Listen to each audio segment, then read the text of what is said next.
This one. Hello. Good morning. There's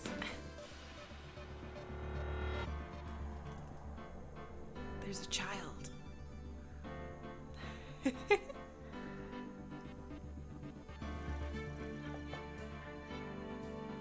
Hello. Happy Friday, my friends.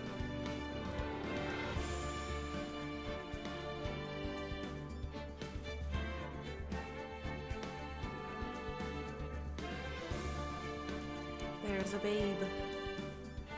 Attrition, confection, affection. Time for crime. Octjection. Octavian. Objection. Apparently, if I leave my house really early in the morning at like, oh, I don't know, 6, she gets really, really lovey when I get home. Dejection. Just occurred to me, do we have an objection emote? No, you don't.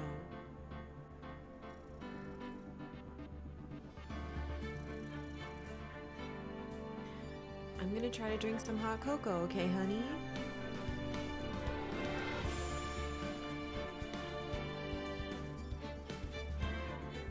Perfection. Are you perfect? Are you a perfect little baby?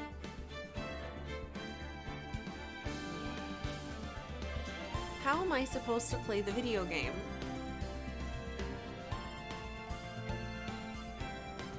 Table slap. Octavia so slaps paper. Sorry my big ass mic is in the way.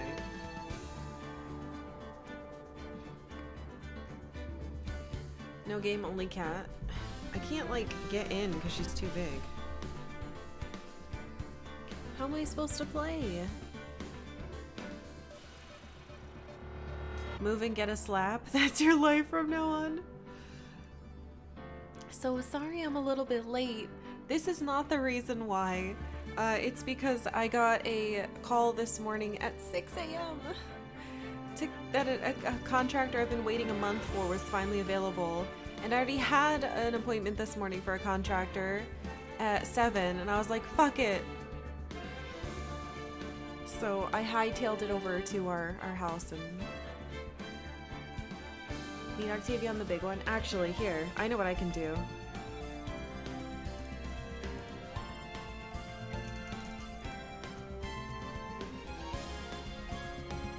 How's that?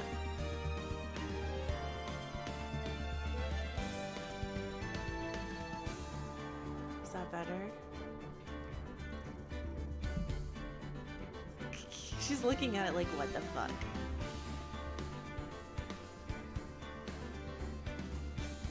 Cat stream is okay. Can you hear her purr?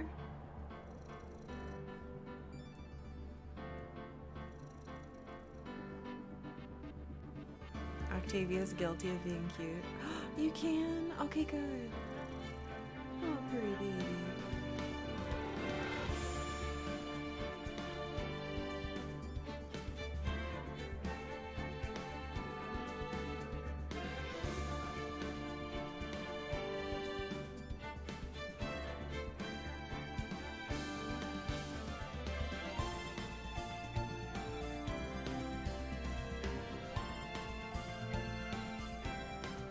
Music for a cat to purr to. Are you having a good morning? I really want to fucking play, but hold on, maybe I can.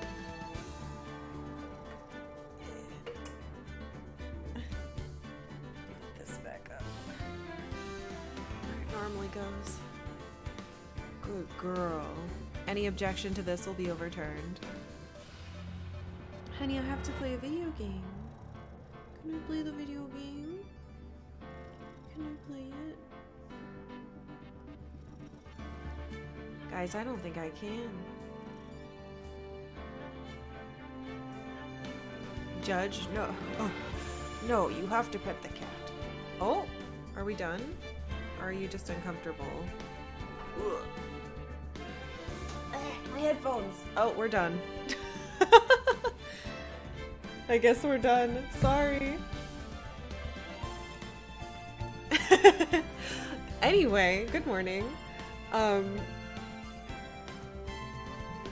was nice. It's a nice little visit from Octavia, huh? A great intro. If only we could do that every day. Yeah, she's off to lick herself on the couch now. What a blessed fucking Friday this has become.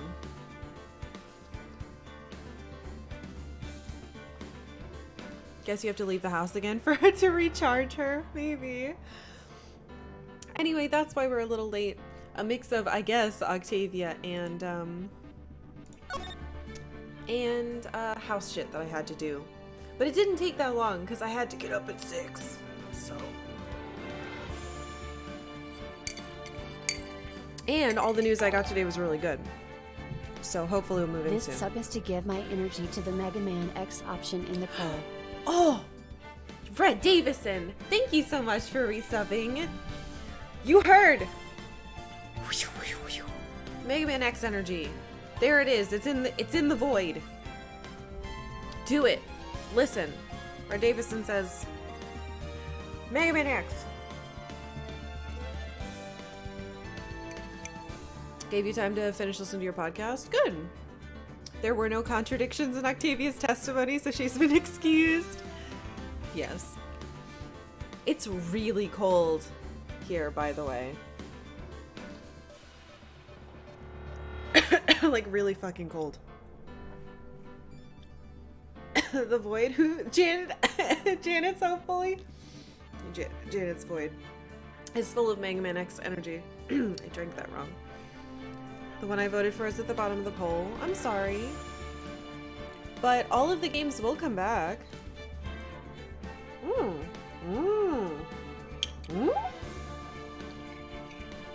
I broke my rule, and I totally clicked on the poll. What the fuck? Golden Sun and Mega Man X are tied. Twilight Princess and Half-Life are tied. And then there's that other game. Mega Man X? Not I see Golden Sun, so take my energy. Oh, what's this? The winds have changed. The birds are screaming Moonimosa's words. Golden Sun, Golden Sun. I'll praise the Golden Sun. So also vote for that one. We're normal here. Everything's fine. All right, so we're trying to... This is me calling to all you VOD viewers to poll and vote Mega Man X. Oh my god. Red Davison! Now it's fish. It's fish swimming up above the water to go, Mega Man X again though. Do that one. Thank you for the 500 minutes. I'm sorry I've got like weird goofy energy today. I don't know how many hours I slept. Lots of voting energy, not enough voting fraud. True. I wonder if we'll address voter fraud in this video game.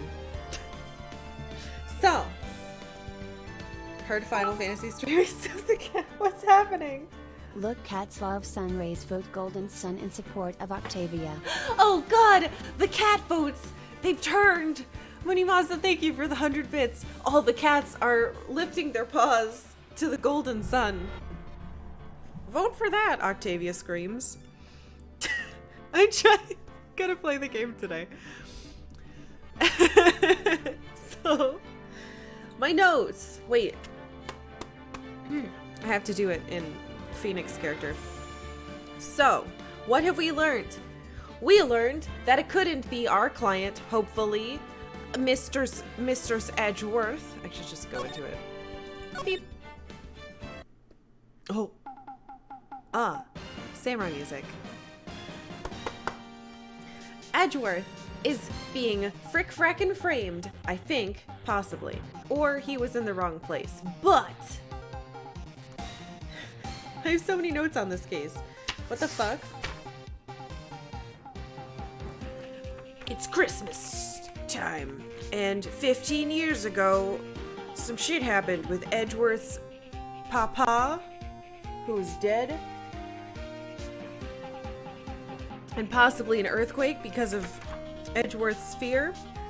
And we finally found out that Misty Faye, who is the Faye Mama, who is also dead. Everybody's fucking dead, so keep that in your mind. Was the person, the spirit medium who got the wrong person almost accused, question mark. Anyway, the guy, the attorney, Robert Hammond, was fucking murdered. Everyone thought it was Edgeworth because he was the only one there on the boat. However, we've learned a lot of inconsistencies. The ones we care about is that 3 bullets were fired for the guns, only 2 shots were heard, only 1 bullet in the victim. But it was that gun. Also some stupid bullshit about a possible Loch Ness style monster who is not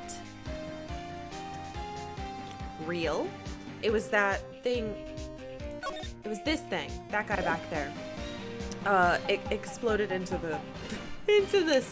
the lake. And it's fucking Butts' fault for that.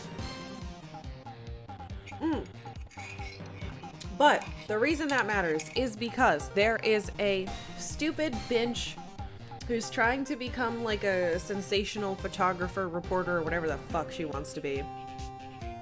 Over there somewhere.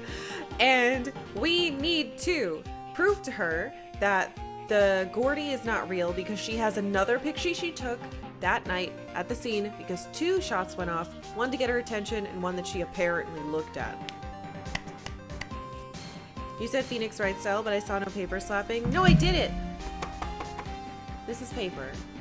I did it. And I'm not gonna slam my table because my mic is attached to it and I'll kill all of your ears. Anyway. Let's fucking go. First I'm gonna drink this. Holy ravioli, even the emo sport Mega Man X. How dare you, Gordy is real. Thanks for the 45 bits, birthday shark, but I hate to break it to you. Gordy is a fucking fake loser. God damn it. Would you please? This is an arm, I'm pretty sure. Fake loser. No, I don't like Lotta. So we're gonna go ruin her life. Bren, thank you for the 39. Gordy is real, hashtag free Gordy bits. This is a interesting ledge to what the fuck is the saying?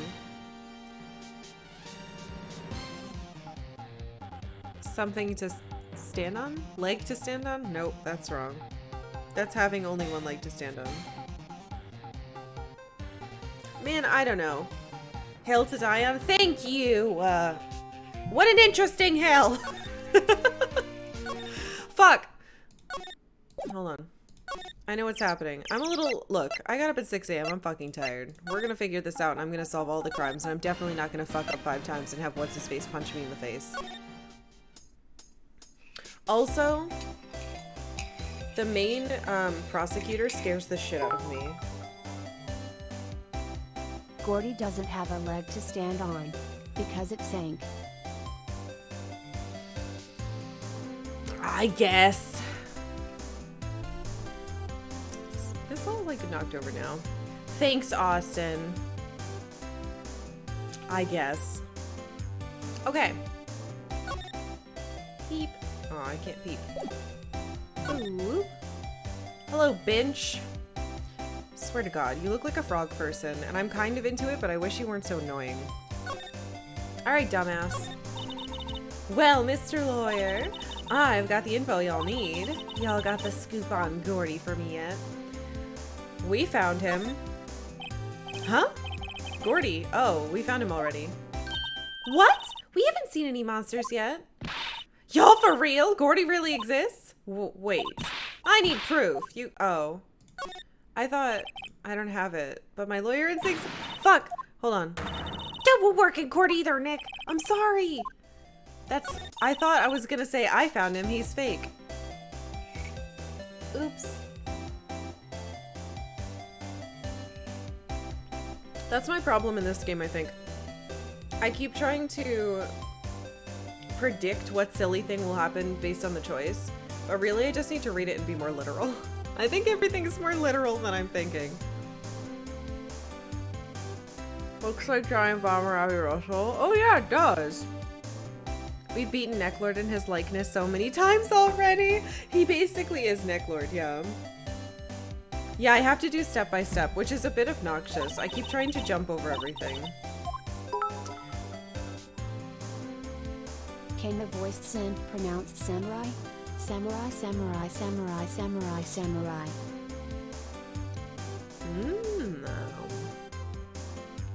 Thank you for the 128 bix? Bix? Beats. Thanks for the beats. I appreciate it, Phoenix. Samurai, samurai, samurai. Nam nam. Red leather, yellow leather, samurai.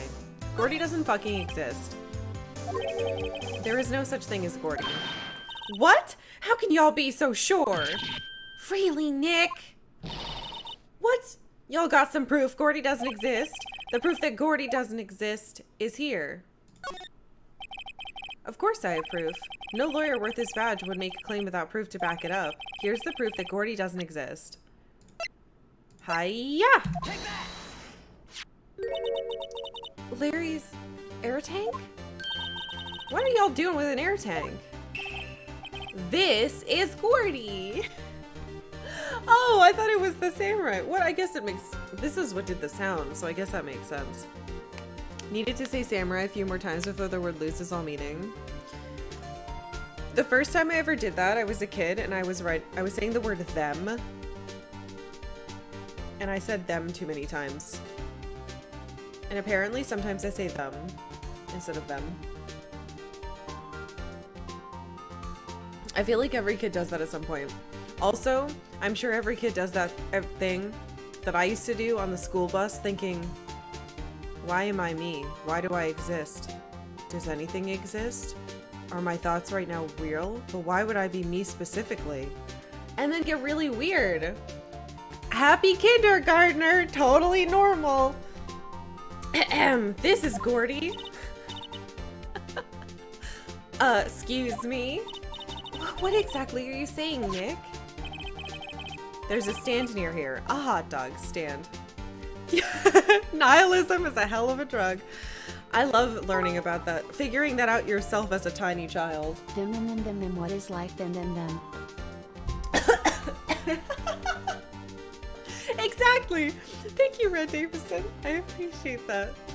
It's true. Few existential crises for the stream. Oh my god, if you've never done that before, I'm so sorry. It'll freak you out for like a minute or two. But if you just force yourself to forget it, you'll go back to normal until you remember it again. And then it might fuck you up. So. Waited until your 20s to question existence? You didn't do that in like kindergarten like I did. God damn it, Arrow Hydra. I'm not saying that out loud and fucking up everybody else's day. I haven't actively done that since, like, college. Yeah, you all did. Don't look at chat. Anyway. There's a stand near here, a hot dog stand. There's a giant inflatable samurai doll there. About a week ago, an idiot, who happens to be a friend of mine, I can't believe I actually called him an idiot, tried to fill it. He used this air tank, and when the valve blew, the tank flew into the lake. Apparently, it made a pretty loud bang when it flew. Oh, bang. It's funny because we're all living in an illusion and free will is a lie. Hooray!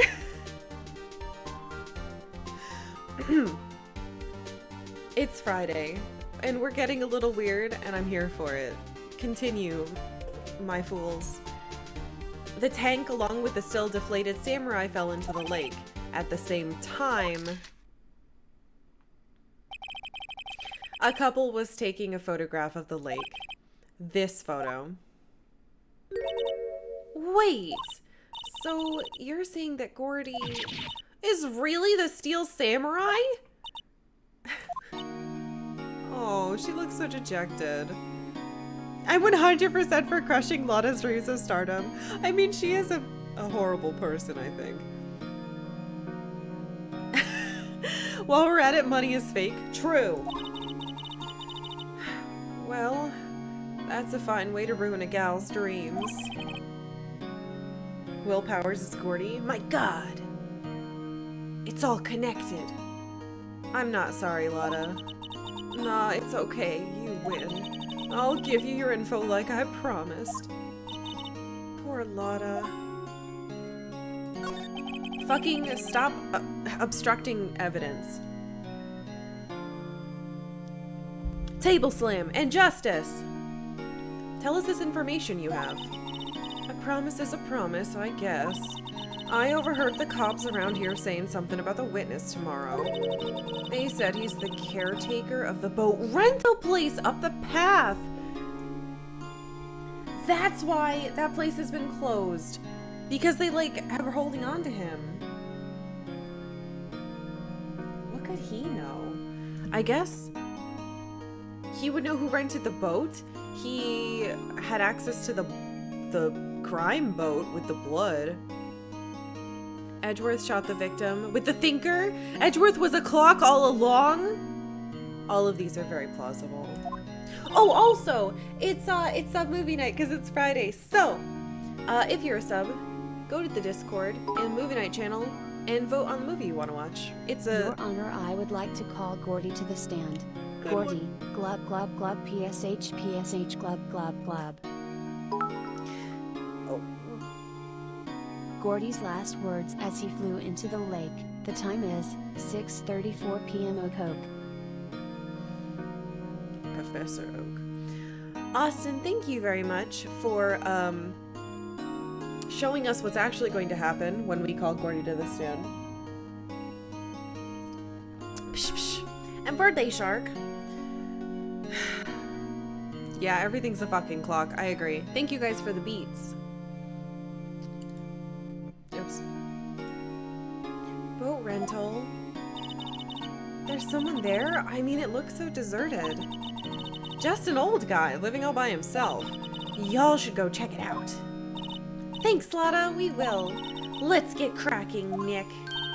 Hold on. Something else. What about the picture? Yeah, the night of the murder. My camera clicked twice. Thank you. Huh?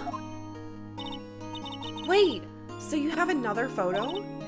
Well, yeah, but there's nothing in it at all, just the lake. I figured it wouldn't be much use as evidence, so I kept it to myself. Well, it might not be helpful at all, but here, take it. Shows an empty lake taken automatically at 12:24 at 11:50. So photo number 2 was taken at 11:50, which means the first shot must have happened much earlier. Everything is a clock because this is secretly a game of Blades in the Dark. Should have used his. No worries. In my head, I heard psh psh. Bye now, y'all take care. Time for me to pack up and leave. Yeah, okay. Don't feel bad for her. Poor Lotta. It's all Larry's fault. The legend still lives on, I guess. The legend? Yeah, the legend of Larry, familiar to all who know him for any length of time. When something smells, it's usually the butts. I can't believe I just had to say that. Huh. Someone should whip that butts into shape.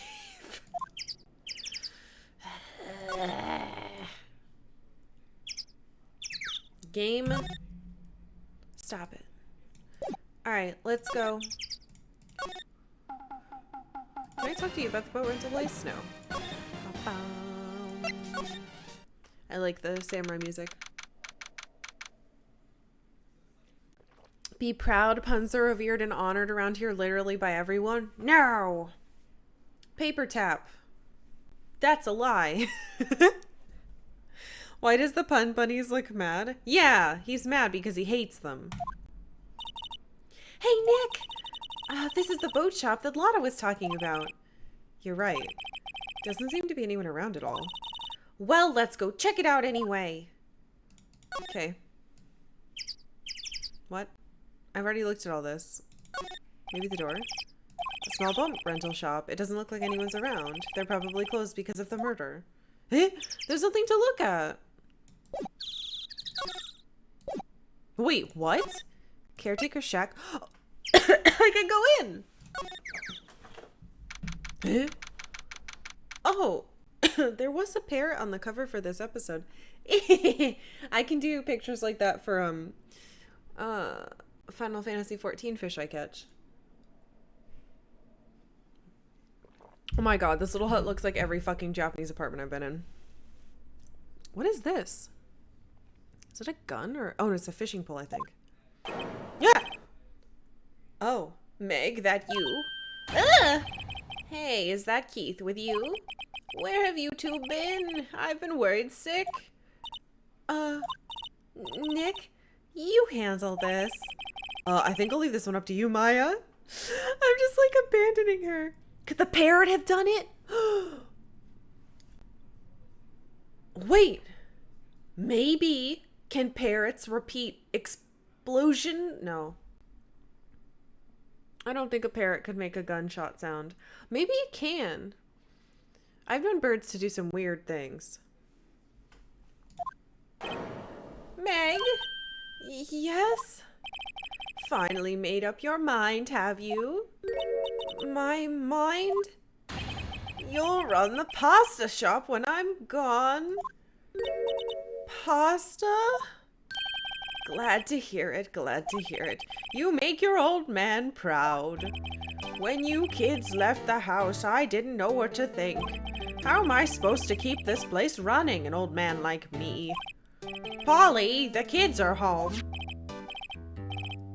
Hello, hello. Nick, what was that? A parrot, the one on that perch. That parrot's cute as fuck. Keith? Yes? I leave the wet noodle in your capable hands, Sonny. Nick, what's the wet noodle? What the fuck could the wet noodle be? Based on the available evidence, I'd say it's the name of his pasta shop. That's a relief, isn't it, Polly? Hello, hello. Yeah? Oh my god, he just fucking fell asleep. He fell asleep. I guess he's relieved. I've got to talk to this bird. Wow, what an amazing parrot that is. Good morning. Hello. It ignored me.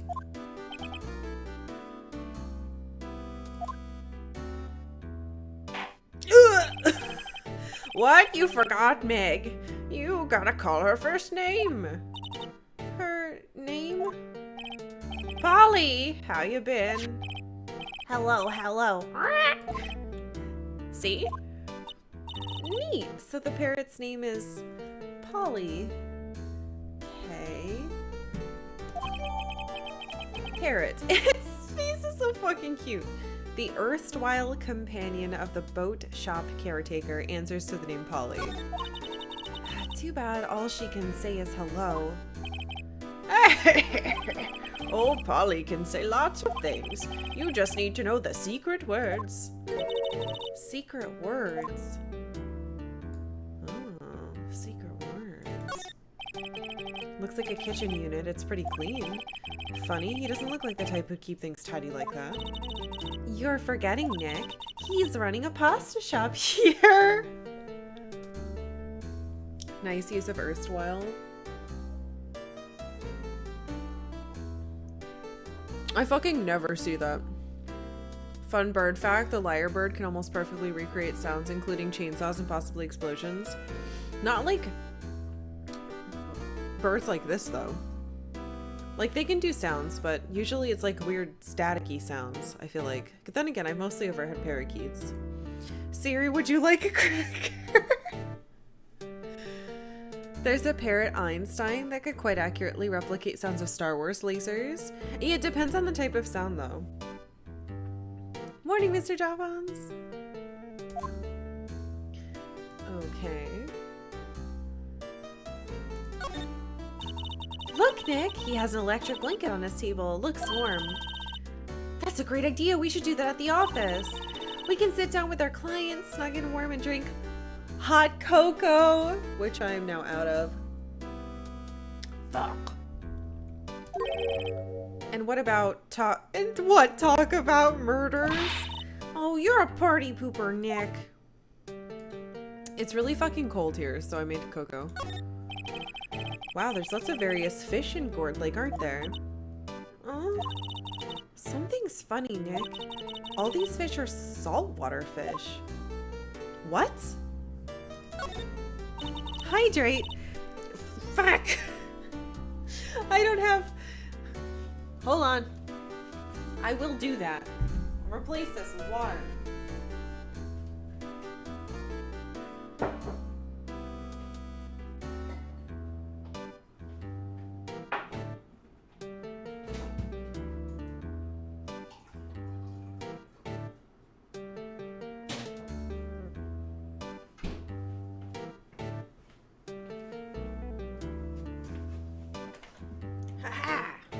Thank you, Phoenix.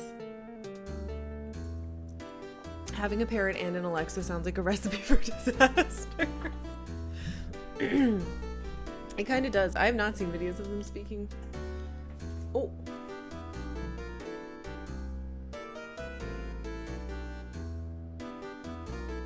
Oh, shoot. Give me 1 second. I have to get back to this floor person. Oh, I'm sorry. I have to check something.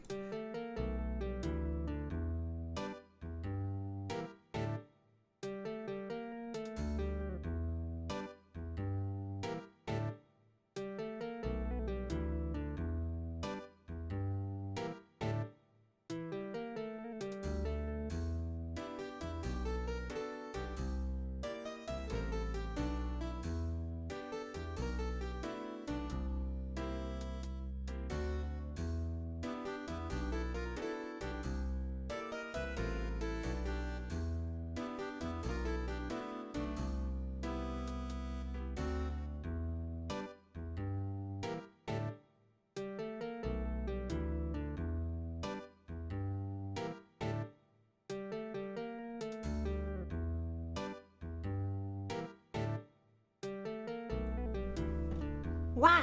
Okay. Sorry. I had to quadruple check. Rain's in a meeting and I had to run over and interrupt him to be like, hey, does the state work? Ah!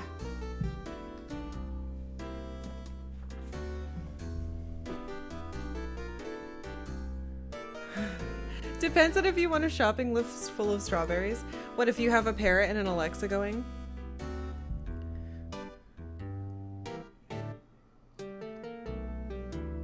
You have to get back to a floor person. Are they a dragoon? They might be. Based on meeting them today, they could be a dragoon.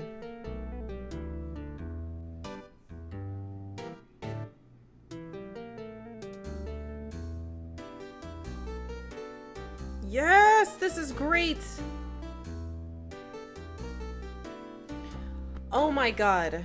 We had a floor person come out this morning and do an estimate for our floors, and he can fucking come out tomorrow to start. A miracle! I've been waiting a month.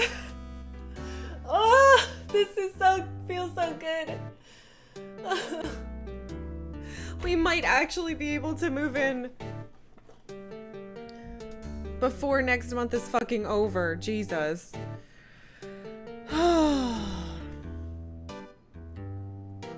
Okay. Let's interrogate a bird. I want that bird. I want it in my life. No more pee smells. Exactly. No more pee smells. Sanding the whole floor. covering it in new fancy stuff. No more stinky. I'm so excited. And the best part is the floor is not damaged. Officially, the floor isn't damaged at all. All it is stained, which means we can get it out and we don't have to replace any boards, which is good because there are no boards. The whole state has no wood. It's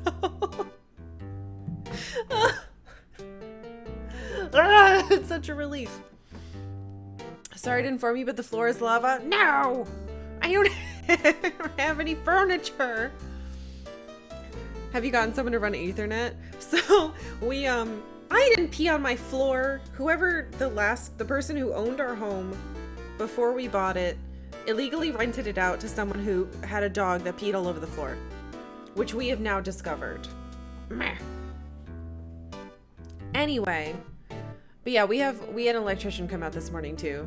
And it turns out our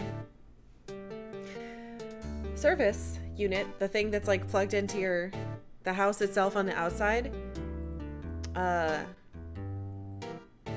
is so old and terrible, it's not even up to the 200 code that houses are supposed to be at.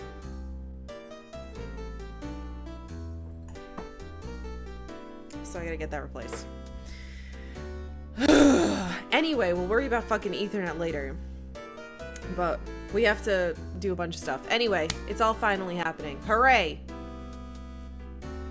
No furniture on the lava floor, only furniture. God damn it. Anyway, it's fine. We're handling it. I need to replace my desk this summer. Am I in trouble? As long as you're not making it yourself out of wood. But right now there is no wood. Anyway, none of this matters. All this is to say thank you for letting me be a little late this morning because it's a huge fucking deal to help us get into our new house. So I appreciate all of you on being understanding. The house I'm in right now doesn't have any grounded outlets. Yeah, so that's what we're doing. We're getting our service updated because he said it's at 30 instead of 200. Pumping into an 80s updated electrical panel, which is trying to spread higher than it has to all the ungrounded outlets. So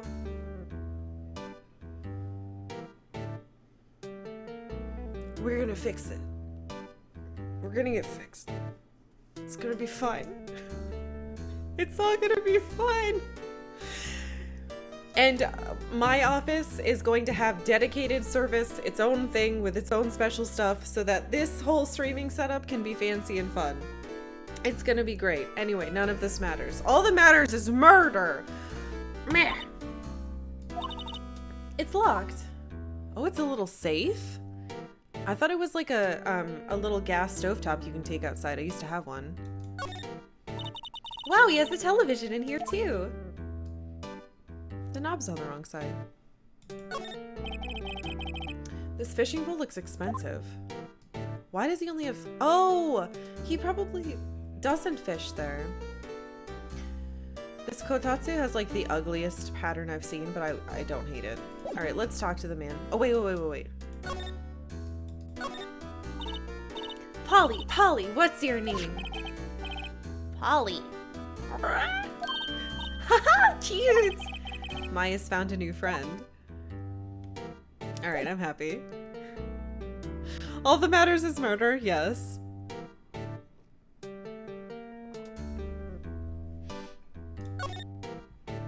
Pasta restaurant. Yeah, what the fuck is this? Ugh. A pasta shop? I wonder if he's drunk. Yep, to think the wet noodle will live on when I'm gone. My father started it, you know, so that makes you to the third generation. Wait. So he thinks we're his kids?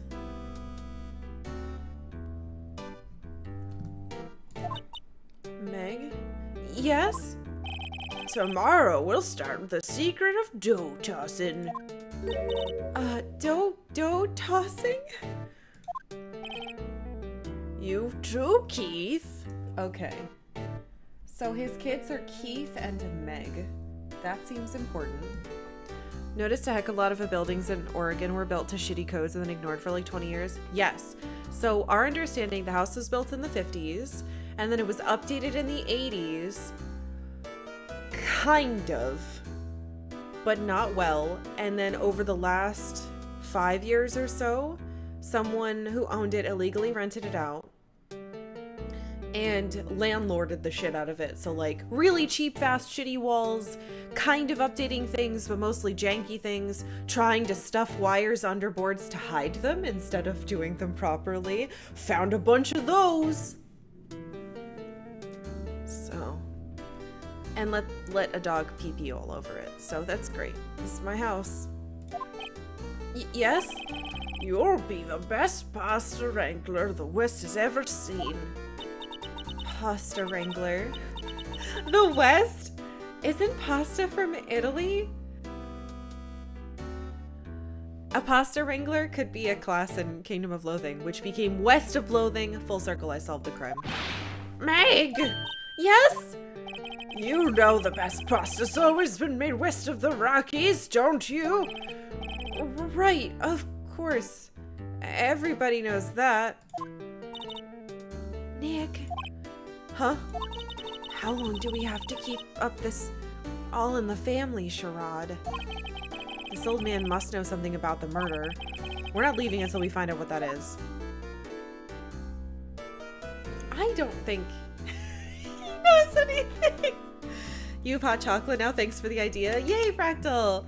Hot chocolate is fantastic. And because I try not to be excessive with caffeine, it's the only way that I caffeine in the morning is hot chocolate. If you think about it, everything's west of the Rockies if you keep going. True. We are all west of something. Went through a lot of similar issues in the house you live in now. Yeah, it'll be fine. We'll figure it all out. Alright. Why do you think you own a pasta shop when you own a fucking boat place? Ugh. This is a boat rental shop, right? What are you talking about? This here's the Palace of Pasta, the wet noodle. Though, now that you mention it, we haven't gotten many orders for spaghetti lately. All of the kids come up and say, "Yo, dude, we want to ride in one of your boats." That's why I keep them boats out there. Youngsters these days. Darned if I understand them. I'm pretty confused myself. Nick, this is not going anywhere. But this old man is the witness tomorrow, right? No wonder they didn't want to share that this was the witness. He's all spaghetti brained. We've got to find some way of getting information out of him. Maybe Polly can actually help us.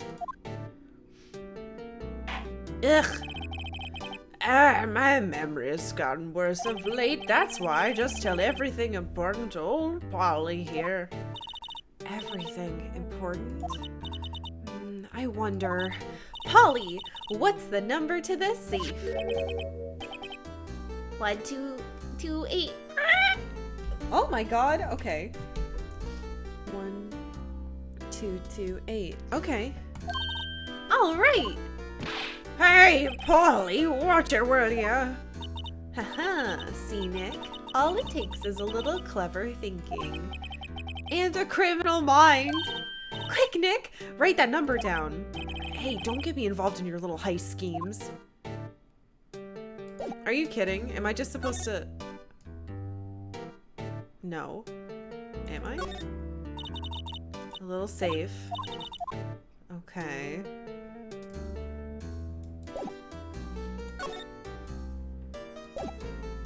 Can I show you things?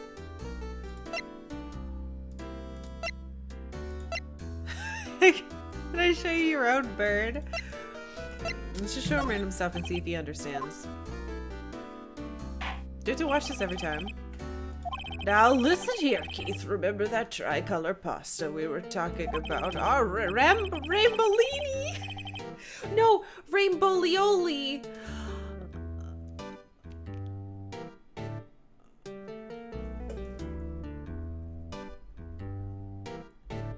That's the best name I've ever heard in my life.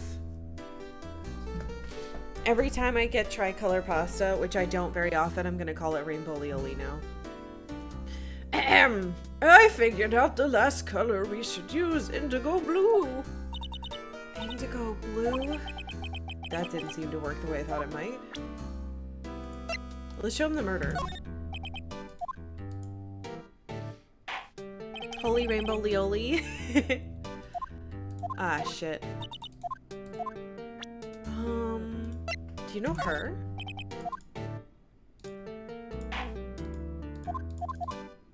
Rainbow lioli. Point a gun at him.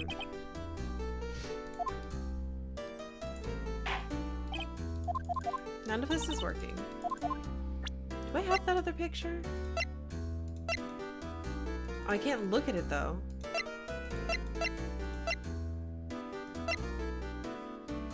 I'm a cop. No, I'm not. I'm a lawyer. Look. Oh, did that work? That a lawyer's badge? Yes, it is. Holy shit. I don't believe it. This old guy's the first person to recognize my badge. I get it. Huh? Yup, I got you figured out now. He's making me want to do this. You're not Keith! Oh. Nick, now's our chance to clear things up. Sir. No, I'm not Keith. And I'm not Meg either. We're here investigating a murder that took place on this lake the other night. Please help us! A lawyer, huh? Please, mister. All right, I'll help. But on one condition. What's that? When this case is over and done, you'll run the wet noodle.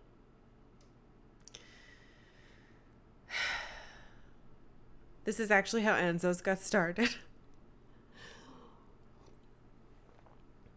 From a crime. Fine. Okay, we promise. Nick! Are you sure about this? Hey, anything to get this case solved. I would run the wet noodle. Also, who wouldn't want to eat Phoenix noodles? Yes! I guess so. That's my boy! Good for you, Keith! Wait, didn't I just say... You too, Meg? Yes! You bring a tear to your old man's eye, you know. Now, what was that you wanted to know? Speak up, Polly! Hello, hello! Now he's talking to the bird again. How do we get him to talk to us? What if I show him Polly? Polly here's my only friend in the world. Isn't that right, Polly? Hello, hello! Yep. He fell asleep. Fuck! God damn it. Wake up. I can't tell if he's a drunk or if, like, he needs help. I feel like we should bring him somewhere. Do you like bullets? Fuck. The legendary Ace Noodle Maker? I would play it. Oh? Do you know about Gordy? Nope.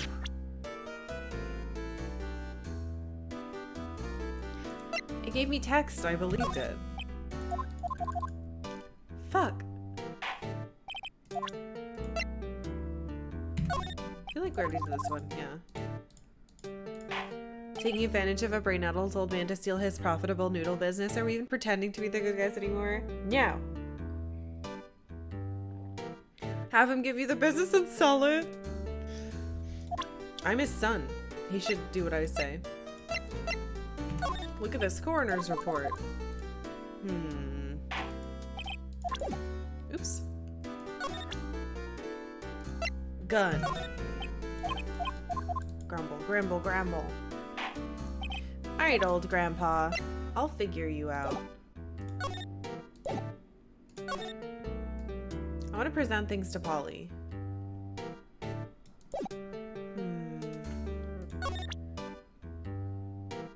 showed him everything. I guess not this. Well, I don't know why he'd respond to a court record. Yeah. Phoenix has earned enough goodwill to get away with some evil stuff and maintain neutral alignment at least. Fair.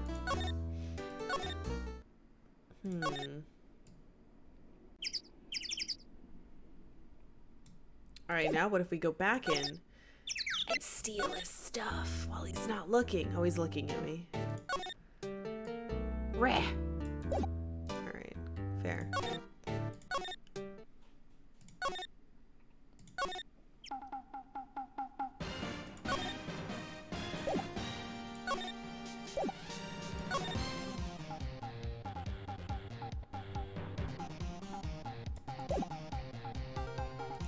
Instantly tried to commit crime. I did. I don't feel bad about it either. You don't know my alignment.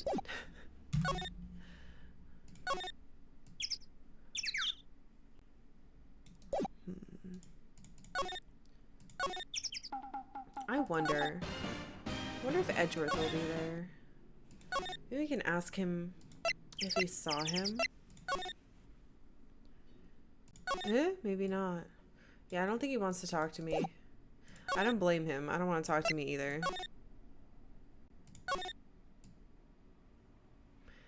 Yeah, it feels like I'm definitely supposed to show him something. Maybe I can give him a dog. If we go to the cops and trade our stuff.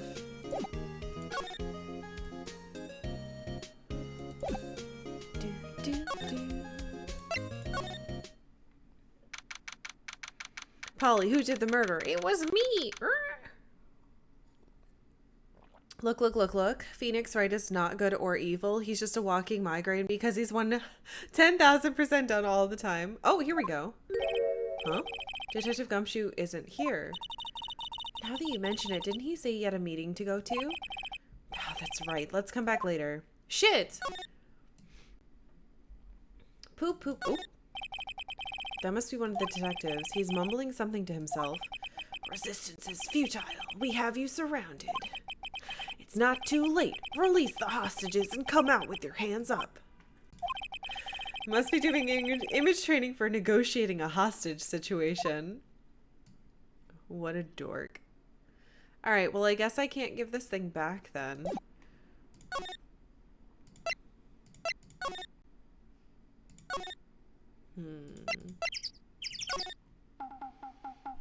Body hidden in the well, Squawk. Alright. It's gotta still be you then.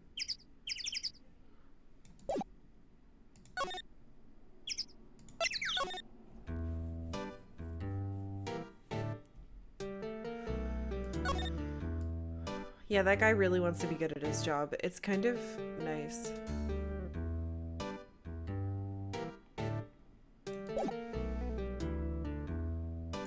Hold on. Polly, what's your name? Polly. What? Ah, cute. Okay, that's it, huh?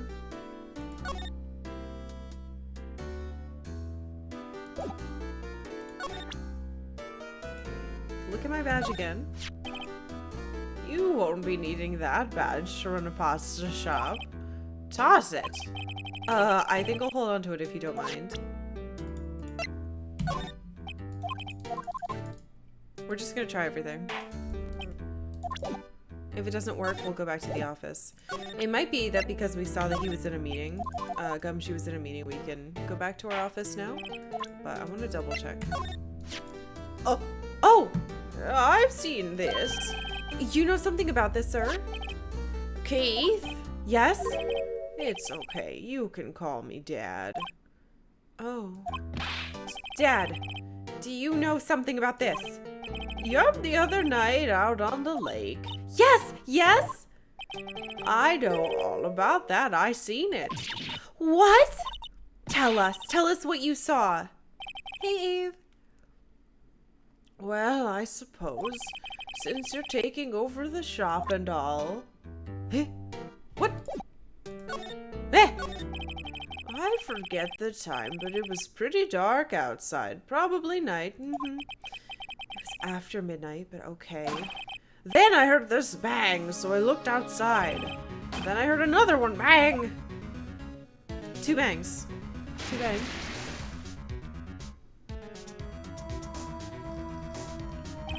A little while later, this boat comes back. Then a young man walked here by my window. He was muttering something to himself. What did he say?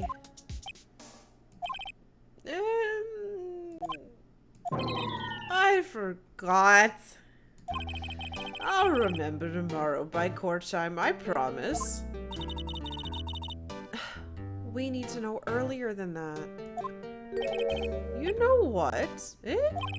Little Terry was just here. Terry? The fuck is little Terry? Yeah, that kid next door, you always used to make him cry, remember? He was wearing this tattered old coat, got himself some whiskers growing out of his face. You must be talking about Detective Gumshoe. He comes up and tells me to come down to court tomorrow. Really? Somehow I don't think we're going to get much useful information from this guy. Maya, maybe we should be leaving. I think you're right. Oh wait! I had one more question. Huh? Polly! Polly! Have we forgotten something? Don't forget DL6. What the fuck? Don't forget... Excuse me? Huh? What did she just say, Nick? One more time, Polly. Don't forget DL6. What? The DL6 incident? Hey, mister! I mean, Dad! Oh, this is getting weird. Who is this old guy? Why do we leave? Why would that bird Polly know about DL6? We have to figure out who that old man is. Oh! What? He locked the door from the other side. Who could that old man be? I think I need to do a little more research on this DL6 incident. Maybe I should ask Detective Gumshoe. Fuck yeah. Hello. Hey, Rockin' Chocobo, and hello, Ski loves you. I don't know if it's Zuki or Ski. Not sure which one. But hello, welcome. We are on chapter 4, I believe, right? Or episode 4? Episode 4! Turnabout something or other. Wahoo!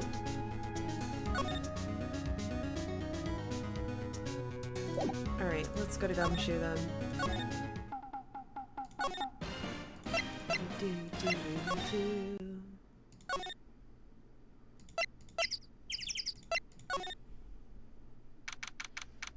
Clearly he's Santa Claus. I've seen Santa Claus, and unfortunately it was butts. There you are. Hey pal, long time no see. You don't look so happy. What's wrong this time?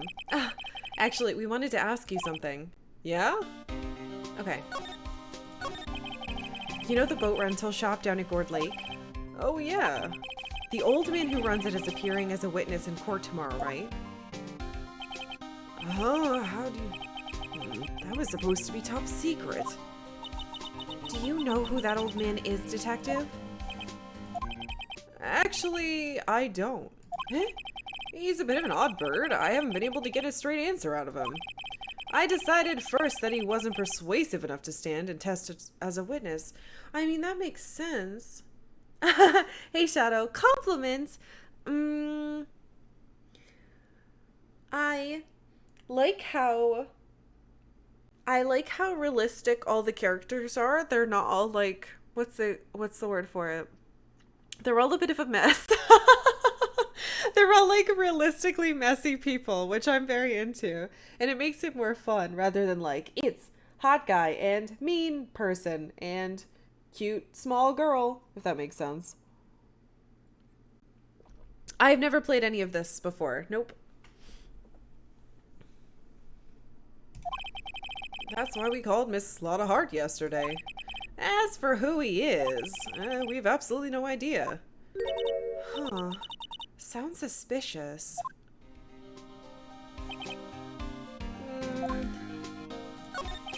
Detective Gumshoe, please help us.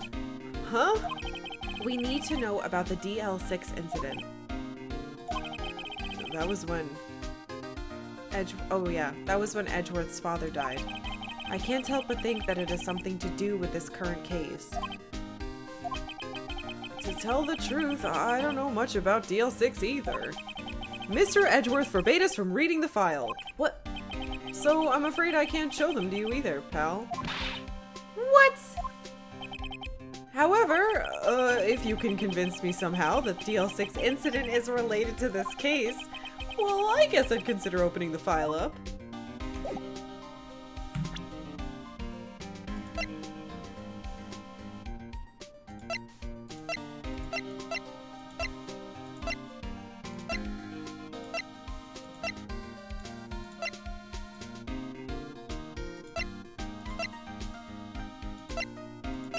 I don't know if I can do that.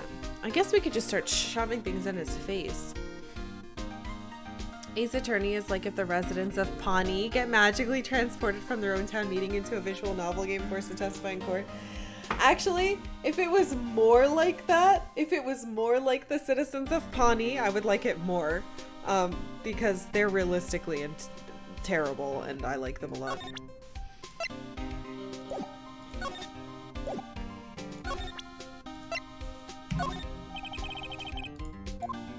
Drawing a blank. Alright, let's just shove everything in him. I think it's a little early for you to be... Okay, stop it, I know. That woman really took us for a ride, didn't she? Claiming she was a witness to a murder and all. Still, if it weren't for her photograph, Mr. Edgeworth wouldn't have made it today. Oh, huh, really? You were at the trial, weren't you, Detective?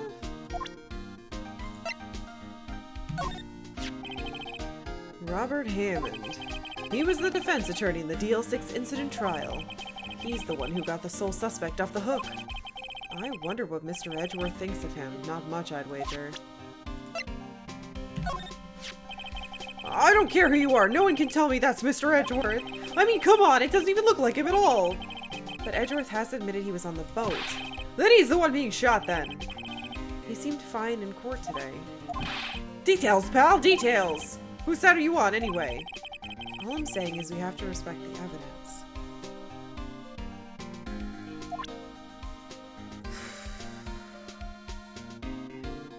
Imagine Ron Swanson on the stand. Mr. Edgeworth, I'm afraid that what you heard me say was give me lots of eggs and bacon when I said give me all the eggs and bacon you have. Speaking as someone who works in local government, the citizens of Pawnee are 100% accurate to real life. They sure fucking are.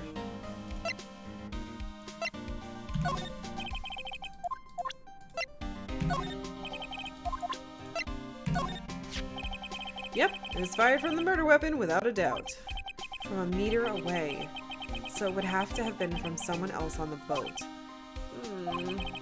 What do you make of this, Detective Gumshoe?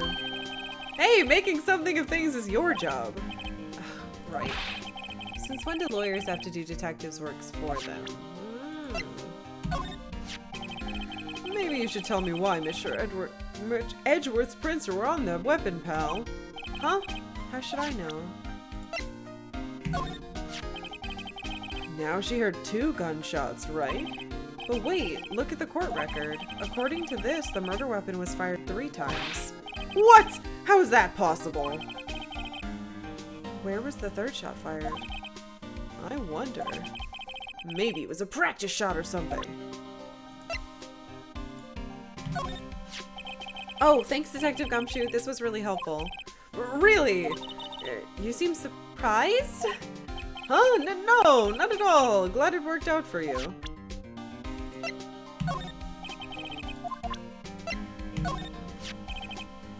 What's that, a parrot?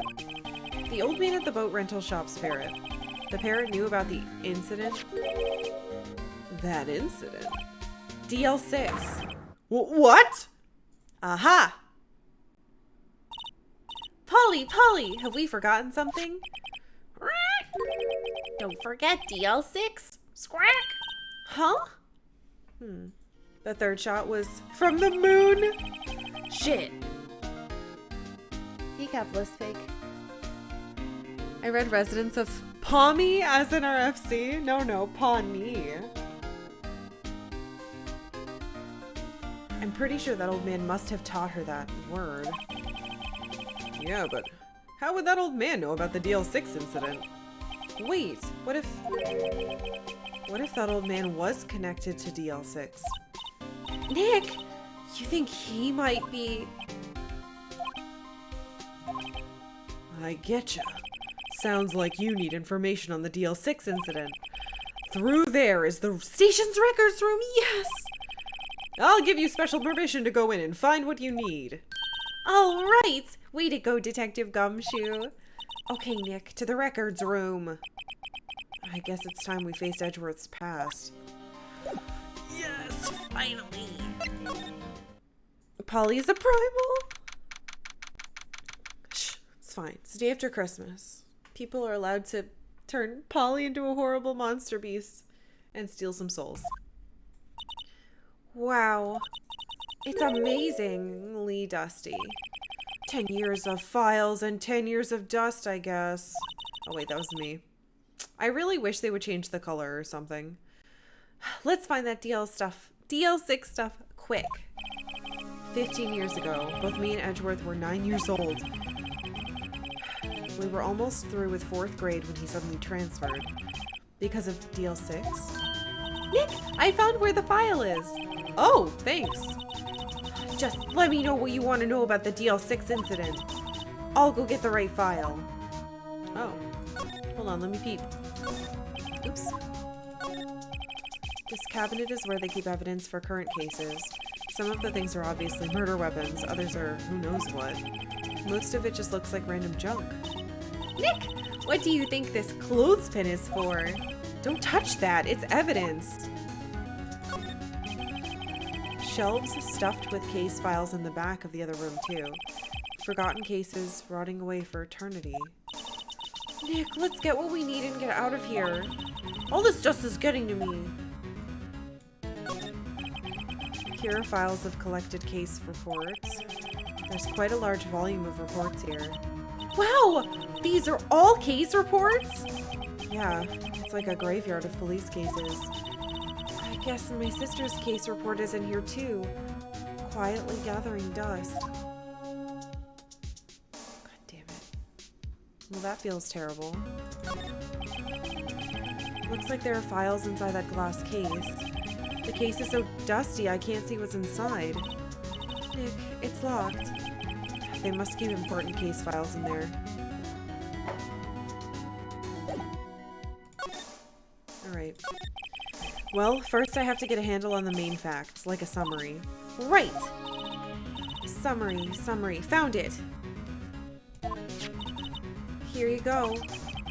December 28th, 2001. That's exactly 15 years ago from the day after tomorrow! So in 2 days the case is closed.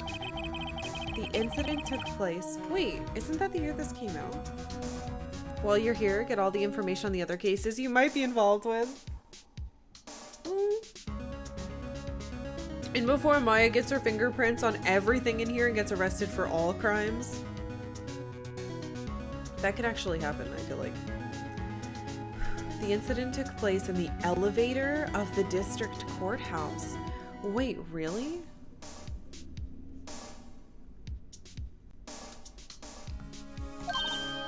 What?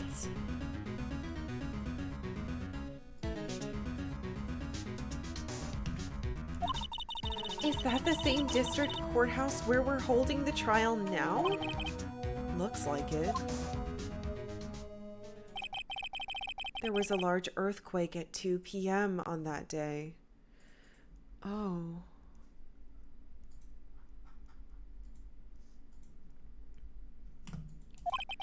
Part of the court building collapsed and all of the lights went out.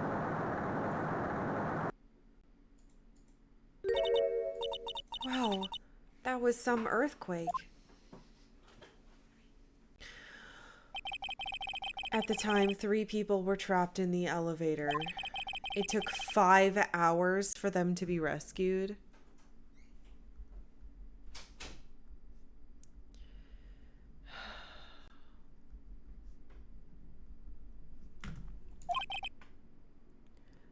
5 hours. That would be scary like that in the dark.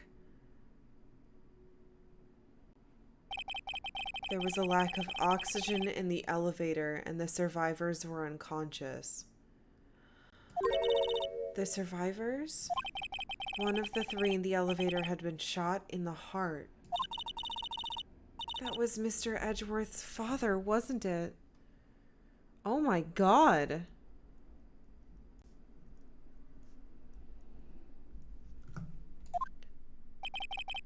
He said that his father was shot before his very eyes. So Miles Edgeworth was one of the other passengers in that elevator. That's terrible. Oh my goodness, what? Damien, thank you so much for gifting 5 subs. Many carrots were had this day. Thank you. Thank you for the Friday carrot love. Given to Big Raz Streams, Silver Rosarum, Trixie, Rockin' Chocobo, and Juniper Rowan. Thank you so much, Damien. Happy Friday. Who's ready for tragic backstory? I wasn't. So, they were there in court. For some reason, Miles was with him. There was an earthquake at 2, and they were in the elevator, but he was shot when they opened it up 5 hours later.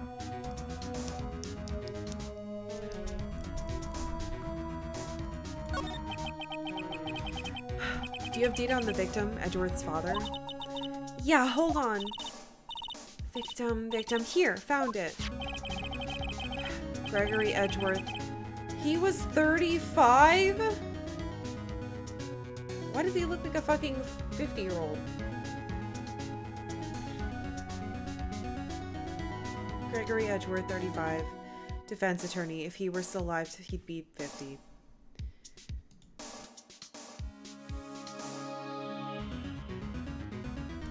Excuse me. He had lost that day's case in court and got in the elevator with his son Miles. Miles! Miles Edgeworth, of course. So he was in the elevator with his father. From the angle of the bullet and other evidence, it could not have been suicide. The murder weapon, a pistol, was found in the elevator. But the shot is through the... The pistol had been fired 2 times.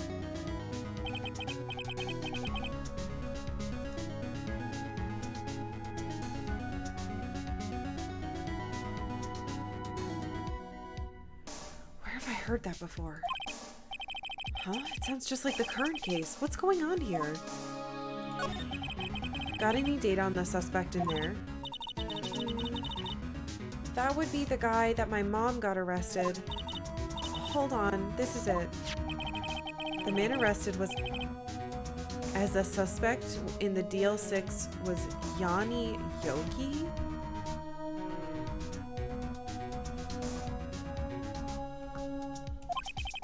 He was a clerk in the court, apparently.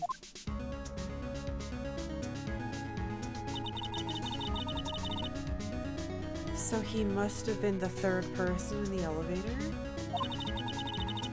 Well, then he had to have done it. But he was found innocent thanks to his defense lawyer, Robert Hammond. Hammond? The victim in our case? Right. The suspect, Mr. Yogi, was oxygen deprived. So much so he had brain damage.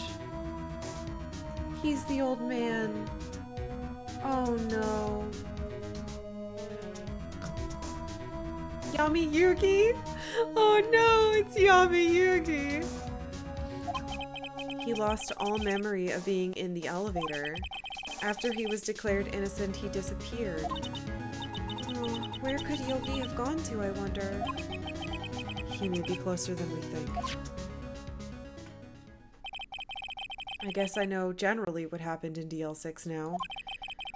I still don't know what sort of impact the whole thing had on Edgeworth. Nick! Are we going to take the whole file? There's too much. We'll never get it out. You're right. How about we just take what we think we'll need? Okay. Justinian3, thank you for following. Welcome. Was waiting and hoping to find the stream again. Oh, welcome back. I appreciate the follow. Did Yanni Yogi become a judge? God, that would explain why the judge is the way he is. Wonder why they needed a psychic to accuse the other person in the elevator. The current legal system would instantly convict him based on that alone. I don't know. That's really...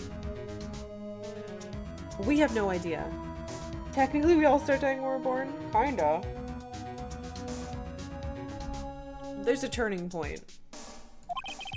That's probably all we'll be able to find here. Now all that's left is the trial tomorrow. I wonder how Dad will do testifying in court. Jesus. I am not fucking ready for this. It's time to deal 6. Haha. It's time to duel this scary voiced guy who's gonna hurt my throat some more. This is terrifying. Okay. God, I hope I can do this. December 27th, 10 a.m. District Court, courtroom number 3. Octavia, get off of his desk, please. Honey, hold on. No, honey. Here, go to your bed. Look.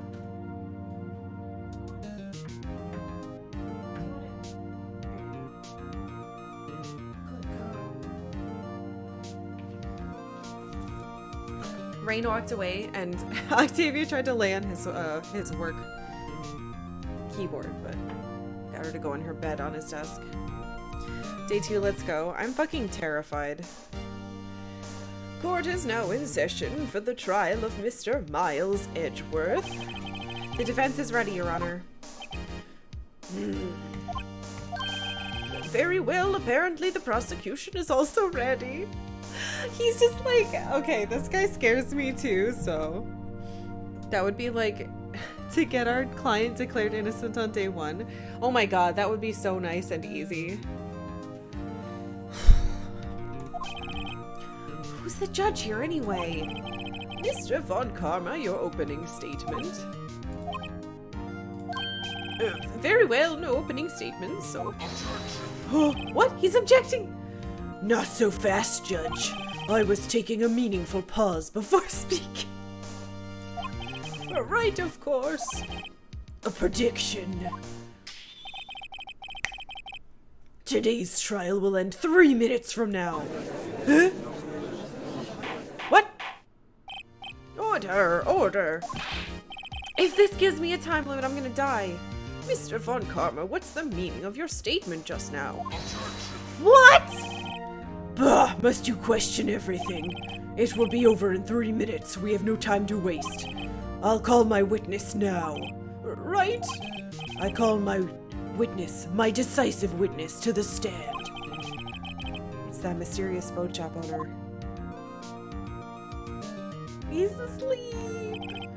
Witness, state your profession.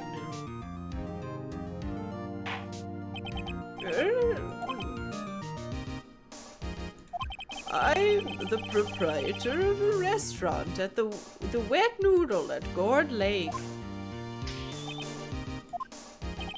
And I also rent boats. The night of the incident, you were in the boat rental shop, correct? Yep, I was. Please testify. Wait a second. We still haven't heard who this old guy is. Objection! Fucking objection, bitch! Wait a minute. The witness hasn't stated his name yet. You can't object to my objection! Because I did not ask him, Mr. Wright. Bah! I have predicted this trial will end in 3 minutes. Fucking finger waggle. I hate him! Stop asking trivial questions and cooperate. Yeah, right. The witness will state his name.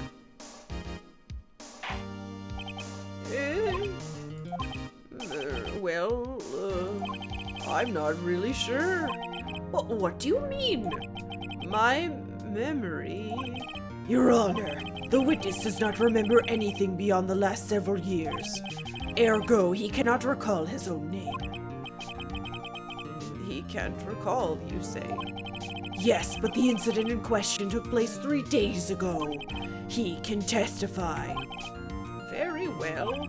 Let's hear his testimony, then, shall we, witness?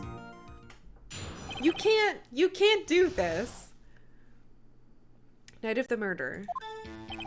It was the night of the 24th, just after midnight, yep. I was in the restaurant where, I rent boats, as usual. Then I heard a bang! Yep. When I looked out the window, I saw a boat just a-floating on the lake. Then I heard another bang! Just about then, the boat comes back to shore and a man walks by my window. Very well, I'd like to begin the cross-examination. Fuck you! You can't There's nothing to question in my witness's testimony. Ergo, no need for cross-examination. Besides, there are only 10 seconds left before our 3 minutes are up. Judge, your verdict now. Yes. No! Mr. Fucking... What are you saying? Of course I'll cross-examine the witness. Very well, you may begin. Excuse me, Von Karma? 3 minutes just passed. I see. Well then, let's just take our time. You may cross-examine the witness.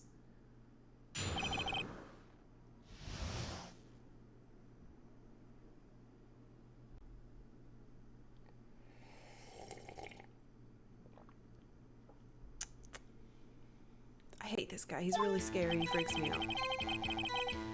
Okay, night of the 24th, just after midnight. Just after midnight, you say? Yup, just around then.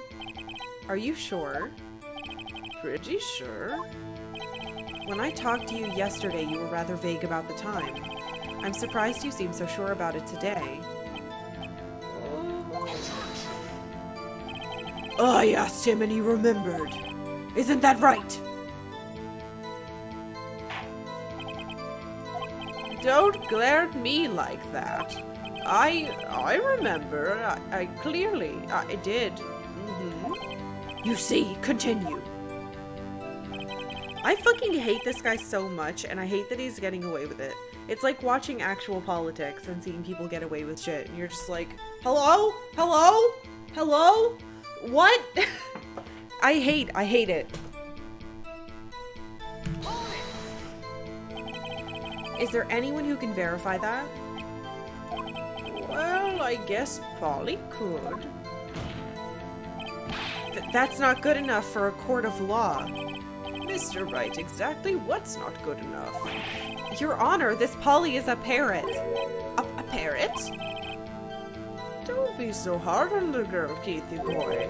Keith! The prosecution concedes that we cannot prove the witnesses in the shop. Witness, please continue. Then I heard a bang. Hold the fuck up. Where did the bang seem to come from? From the lake, I figure. Are you certain? Yup. I think he finger snap trained this man. Good, continue. When I looked out the window, I saw a boat just a-floating on the lake. Was there someone in the boat? It was pretty far out there. I couldn't see clearly. But I figure there was 2 men out there, yup. But you couldn't see them clearly. Yup, at the time, that is. At the time? Wait. Then I heard another bang. So you heard 2 gunshots total? Yup. That's what Lotta said in her testimony yesterday. Just about then, the boat comes back to shore and a man walks by my window. By your window? Yup, by my window, right outside the window of my little shack. And Could you see the man's face? Well, the fog was pretty darn thick, but he was right there in front of me. I saw him. This is a rather important detail. Please add it to your testimony. I have a bad feeling about this. The man was the defendant. He was saying, I can't believe he's dead. What the fuck? What? Are you sure? Oh, God. Dad! Did certain Keith? He said, I can't believe he's dead as he was walking by, too. Witness, are you sure that the person you saw was Miles Edgeworth? It was him, that Edgeworth boy!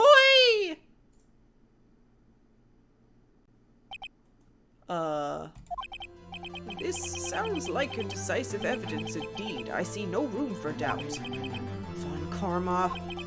He lured me into cross-examining so he could set me up for a fall! Oh, fuck! I think I wasn't Oops. Nick, I don't like the way things are going here. Everyone in the courtroom is glaring at us. I'd better act quick or this trial is gonna be over. Fucking objection. Your Honor, we proved in yesterday's trial that it could not have been Edgeworth who fired that gun. How? Mr. Wright, are you referring to the fingerprints from Edgeworth's right hand found on the gun? And the photograph showing a man firing with his left hand? Exactly. That is easily explainable. He could have wiped his prints after he fired. You are ignoring the truth of the matter here. Everything in this witness testimony is true. The judge is lost in thought. What should I do? Your Honor, this witness claims that Edgeworth said, I can't believe he's dead. But his word is all we have. If he were telling a lie... Mr. Wright, in a court of law, the evidence tells all. Apparently you have yet to realize even this basic fact. If you say his testimony is a lie, show us proof. Nick, do we have evidence? It's no good. There's nothing I can do. Are you sure? To be honest, I don't know what to do anymore. Please. Can you hear me, sis? Please. We need your help. Nick needs you. Save or load the game? What the fuck? Did I fuck up? Oh, I think I clicked this. I wasn't looking. 3 minutes was perhaps too high in expectation. However, 15 minutes isn't bad. This must be a new record. Enough. The witness may leave the stand.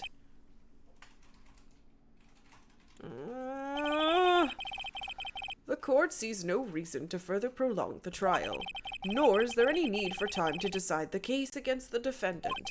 This case is extremely clear. I see no room for misinterpretation of the facts. What? No! This court finds the defendant, Mr. Miles Edgeworth.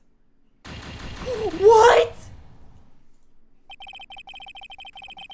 The accused will surrender to the court immediately, to be held pending trial at a higher court within a month from today's date. I fucking lost!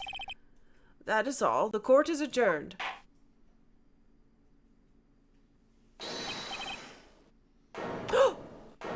Wait? Who said wait? Who said wait? What was that just now? Huh?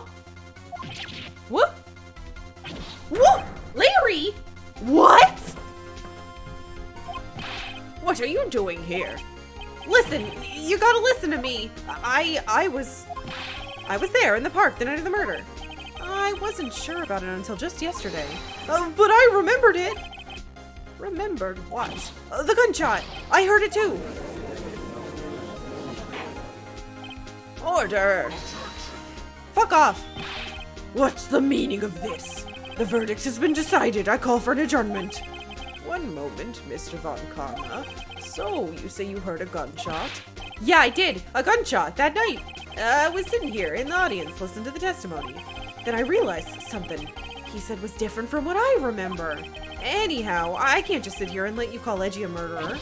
It's just not right. I'll testify. Let me testify. I thought we fucking lost! Okay. Order, order. Well, this is the first time something has happened like this in my court. I'm not quite sure how to proceed. Judge, you've already given your decision. The trial is over. Nick, this is it. Larry's given us one final chance at this. She's right. If only it wasn't Larry. He could make things even worse. Mr. Edgeworth was just declared guilty, Nick. It doesn't get any worse. You're right. Okay. Your Honor, there is another witness. It is our duty to hear him speak. Right here, right now. A waste of time. The verdict cannot be overturned. Allow me to speak my opinion. In all court proceedings, it is our duty to prevent an inaccurate verdict. In order to make sure no mistake has been made, every witness should be heard. What is this? Fucking law, baby! I withdraw my previous verdict of guilty. Mr. Von Karma, I order you to call this new witness to testify. Now, What? the court will adjourn for five-minute recess. After that, we will hear the new witness. Witness, what are you doing? Court is adjourned. Okay. Okay. If I kill a man with the thinker clock, how could he be shot? Yeah. Fuck. Okay. We can figure this out. That was too close. Sorry to keep you on the edge of your seat like that, Edgeworth. I've seen worse. Yeah, right, Edgeworth, you're sweating bullets. I just wonder what Larry plans to say in there. I should be allowed to prep the witness. Larry was at the lake that night? Yes. He said he went looking for the steel samurai balloon that flew into the lake. Oh, right. And he found the balloon in the air tank that night? Yeah. Hey, Edgeworth. Huh. You say something right? Yeah, a lot of things. You seem out of it. What's wrong? It's nothing. Mr. Edgeworth, there's something I've been meaning to ask you. What's that? Are your fingerprints on the murder weapon? Oh, wait, why are your fingerprints on the murder weapon? Oh.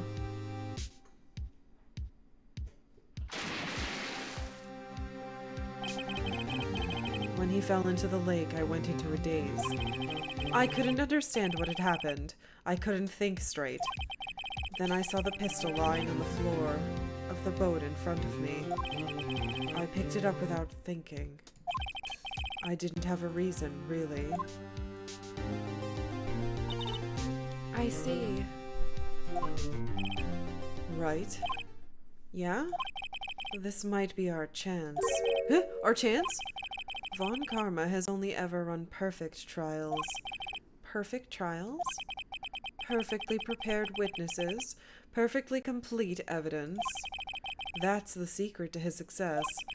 This is the first time he's ever had to deal with something unexpected. He has to let someone he hasn't even talked to testify before the court. And that someone is Larry! What are you getting at? It's likely his testimony will be full of holes, right? That's right, Nick! No 10-minute trial this time. We'll milk this one for all it's worth. Hey, it was 15 minutes. 15. Everything's on Larry now. I'm fucked. Really like the juxtaposition between the judge being generally terrified of on camera and yet doesn't give a fuck about overturning his verdict right in front of his face.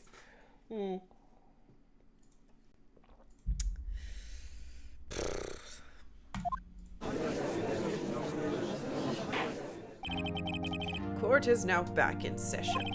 Witness, please testify to the court about everything you saw on the night of December 24th. All right, leave it to me. Please, Larry, don't mess this one up. I hate to admit it, but you're our last chance. Von Karma didn't even have time to prep his witness. I just hope Wedgeworth is right about this being our big break. I'm gonna fucking save.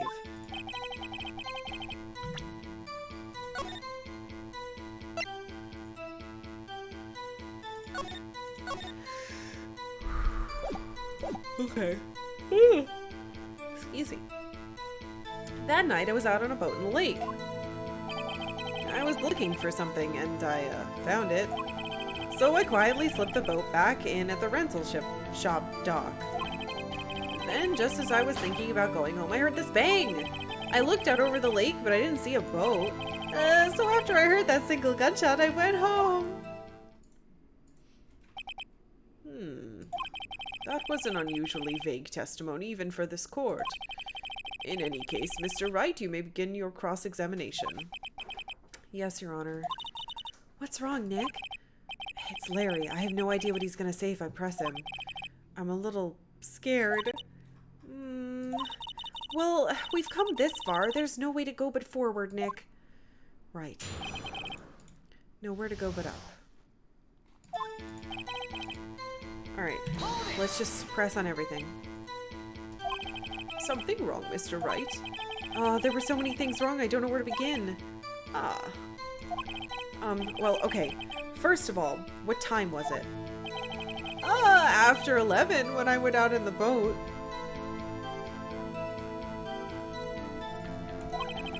By that time, everyone had gone home for the night. So I waited until the coast was clear, so to speak. And why were you out on a boat at such a late hour? I was looking for something, and I found it. Say. Looking for something? Yeah. Mr. Butts, what was it you were looking for? What the witness was searching for is irrelevant. Most likely he was hunting for this Gordy. That's surprisingly close to the truth, in a sense. Movies taught me that bumbling every people are the kryptonite of ancient vampires. That's kind of true, though. This is all irrelevant. Let's get it over with. So I quietly slipped the boat back in the rental ship dock. Around what time was that? Wait! Does that mean he saw... let's see. I figure I was out searching for about an hour. I guess it was around 12. Yeah. You're not sure? Hey, don't give me that face. I'm not some sort of human sundial, okay? People use watches these days, Larry. Then, just as I was thinking about going home, I heard this bang. Where did the sound come from? Yeah, well, I wasn't too sure about that. I looked around, you know. Did you look at the lake? Yeah, I looked. I looked out over the lake, but I didn't see a boat. Wasn't there a boat on the lake? Order, order. Well, Mr. Butts. Whoa, whoa, everybody just calm down, okay? I mean, it was real foggy that night. I'm not sure whether there was a boat out there or not. Okay, no problem. That's just the most important part of the case. So, after I heard that single gunshot, I went home. But there were two. So you only heard one bang, correct? Yeah. Well, Nick? It was pretty wishy-washy testimony, wasn't it? I guess I should just start working on the contradictions. Sorry. I wish I could be more helpful. I wish I could call my sister.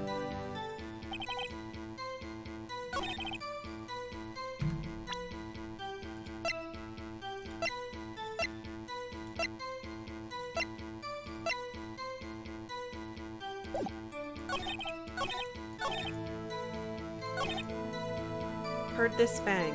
I think what I need to do is present 2 at this. Hopefully. This evidence clearly reveals a contradiction. Oh, son of a bitch! They aren't. Yes, they are! Yes, they are! Ugh! I hate this so fucking much. How is saying... Oh my god, I was supposed to do it here. Fuck you. God damn it! I did it the wrong spot. This game's stupid. Wait a sec, Larry. What? You only heard 1 bang? You sure? That's what I said. But Miss Lotta Hart testified yesterday that she heard 2 bangs. And the old man just now said the same thing. They both heard 2 gunshots that night. Huh? Were you even listening? Were you paying attention at all to what they said? Yo, Nick, please! Huh? You know, something's been bothering me.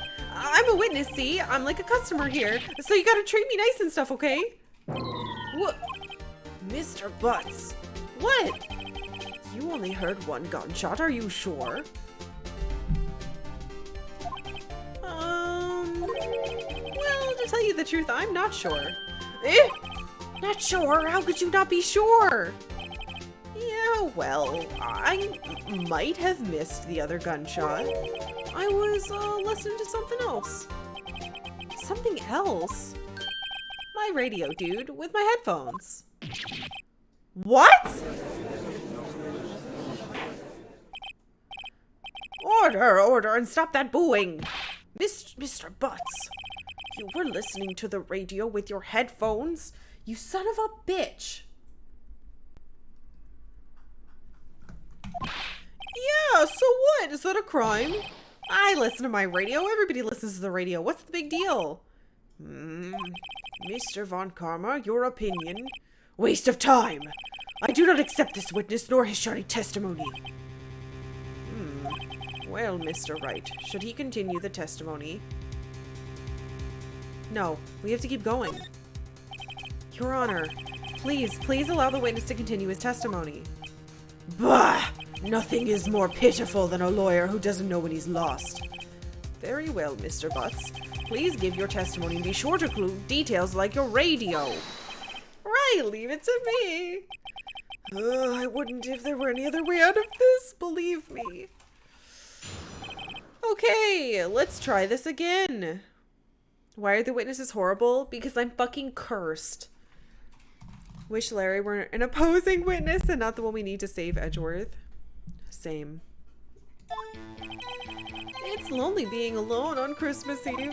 That's why I was listening to an all-request radio show on the radio. See? I was listening to it real booming loud like. But I'm sure I heard that gunshot. I remember exactly what the DJ was saying when I heard it too. You were listening to your radio at a high volume? Yeah, what's the big problem? Birthday shark. Oh no. Thank you for the energy. That makes me nervous. Can't a man listen to his radio in peace? Isn't this a free country? No. I truly believe that Larry has no idea what the problem is here. Judge, can you believe a word this witness says? What he heard was probably nothing more than a drum beat from the radio. True enough, it is difficult to believe this testimony. Yeah, I say that. Wait, Your Honor. The witness said he remembers exactly what the DJ said when he heard the gunshot. Excuse me, DJ? An announcer, the guy who says things on the radio. Anyway, what this means is when he heard the sound, no music was playing. The DJ only talks between songs, so he could have heard the gunshot from the lake. I'd like to cross-examine the witness, Your Honor. Very well, Mr. Wright. can't believe I'm continuing this charade. Okay, Larry. It's lonely being alone. Let's make him feel bad. So you turned on the radio. Right! I just wanted to hear someone's voice, you know? You don't know what it's like out there, alone on Christmas Eve. Alone! Wish Larry were in jail where he belongs. Stop that! Leave him alone. He might actually save us. I shouldn't have said anything. That's why I was listening to an all-request show on the radio. Do you by any chance remember the name of the program you were listening to? This has nothing to do with the case, Your Honor. Objection sustained. The witness was listening to the radio. That's all we need to know. That's not true! If we knew the fucking station, we could find out exactly the time of the shot and stuff. This is stupid. Tell Mr. Butts how loud was your radio set to that night? Real booming loud. Real booming loud? Yeah, you know. And you had headphones on? Yep. I wouldn't think you could hear anything going on outside at all. But I'm sure I heard the gunshot. Can you prove that? No, of course you can't. Nah, I can't prove it. But I remember that moment real clear. I mean, while I was talking about it, it came back real clear to me, you know? Remember exactly what the DJ was saying. Yes. What did she say? Wait, she? Mr. Wright, please cease these pointless questions. What possible good could knowing what a radio DJ said do us? Indeed, Mr. Von Karma has a point. I'll allow the question only if you see some reason why we should care. We should care! We should care, Your Honor. Of course we should. Why? Well, how do you know if we don't ask? Fine, very well. Mr. Butts, please testify to the court. Whew. What was the radio announcer saying when you heard the gunshot? Just when she said, hey, it's almost Christmas, I heard the gunshot. Fuck me. Wait, that means it was right before midnight. Are you sure? Of course I am. She had this real sexy voice. Maybe Von Karma was right. I'm not sure how that helped us at all. This is the most ludicrous testimony I've ever heard. But there is one gleaming ray of hope in there. I've got to press it until we get to the bottom of what happened.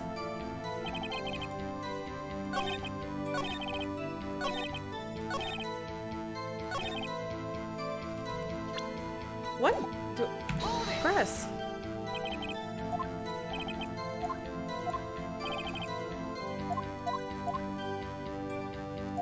What?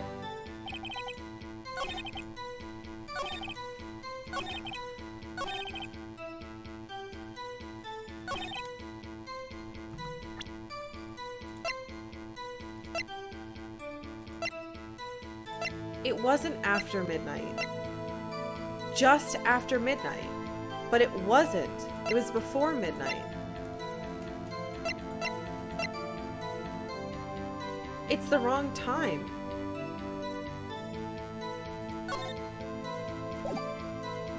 I don't know which one to show. I wonder if they'd both work.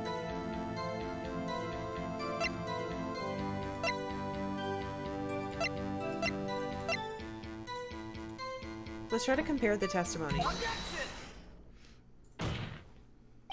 Larry, are you absolutely sure what you're saying is correct? Huh? What's with that face? You look scary, dude. Hey, if you're trying to scare me, you better know I don't scare that easily. Is something the matter, Mr. Wright? Your Honor, did you hear what the witness just said? The DJ said... Oh, I thought it was him talking. The DJ said, hey, it's almost Christmas when he heard the gunshot. Indeed, and... Almost Christmas means it wasn't Christmas. Do you realize what this means?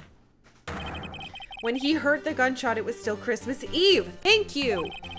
That would seem to be the case, yes. But that contradicts the two testimonies we've heard so far, Your Honor. Both Miss Hart and the old man said it was after midnight when they heard the shots. In other words, when they heard the gunshots, it was already Christmas. This is a clear contradiction, Your Honor. Order! Order! What does this mean? The two prior witnesses heard gunshots after midnight. However, this witness says he heard a gunshot before midnight. Judge, the answer is simple. The current witness is plainly mistaken. Just look at him. Suspicious. No, but 3 shots were fired. What? Well, Mr. Wright, what do you think about Mr. Butts' claim he heard the gunshot before midnight? He's right. Larry's not mistaken, Your Honor. He heard that gunshot before midnight. Intriguing. I'm assuming you have evidence for this wild claim. Show me evidence there was a gunshot before midnight. The gun. 3 shots. This is my evidence. The murder weapon? Something about this pistol was bothering me, Your Honor. Both the witnesses who testified yesterday heard 2 gunshots. However, the murder weapon was fired 3 times. When then was the last shot fired? Only now have I realized the truth. That 3rd shot was the shot Larry heard just before midnight. Order! Order! I guess that would make sense out of yesterday's testimonies. Bah! You waste your time with your empty statements. Yes, the pistol was fired 3 times. But do you have any proof it was fired before midnight? Do you have proof that the witness didn't think he heard something? Indeed. Well, Mr. Wright, there's no turning back now. Do you have evidence that proves there was a gunshot before midnight? Do you have evidence that proves Mr. Butts wasn't just hearing things?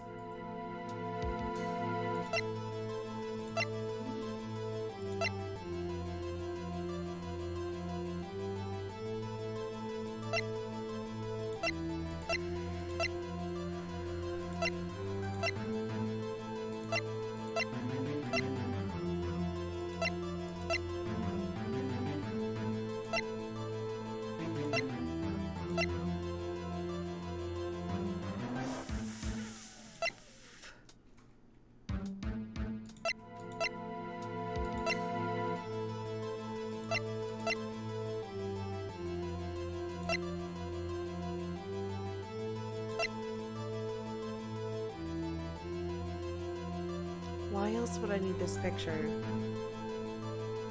But how would that even help? If I presented... God.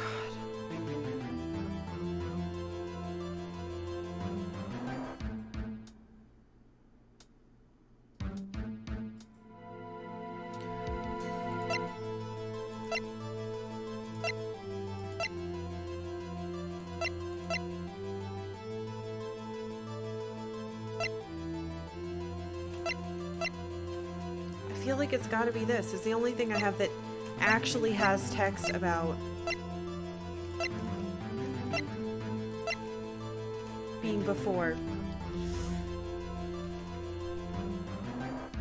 I don't know. This is probably wrong. Look at this photograph. This was taken by our witness yesterday, Miss Lotta Hart, with her automatic camera. The timestamp... Right! This is... Yes! Because it automatically did it. The photo reads December 24th, 11:50 p.m. Oh, yeah? Oh? But there's nothing on the lake in this picture.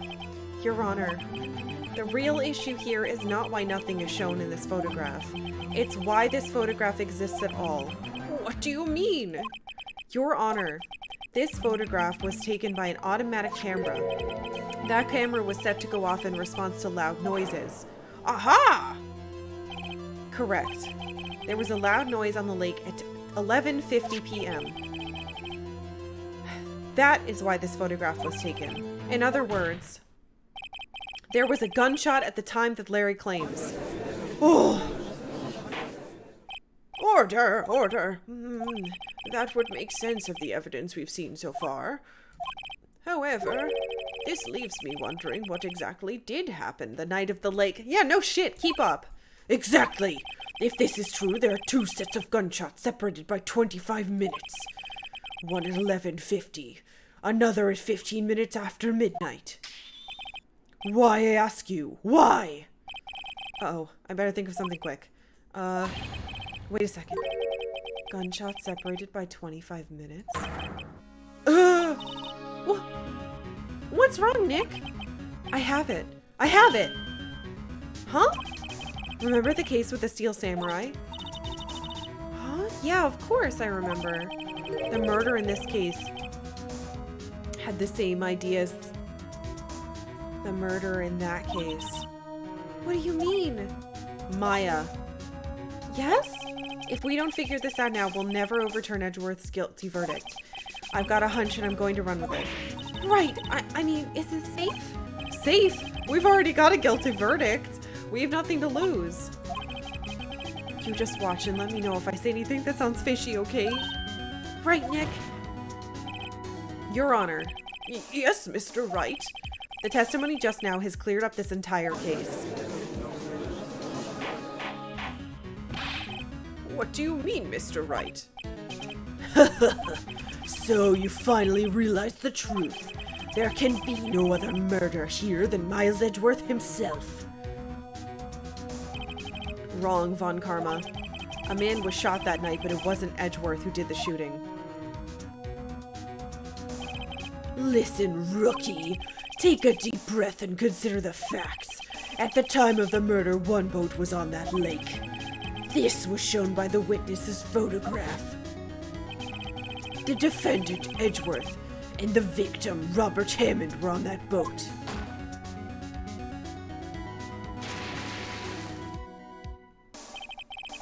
There was a gunshot fired on that boat, and Robert Hammond fell into the lake. The distance of the shooting was 1 meter. It couldn't have been suicide. Well, the guilty party has to be the other men on the boat. I admit it is hard to imagine any other possibility. Yes, but this assumes that the victim was shot at 15 minutes after midnight. What do you mean by that, Mr. Wright? We have a photographic evidence of the time of the shooting. The timestamp on the photo says 15, but Larry heard a gunshot 25 minutes before that. Robert Hammond was killed then, 25 minutes before the shot on the lake. That's the only way Edgeworth could be innocent. Mr. Wright, are you quite mad? Explain who the two men on the boat are. Edgeworth and the murderer. Of course, it was Edgeworth and the murderer. After the murderer killed Robert Hammond at 11:50, he assumed the guise of Mr. Hammond and met Edgeworth. What? Are you serious? Yes, Edgeworth won't tell us why he went to the lake that night. However, I have a hunch. That night, Robert Hammond called Edgeworth to the lake. Now, Edgeworth didn't know Robert Hammond's face that well. That's why he didn't suspect anything when the murderer took Robert Hammond's place. I'm not sure what to make of all this. Ludicrous! Mr. Wright, tell us the name of the murderer then. The murderer's name? Right. It's... Well, that's not right.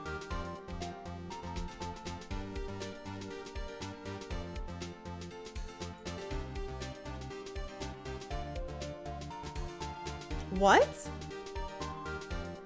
It's not Miles. I didn't think it was Lotta. But if I have to... It's Arya Stark? No way! Was it...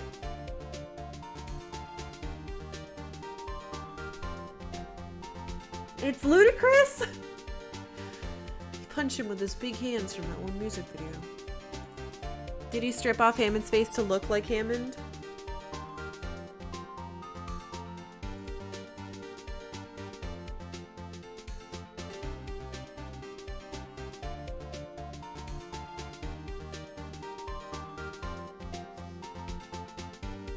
The Loch Ness Monster was... I'm a little confused. I'm gonna save. Hopefully if I fuck it up, Maya will be like, I know what you're about to say, maybe don't say it. No way. The murderer is none other than Miss Lotta Hart. The investigative photographer? Yes. You're saying that young lady dressed up like Robert Hammond and fooled Mr. Edgeworth? Yes, well, she did look sort of manly. Oh no, I think this is wrong. I'm ashamed I actually listened to this utter nonsense. Listen! You came to this conclusion based on a piece of evidence? that this photograph taken at 11:50... There's no way it's her.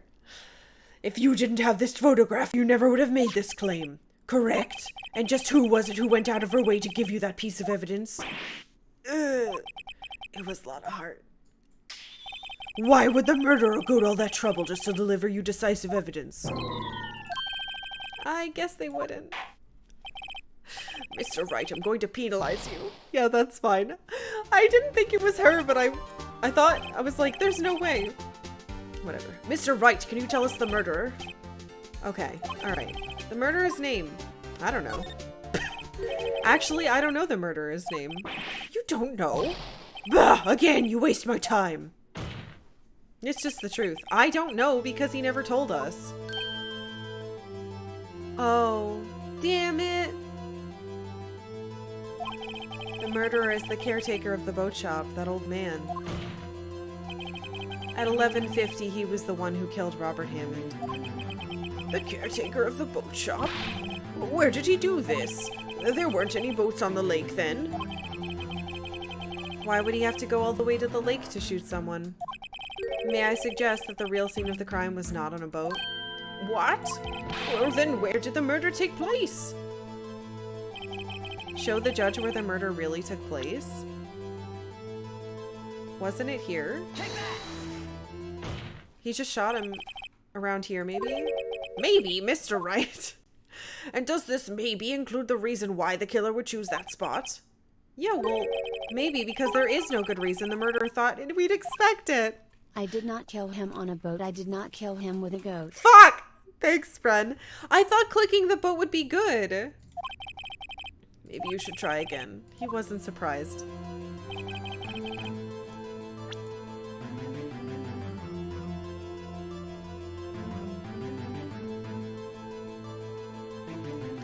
His house? Boop. Ah, here, of course. The boat shop where he lives. That way he could meet with anyone with the victim without anyone seeing. I'm definitely not fucking any of this up. Yep. Fuck. Do you have proof that the boat shop was the scene of the crime? Recall Larry's testimony, if you will.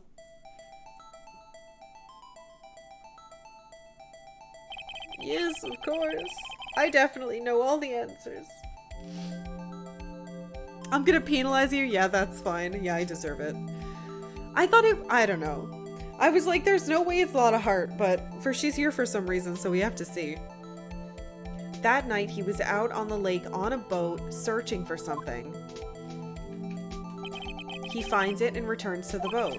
Then, just as he's starting to head for home, he hears a gunshot. He heard a gunshot, Your Honor, even though he was wearing headphones at the time. In other words, the gunshot was very, very close by. Fucking gunshots are loud enough where that's not the case, but whatever. And where would that be if he had just returned on a boat? The boat shop. Oh, God. Your Honor, clearly it was. The bunny with the wiggly ears that did it. Oh, please let that be it. Thanks, Austin. Yes, it was the bunny with the wiggly ears. It's down right there, this one. Is that one not wiggling? I thought that one wiggled. Whatever.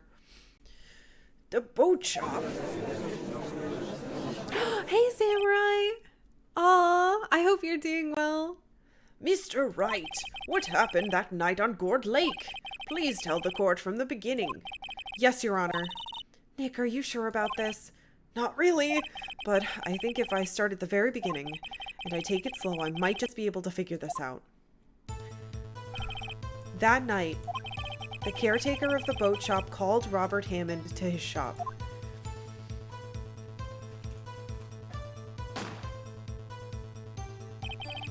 This was around 11:50. That was when the gunshot that Larry heard was fired. After that, the caretaker put on Robert Hammond's coat. He became Robert Hammond. Then he got in the boat with Edgeworth and went out to the middle of the lake.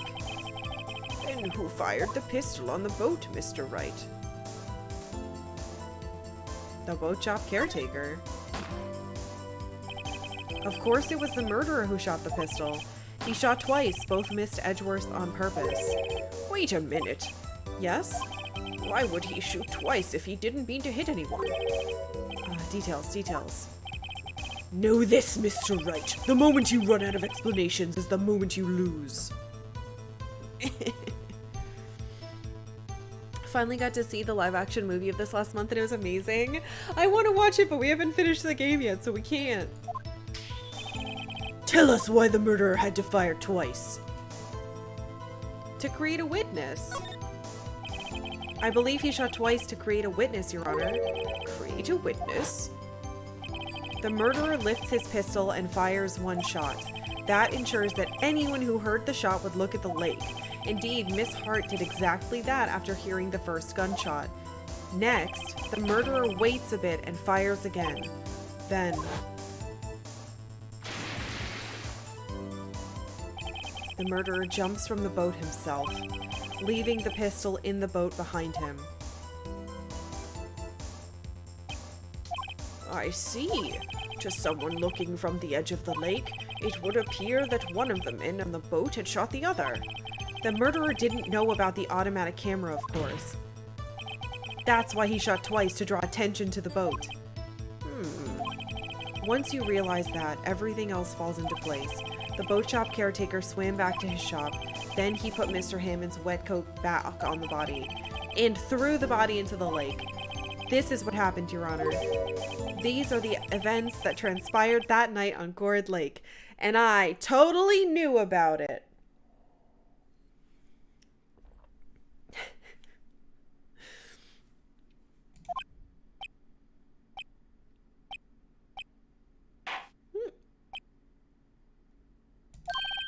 Bailiff, bring out the witness from before. The boat shop caretaker, quickly.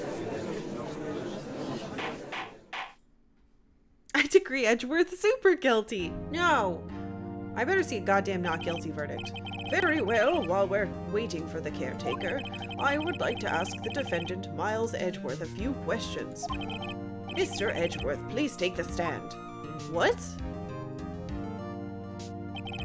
Mr. Edgeworth, you heard what the defense has said? Yes. Well, why did you go to the lake that night? What Wright has said is mostly correct. Astonishingly so, actually. Yes. Several days ago, I received a letter. The letter was signed Robert Hammond. He asked me to come to the boat shop by the lake at midnight on Christmas Eve. He said he had something very important to discuss with me. Something important? I'm sorry, I can't say what it was. Your Honor, sir! Bailiff! We are conducting a trial here. I ask that you remain quiet. The witness has disappeared. He isn't in the boat shop either. What? What should I do? Find him quickly. We cannot allow him to get away. They just let him out?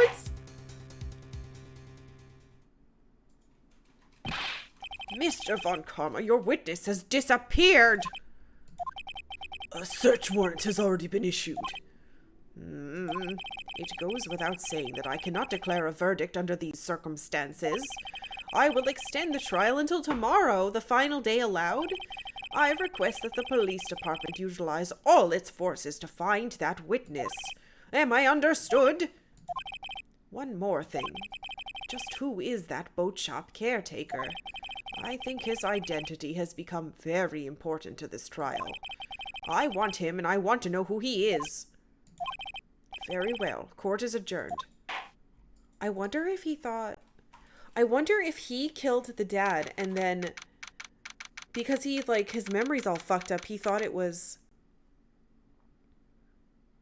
the dad again?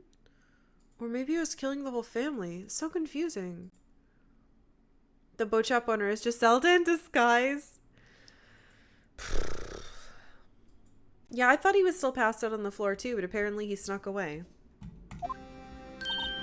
Yay, Nick, you did it! Yeah. Well, at least we got out from under that guilty verdict. And what about Larry? That was something else. Even Von Karma didn't know what to do with his testimony. Larry really helped us out. Sure, once I sifted through his unique testimony. Still, he did save us. I just wish our cases weren't so down to the wire all the time. I know what you mean. Sometimes I feel like it's us on trial instead of our clients. Hey, Edgeworth. Mr. Edgeworth? Did you say something? Don't look so pained. I mean, it looks like you're probably going to get off the hook. You could try to smile just a little. Relax. I'm sorry, but I fear it's not over for me yet. What do you mean? Right. There's something that's been troubling me for a long time now, and I don't know whether or not to tell you. Edgeworth? No. There's so little time left. I want to tell you to get it off my chest, but... I can't make up my mind. What is this about, Edgeworth? He's not gonna say I love you. Get out of here! Could you fucking imagine? And then they kissed. That'd be so weird. It's a nightmare I've had. A memory of a crime that I committed. A crime you committed? A memory of a murder. What? To be continued!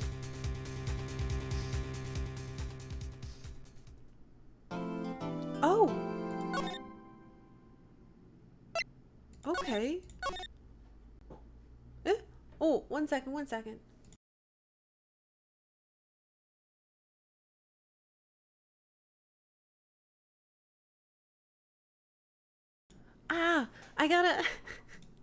I gotta go on my break really quick. Is there no music? There's no music. God damn it. Alright, hold on. I gotta go on my break real quick. We'll do it early, but that just means it's fine. It's the normal break we always do. If you're new, thank you so much for being here. If you're not new, thank you as well for being here. That kicks ass and you're really cool. Feel free to drop a follow. We have a Discord. It's !Discord if you'd like to join. We also have a poll for our next game, which is cool as well. Boop.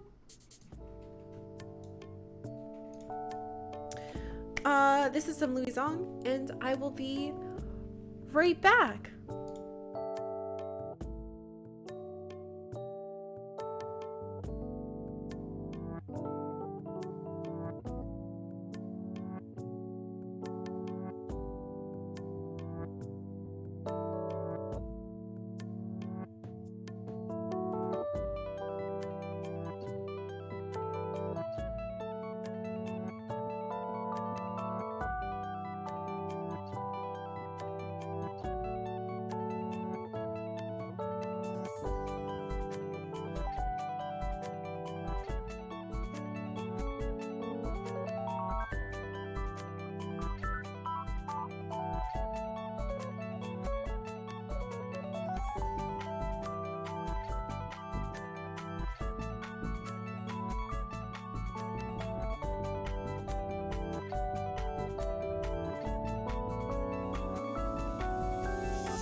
Hello.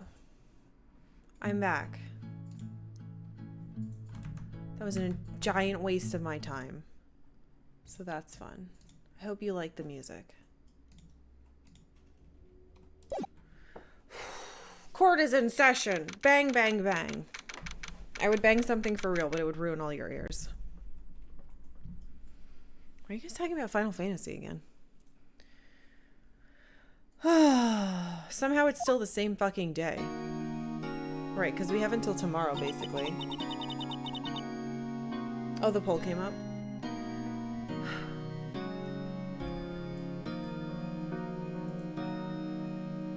I'm trying to remember what the fuck I was just doing. Right, what's his face got away? So I know his name. It's Yanni Yogi or whatever. Because we have it from the other thing.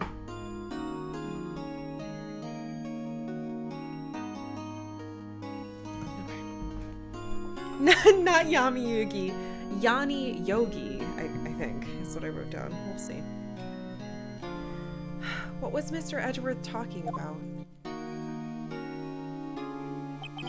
A memory of a crime that I committed. I don't know if he committed it, though.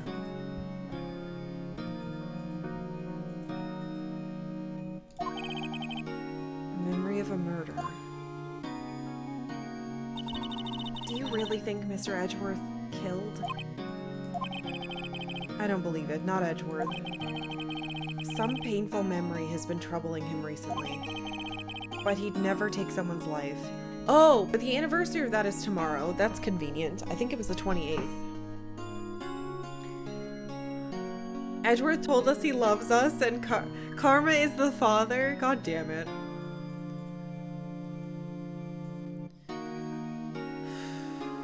Alright. He'd never take someone's life. Never. Nick. Huh? Yo, how's everyone doing? What do you think of my performance today? I had him swooning in the aisles, huh, Maya? Swooning? Me? Oh yes! I do remember feeling faint.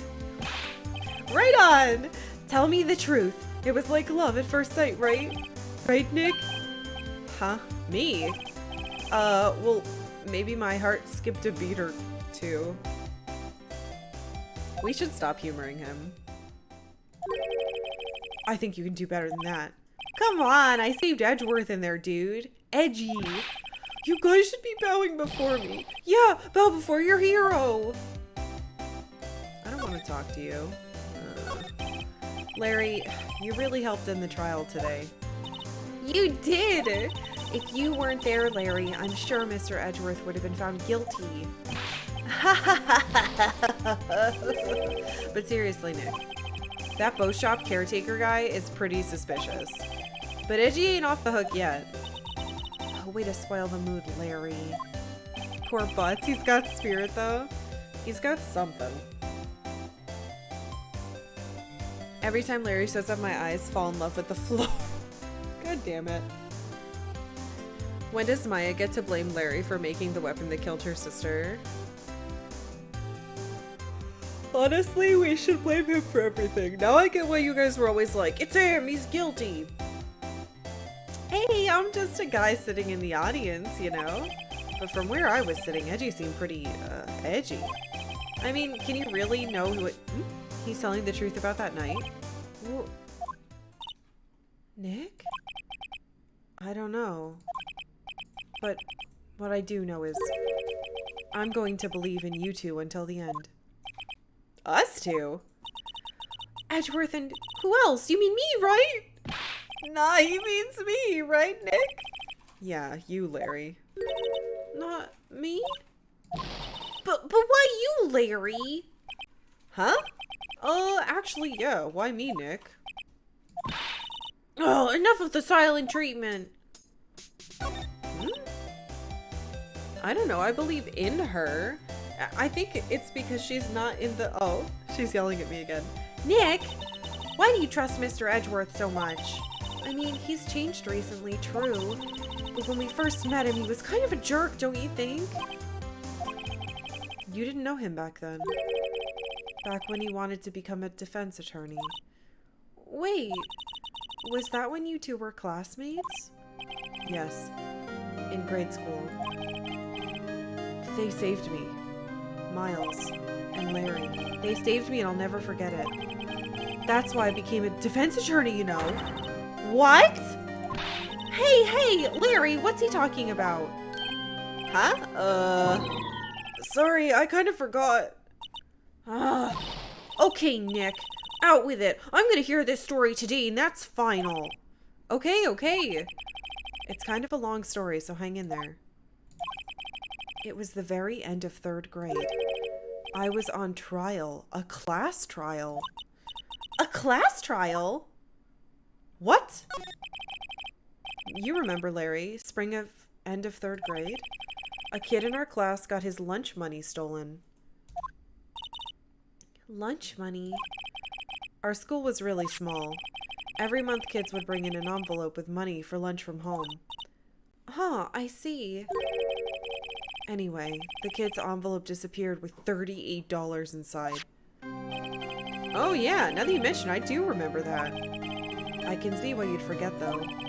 You were out of school that day. Anyway, the envelope had been stolen during PE class. I was coming down with a cold, so I'd skipped PE that day. I was the only one not in class. Oh, so they thought you did it? Yeah. The kids in class said I should be put on trial. What the fuck? That's so weird. Hey, Shia. Trial?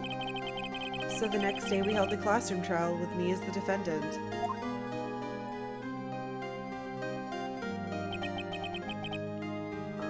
I didn't do it. Guilty, he did it. Guilty, it was you. Give the money back. You're such a meanie. No one play with him. Admit you did it. You can't hide the truth. We're not gonna play with you anymore. Yeah, you're not borrowing my eraser. He shouldn't be allowed in the relay race.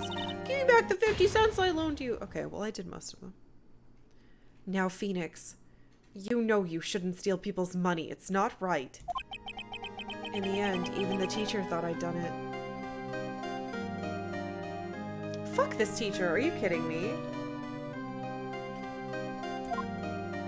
Go over and apologize, Phoenix. Look at his stupid shirt. I didn't know what was happening. I was so sad I couldn't stop crying. Everyone was staring at me like I'd done it. I tried to apologize. I went to where the boy whose money had been stolen was sitting. That's when it happened. And that's where the word objection was born. He shouldn't have to apologize. The only thing that belongs in this... Wait. The only thing that belongs in a trial is evidence. Anything else has no place. You should all be ashamed. Amateurs! Miles! He's wearing a little bow tie. It wasn't you who stole my money, was it? No. Then you shouldn't apologize. Everyone's been shouting at you, but no one has any proof. That is why, Your Honor, this boy is innocent. But Miles, it was your money that was stolen. Yeah, he didn't. He's the one. We don't need proof. Make him say he's sorry. Why don't you all just shut up? This is always how it is. Everybody ganging up and picking on one person. Just think of how he feels. He said he didn't do it, so he didn't do it.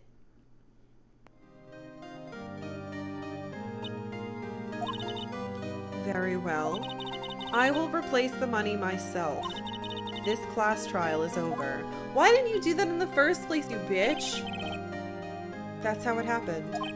After that, the three of us were the best of friends. Wow, I had no idea. Yeah, I had no idea either. I mean, I forgot. That's when I learned what it meant to be alone. Totally alone without a friend in the world.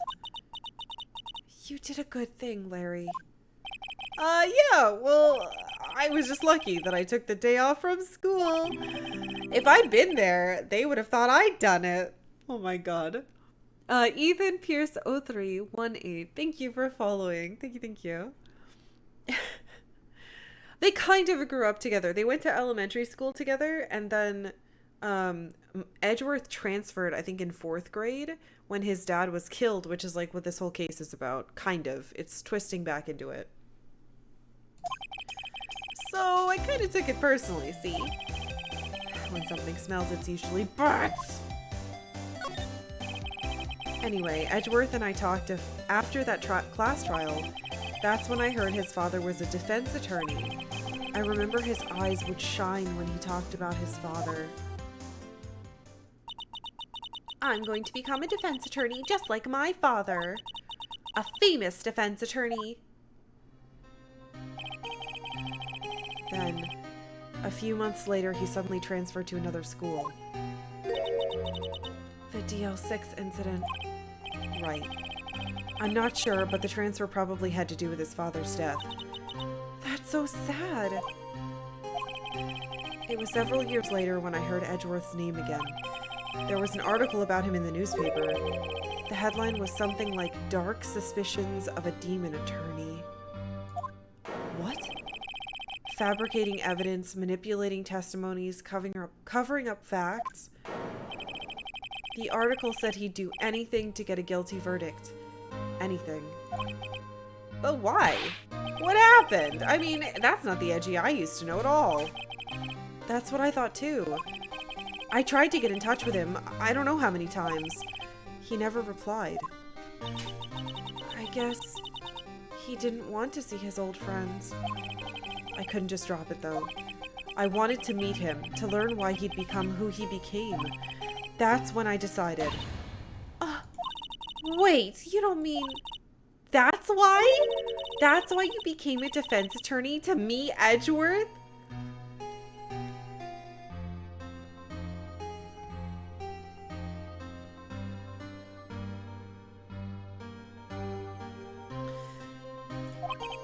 If I was a defense attorney, I knew he'd have to meet me whether he wanted to or not. In court. I feel like I'm reading a BL manga or something. At the end, they're gonna kiss. Edgeworth believed in me, and I believe in him. He's in pain, and no one's on his side. Are you kidding me? I'm the only one who knows the real Edgeworth. I'm the only one who can help him. Fuck! He became a defense attorney to find his old school friend. How's that not a love story? This is so weird. Like, it's so well written. Whoa, Nick! So is that why you helped me out for free? Yes. I helped you because I believed in you. Except I don't remember saying I'd do it for free. Oh, Nick! Nick! We have to save Mr. Edgeworth if it's the last thing we do, okay? Right. And it very well may be. First, there's that rental boat shop caretaker. We need to find out who or what he is. I'd settle for who. I guess I can clean out some of this evidence I no longer need. Okay, let's go. Clear out the evidence I don't need. Why would I do that? I need... Oh, I see. I must have... gotten rid of some of it.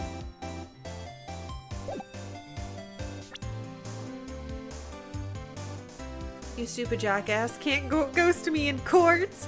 Rah! I sell hot dogs because Edgy likes hot dogs. Oh my god. Alright, what are we missing? Or rather, what did they take?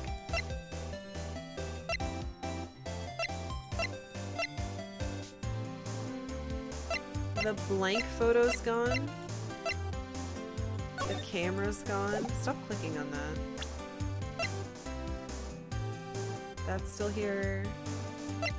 This is still here. Huh. Interesting. You love the music in this game. Hey, Tylo! I guess we don't need it, so it doesn't matter. Huh. Alright. Oh! Mia's favorite plant, its name is Charlie. Maya's gotten the knack of watering it lately. Charlie's been perking up these days. Cleaning, screwdriver, yeah, this is the same. Maya bought a steel samurai, yeah, this is all. Just in case though. I dropped it on my foot. Yeah, okay. I wonder if we should talk to him first. I still have my badge, it's true. You look as grim as always. Mr. Edgeworth, I heard the story about the class trial.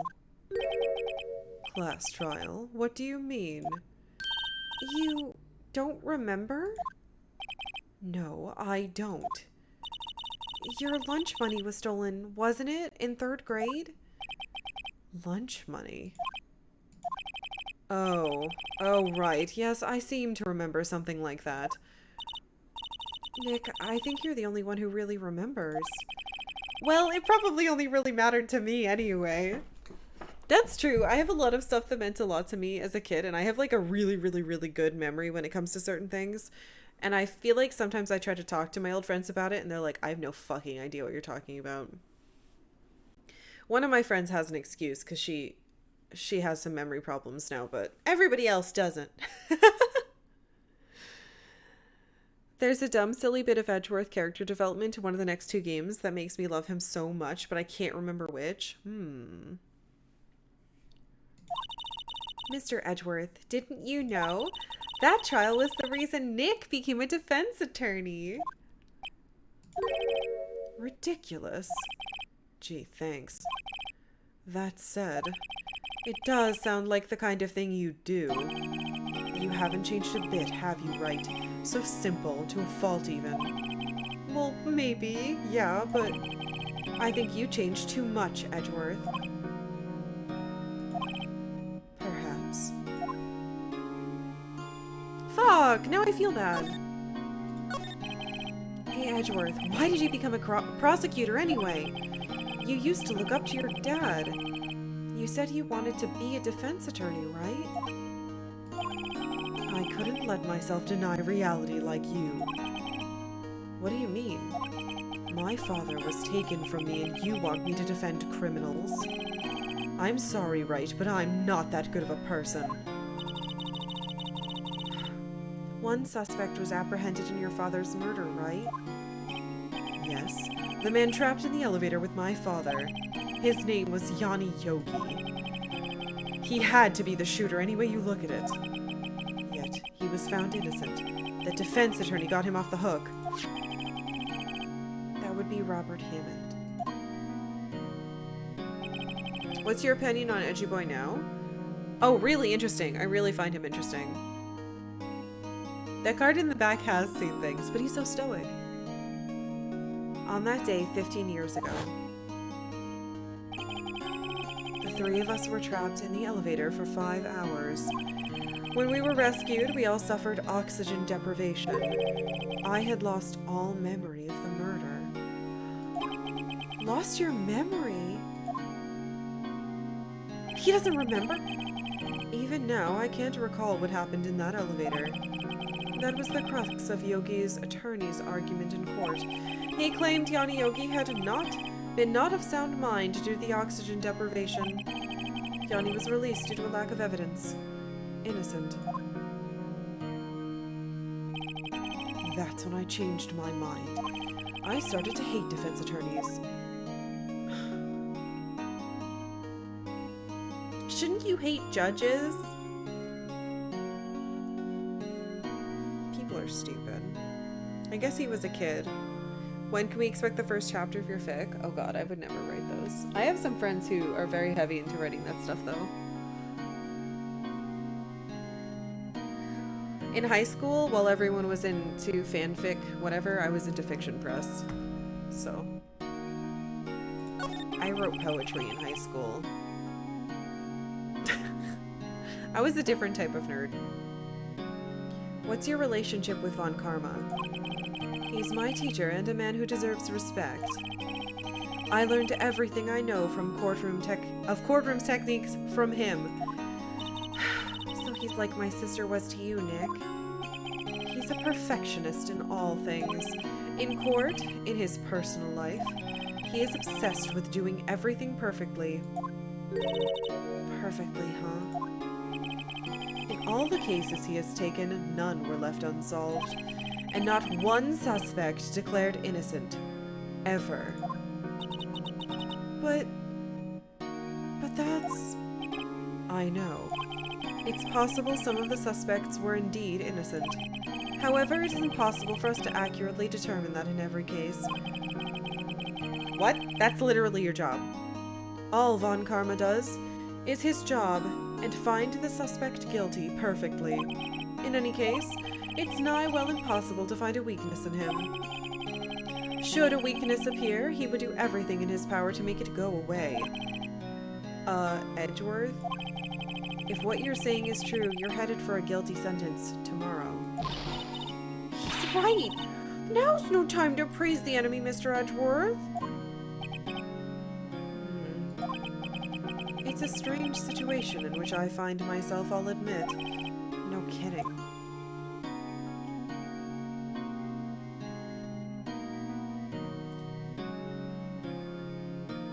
This sucks.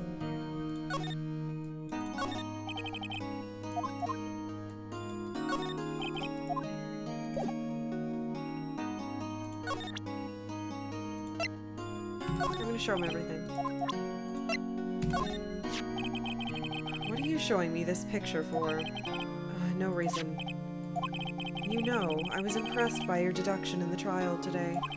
Granted, you were at the end of your rope, but still. Nick, you noticed.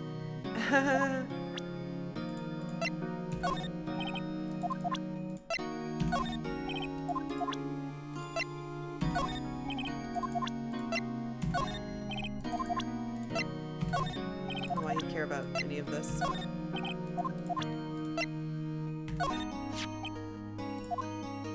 It was that case that changed my life. And tomorrow, on December 28th, its statute of limitations runs out. Tomorrow. Could that be a coincidence?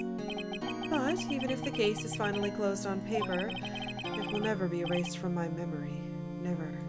Poor Mr. Edgeworth.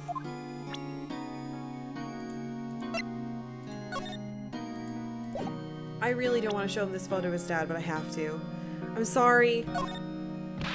Nick, no! That's a photo of his father. Don't show that to him. What? Oh, come on. As if he hasn't... That was the perfect time to dredge up these memories. What is it? Nothing. Huh. Bullshit. How could I? He's gonna have to see it sooner or later.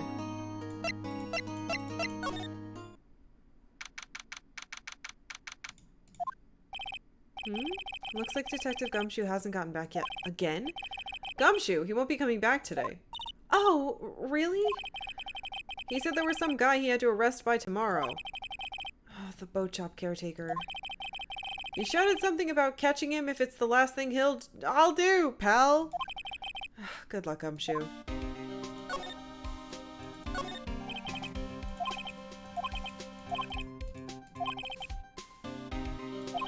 Tomorrow? Wait, he's presenting to the department tomorrow? I'm gonna make sure they know how much people like the Blue Badger. Good luck. Okay, most of this is the same. This must be the chief of the detectives. He's glued to his computer. That's not- Whoa, that's not possible! The world ended yesterday! He must be reading predictions for the future on someone's homepage? Jesus. That must be one of the detectives. He's mumbling something to himself. Please, think about what you're doing, Jolinda. Don't take my Tommy away from me. No! He must be doing image training for a nasty divorce argument. Oh! Detectives' desks. They don't spend a lot of time at their desks, yeah. Done. Lawyer badge. Lawyer badge! Actually, that's a good point. That reminds me.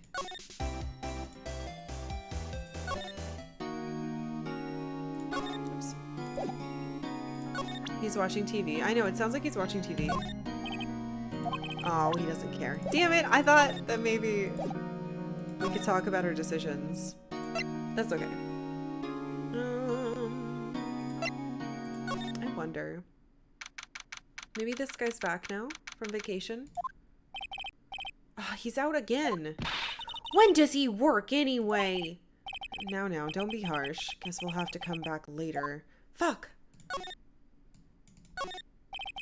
Silver lines, blah blah blah. Got money to burn. Beep bop boop. Expensive plant. He's never getting that painting back. I don't feel bad for him.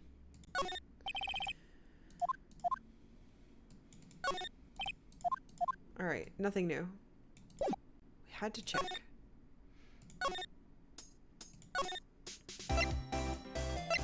Alright, I guess we're going back to the lake. We'll see if we can catch the guy. Or maybe Gumshoe is here? There he is. Hey pal, long time no see! Oh, Detective Gumshoe. Close one today, eh? I got so worked up I snapped my tie in half. Sorry about that. No prob, pal. Thanks to you, we now know who really did it. You mean the boat shop caretaker? Look, I'll make you a promise. I'll have that scoundrel in my custody by trial time tomorrow. Come what may. It's my duty to you as a police officer. Now I'm off to catch me a criminal. Bye. Detective Gumshoe sure is active today. Oh, one other thing. Ah! No one can go into the woods today. Huh? The woods? Where Lotta was camping? The woods are off limits to camping, and apparently the park ranger found out. He got pretty mad. No one can go in for a while. Oh, I guess Lotta's in a lot of trouble.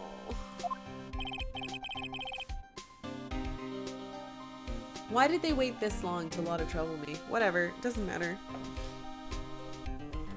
Anyway, I'll be seeing you tomorrow. Okay, bye. Finger guns. Now! Gourd Lake. It's blah blah families. No waterfall. Bleep blah picnics.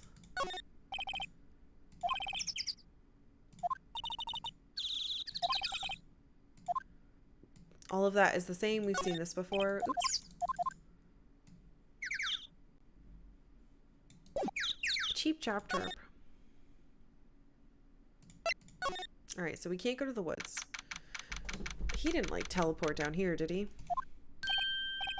Huh? Wait, the steel eyesore's missing. Eyesore? Looks like the hot dog stand's closed too. I guess Larry's too busy worrying about Mr. Edgeworth to show up for work. I guess Larry has today off? He was pretty happy about saving Mr. Edgeworth. True, we owe him big. No, I don't. No one's going to sit here on a cold day like today. Well, unless they were eating a samurai dog. How would that change the temperature, I wonder? Huh? You seem troubled, Nick. No, who? Me? This lake sure likes to cause problems, doesn't it? It's not the lake.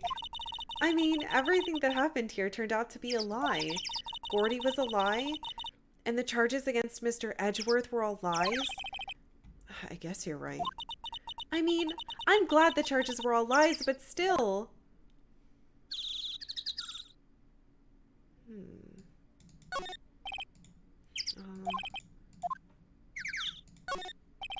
A trash can with no trash. I think that's everything here.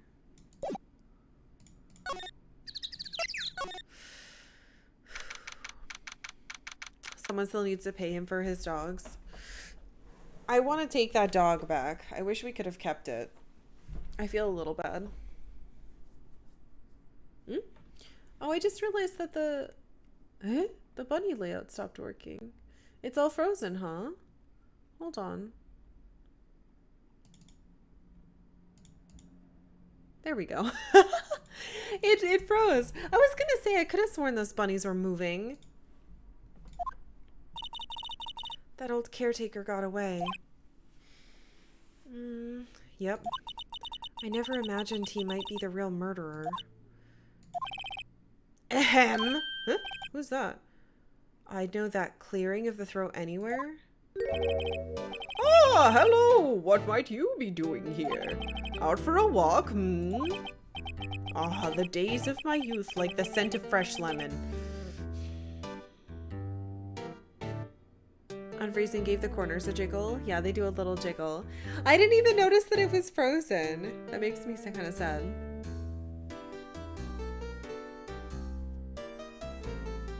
I hate this guy. What is he even doing out here? Mr. Grossberg, this is no time for idle reminiscing. Mr. Edgeworth's trial ends tomorrow. That's true, yes. But from what I saw of today's trial, Edgeworth should be fine, right? Well, I'm not so sure about that. Oh, what do you mean by that? Well, I'm not sure. If you find anything out, come by my office at once. I may be able to offer you some assistance. Thanks. Bye. What do you think Mr. Grossbeck was doing here anyway? Who knows? Why the fuck was he here?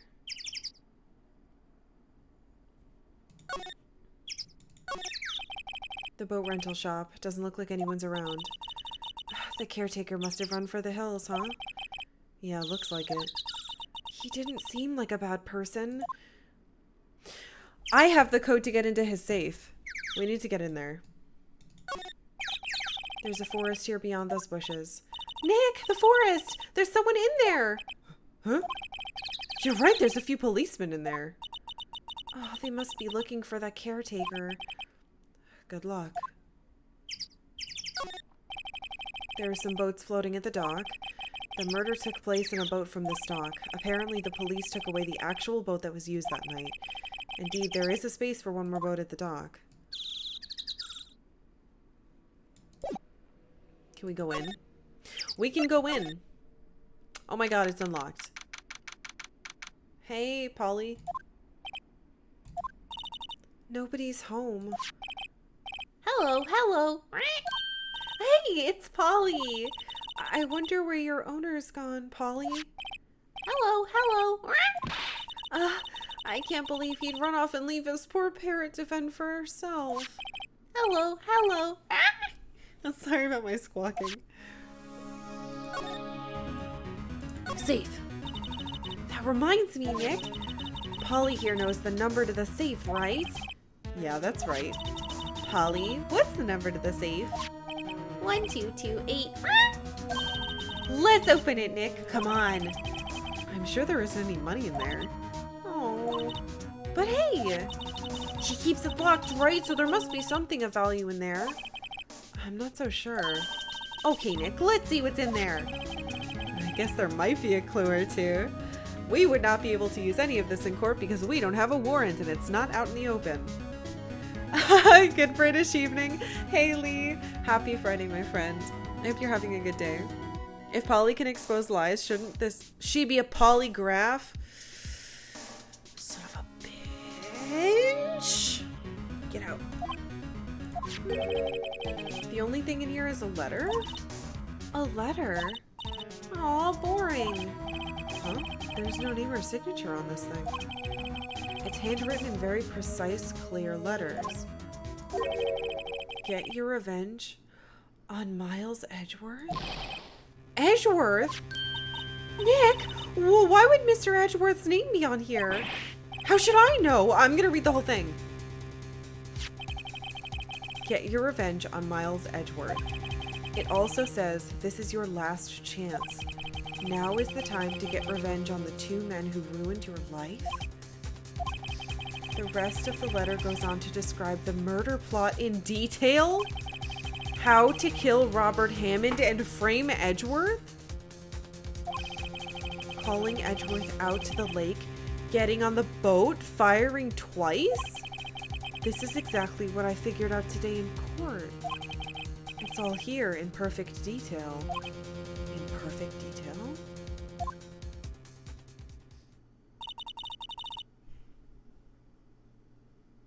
As long as the burden is on the defense, they should be allowed to bring in their own evidence. I agree with you. What do you think it means, Nick? I don't know, but it looks like these are instructions for the caretaker. When he killed Robert Hammond and called out Edgeworth, he was following instructions. But who could have written that letter? And what does it mean to get revenge on Miles Edgeworth? Look, I don't know, okay? But one thing's for certain. This letter is an amazing clue.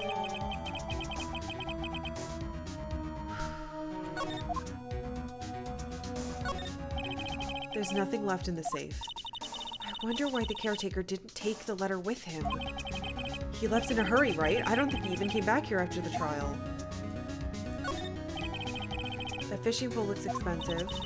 Maybe we should bring it to Detective Gumshoe. Don't you think the caretaker would mind? Well, we can just leave him the metal detector in exchange. Maybe we'd better not. Ah! What? What's wrong? Oh, never mind. What? Tell me. Just, when I saw the TV, I remembered. They're showing a Pink Princess special this week. Oh. Fuck! I thought there was something in the trash. Ugh.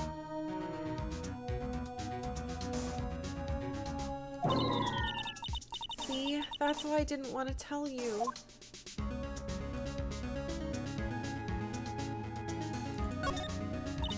Say, Nick, don't people usually put pictures of fish up on the wall to boast about them? Yeah, I guess so. You mean the pictures of fish they caught, right? Right! But don't all the fish on the wall here look really puny to you? Oh, well, you know what they say. You should have seen the one that got away. Except the one that got away from us, the caretaker, and we did see him. Why do I feel like we're having two different conversations?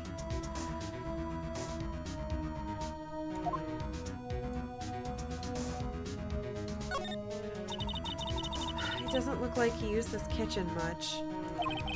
You're right. I guess the whole pasta restaurant thing was a lie. What, you thought he was telling the truth? Everything's cold. Looks like he didn't turn his heater on. I guess he hasn't been back here since the trial.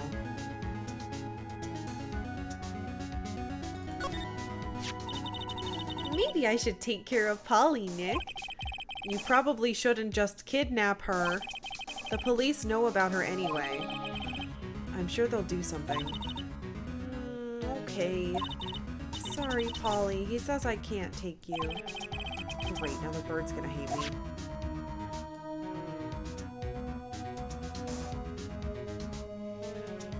I think that's everything.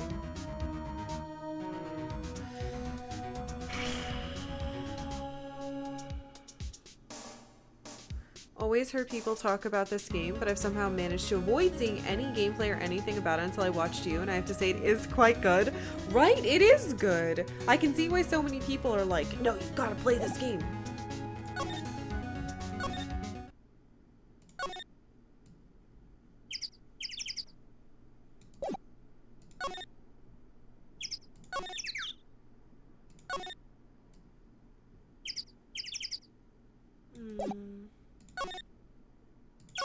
We can't go to the woods. I wonder. We probably need to go, I wonder if he's back yet. No, he's not. Okay. We need to go to Grossman Law Offices. 1 day left, Nick! Yeah, I know. Well, no time to waste. Let's get going. Can I talk to you? What do you think we should do now, Maya? You would know best, Nick. Just do what you do. That should work. Well, had any good ideas? This is all tied to the DL6 incident. We'd better find out as much as we can about that murder before tomorrow. Something that happened back then has a hold on Edgeworth and won't let go. Can I give you evidence? I probably shouldn't. Have you played the Professor Layton series? I have not, no.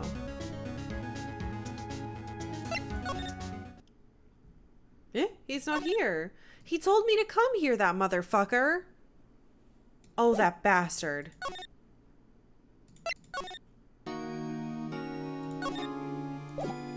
I've already shoved everything in his face.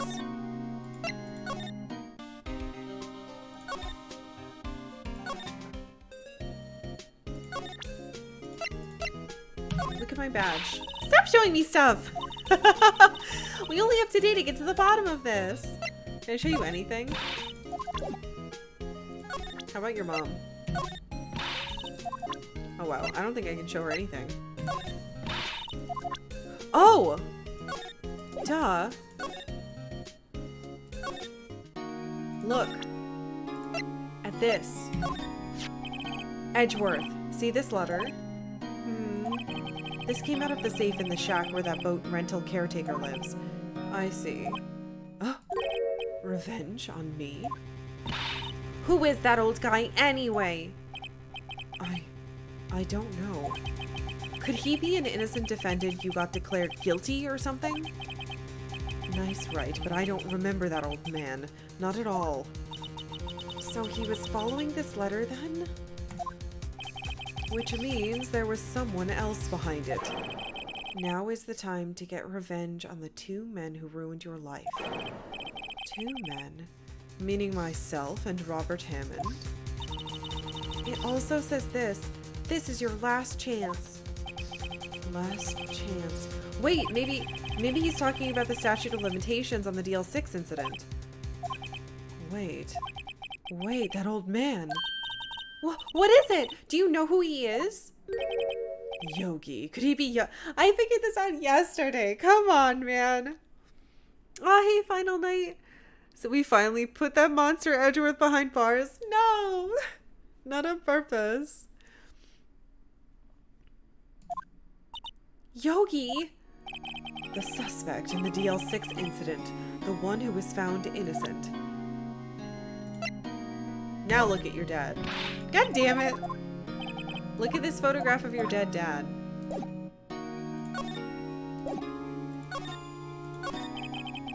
Yanni Yogi was a court bailiff at the... Wait, he was a court bailiff? I thought it said he was a court clerk. I literally wrote it down. Yanni Yogi, court clerk. This is bailiff. Yeah, please re-traumatize yourself. Look at your dad. Look at him. Remember.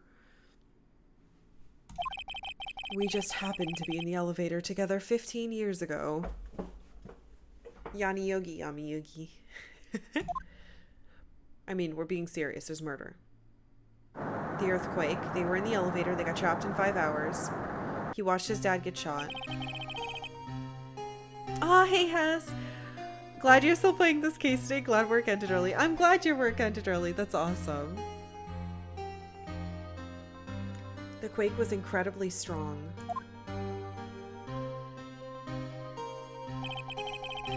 Before I knew it, everything was dark.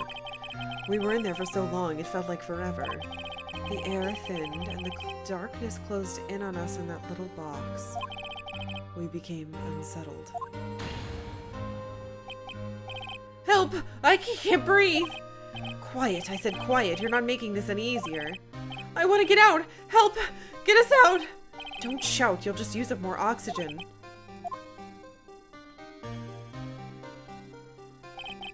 That's all I remember.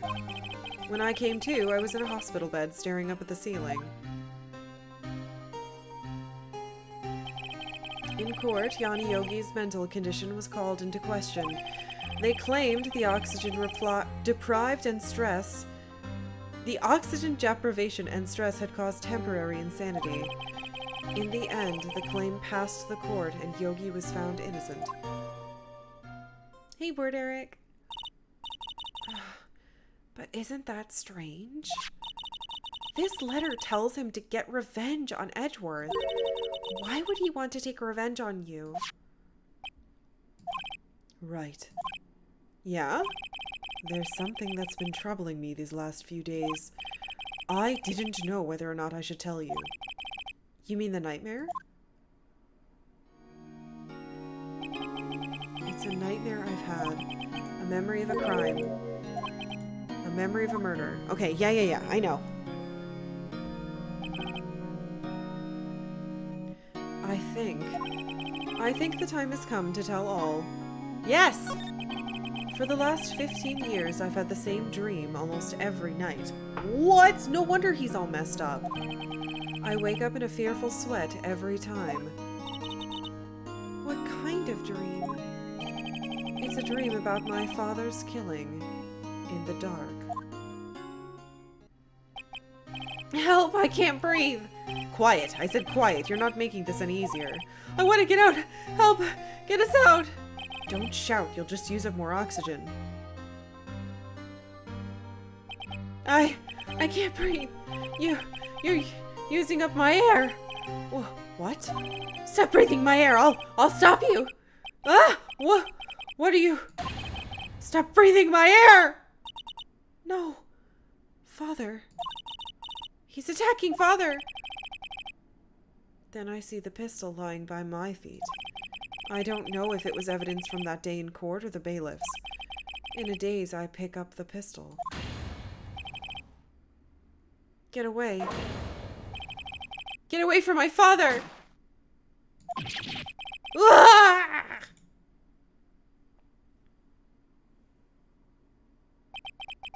And with that scream, I wake. It's a bone-chilling scream. A scream that has rung in my ears for the past 15 years.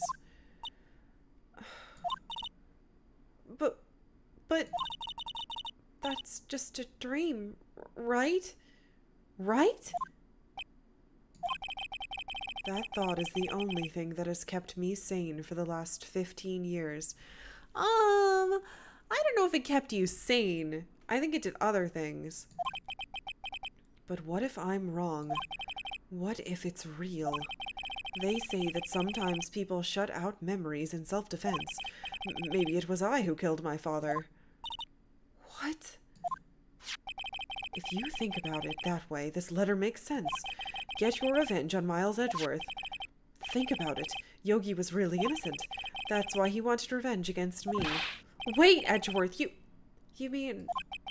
It was me. I was the true criminal of DL6. I shot my father. This is bad.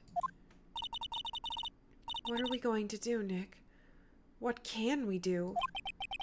I don't know. I don't think there's anything we can do. Like it or not. If there's someone else who knows a lot about the DL6 incident, maybe... There is, Nick! There is someone else who knows about DL6. Yeah, there is. stupid gross man. We have to go back in time and arrest 6-year-old Edgeworth. I don't think it was him. I really don't think it was him. My cousin Vinny's doing strongly in the poll. Fuck yeah. Mr. Grossberg. Ah, hello there. What's wrong? You look troubled. No kidding. I can't believe you're not. My. Just calm down and tell me what's happened. It's Mr. Edgeworth. He...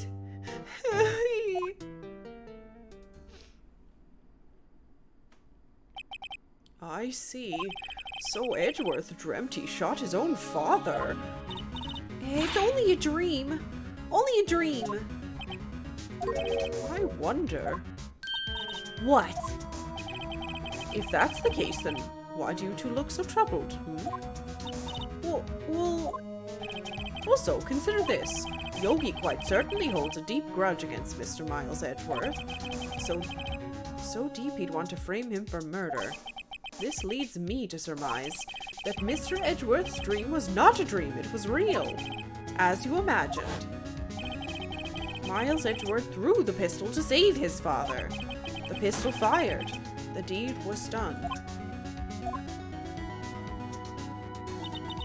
No. I don't believe it. Yogi was suspected of murder and his career as a bailiff was irrevocably wrecked. Thus he sought revenge on Miles Edgeworth. This was his last chance, of course, with the statute of limitations so close. But...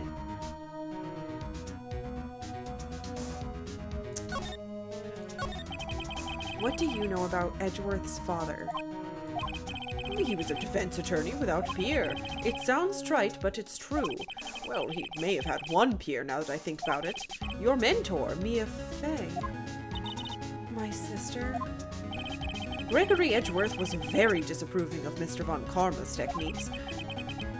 That's no surprise. Von Karma's an extreme man. Forged testimonies and evidence are nothing to him. The result? He has a perfect win record in court. To beat him, Gregory Edgeworth tried to call attention to his methods. And he lost.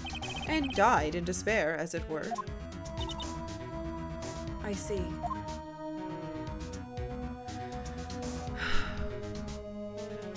There can only be one defense attorney in this family. Dad cocks gun. No! That's so fucked up. You can't say that.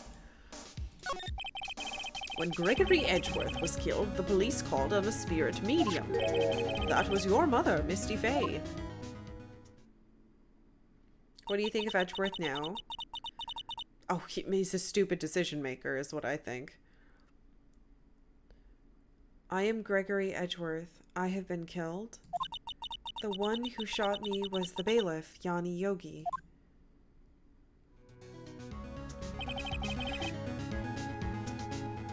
I wonder if the spirit of the dad was trying to protect his son. As a stupid decision maker, I love him. Oh my god. Colonel Mustard did it in the study with the candlestick. I want to play Clue. I wish I had Clue. I don't think I own it. Yet Yogi was found innocent. That's when my mother left us. Everyone called her a fraud. That's right. Everyone thought she was, you see. Yet, now that I think about it, it seems the one who lied was Gregory Edgeworth's ghost. Gregory Edgeworth must have known who shot him. I don't believe it. So you're saying he falsified his testimony? See? That's what I just fucking said. That Edgeworth's dad lied to protect his son? It's only a possibility, mind you, but a possibility nonetheless. Let's shove a bunch of stuff at him. Look, I'm a lawyer.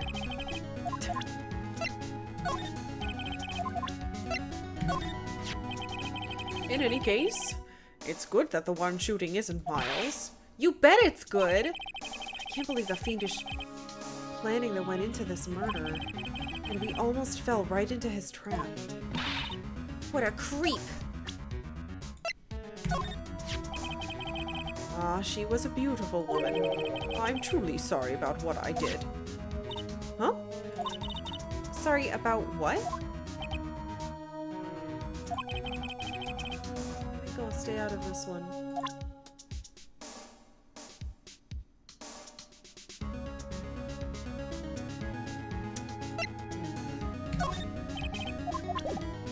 Oops.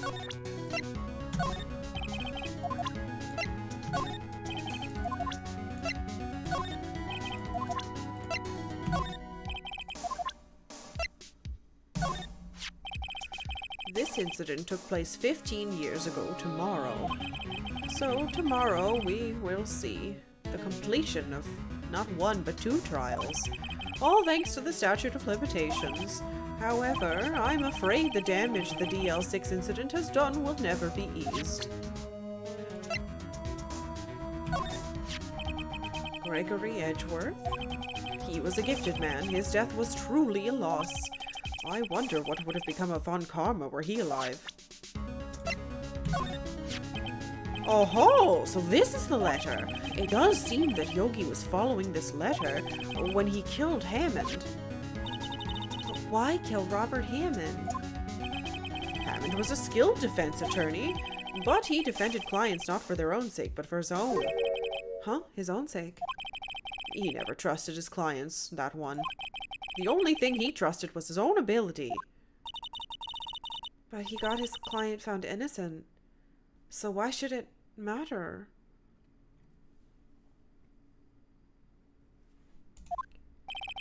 Actually, my dear, it's quite different. He won that innocent verdict for no one but himself. Yogi was a free man, but socially he was ruined. Huh?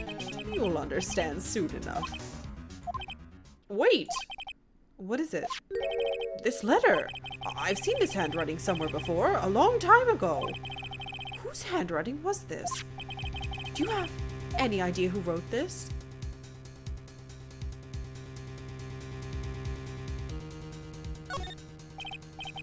Could it be Manfred von Karma?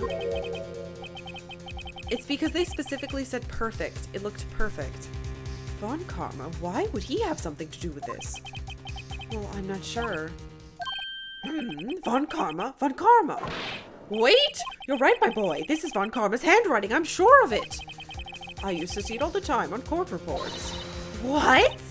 But that means the one who told Mr. Yogi to kill was... Correct. Manfred von Karma himself. What does this mean then? Why would Von Karma want to frame Edgeworth?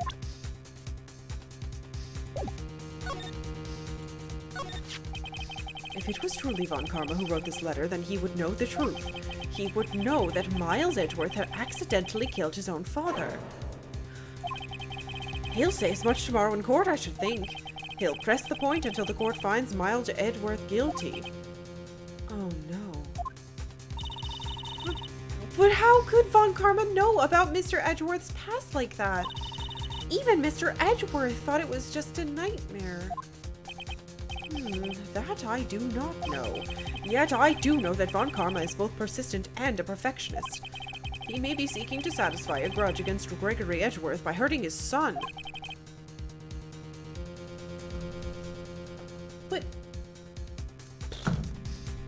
what do you mean? It was 15 years ago. Von Karma met Gregory Edgeworth in court and Von Karma did win. But he didn't make it through the trial unscarred. What happened in the trial between Edgeworth's dad and Von Karma? Von Karma got the guilty verdict he wanted. He won the trial. But Gregory Edgeworth accused Von Karma of faulty evidence. And though he lost the trial, Mr. Edgeworth's accusation stood. Faulty evidence? It was the only penalty Von Karma has ever received in his career as a prosecutioner. Prosecutor. Not prosecution. Never mind. Gregory Edgeworth dealt a blow to his perfect trial record. Wow. It must have been quite a shock for Von Karma. He took a vacation for several months after that, you see. A vacation? Yes, an unusual event for the man. Octavia can. Ah, fiddlesticks. Thank you, 02. Let me find her. I think I see her. She's over here.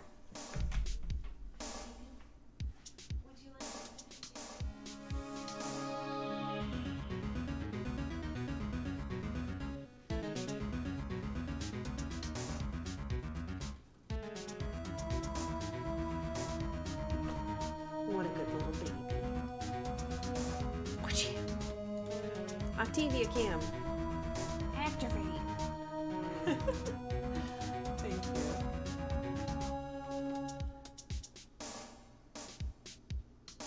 A free pet on me. Imagining Grossberg's. Oh, there we go.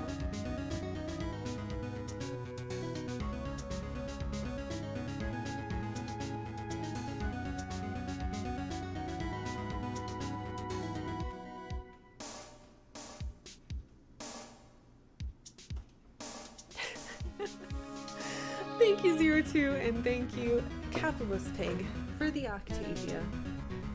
It's quite good. Quite good, I think she is. Imagine Grossberg's face replaced by Octavia. That'd be pretty funny.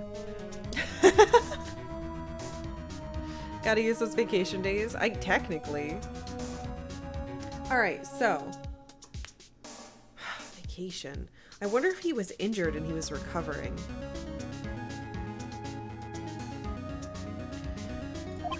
That was the first and last vacation he's taken in his many years of prosecuting.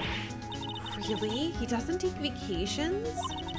Like, go to the sea or, to the mountains?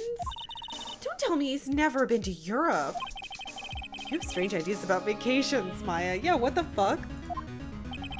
In any case, that was the only time he took a vacation from work. I believe the penalty upset him quite a lot. Odd.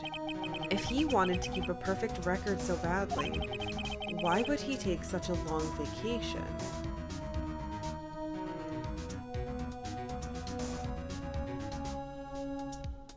Wonder... I think he got hurt. Ah! Oh my gosh! I'm so happy she's coming home from the hospital. I hope everything is well. I'm sending so much love. Fuck yeah, Boots. Please be safe. I hope she's okay.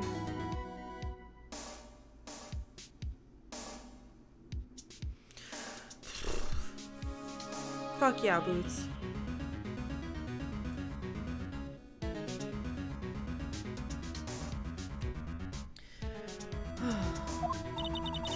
What do we do, Nick? Von Karma is going to bring up DL6. You can bet on it. What if Mr. Edgeworth pleads guilty to DL6? I won't let him. Yes, Mr. Wright. I hate to say this, but even accidental murder is murder, you know. I know that. You think I don't fucking know that?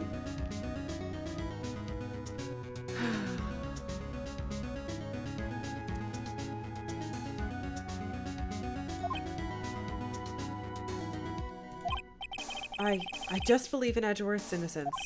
I can't believe he'd kill someone. But Nick, Mr. Edgeworth admits it himself. His father must have lied to protect him from beyond the grave. I don't care. I know he's not guilty. Mr. Wright, if you say so, I suppose I could go check again. The police files might hold something of interest. Mr. Grossberg, thank you. I can't promise anything. In fact, I think the chances of finding something are slim. I understand. The police materials. Fuck yeah. Alright, thank you.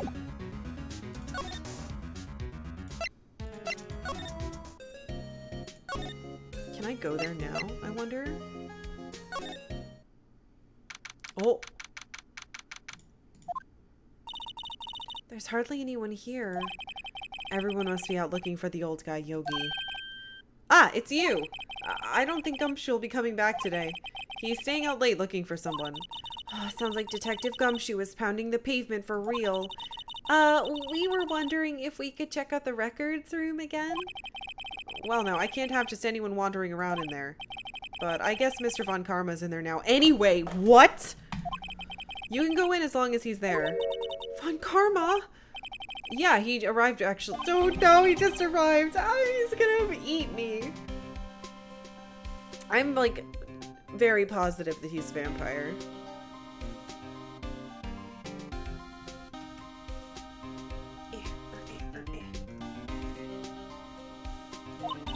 Nick, let's hurry. Shit. Go punch him in the dick. You got it. If Von Karma tries to eat you, throw Maya at him and run. Yeah, that'll go super well and nothing horrible will happen as a result of that. Considering how direct and straightforward Gumshoe is, it wouldn't surprise me if he literally pounded the pavement. Yeah. Dusty as always. We were only here just yesterday. I'm sure they haven't had time to clean. What's wrong, Nick? Nothing. I was just noticing that he isn't in here. On Karma. Huh? If Tess a vampire, shouldn't we stake out the room before going in?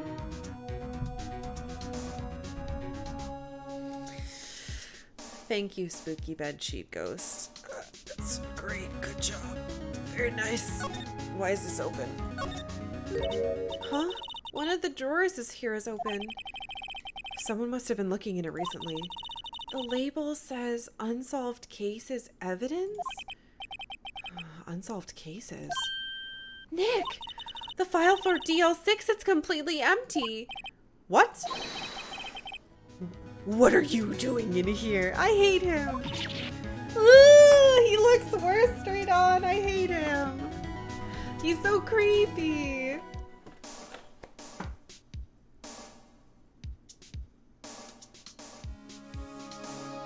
If he's a vampire, Maya can defeat him with her sunny disposition? Fuck. Well, this sucks. I wish he would go away.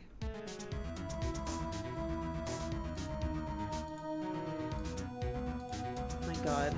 I'm trying to double check how long Octavia Camp's gonna go.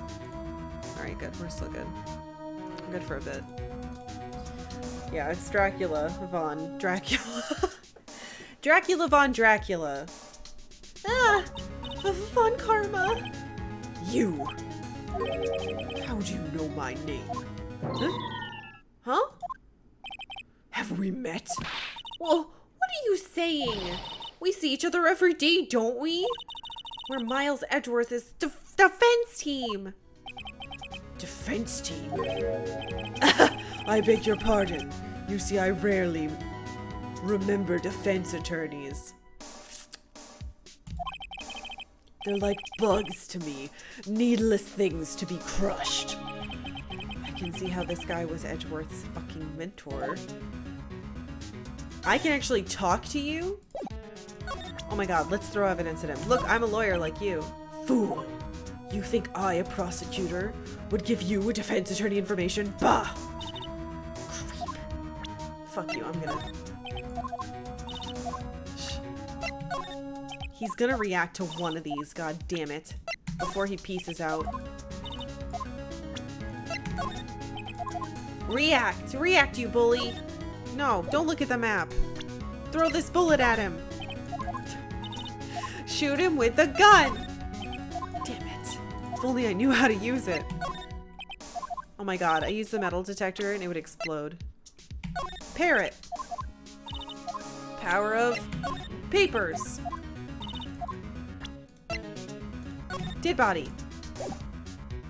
You did this.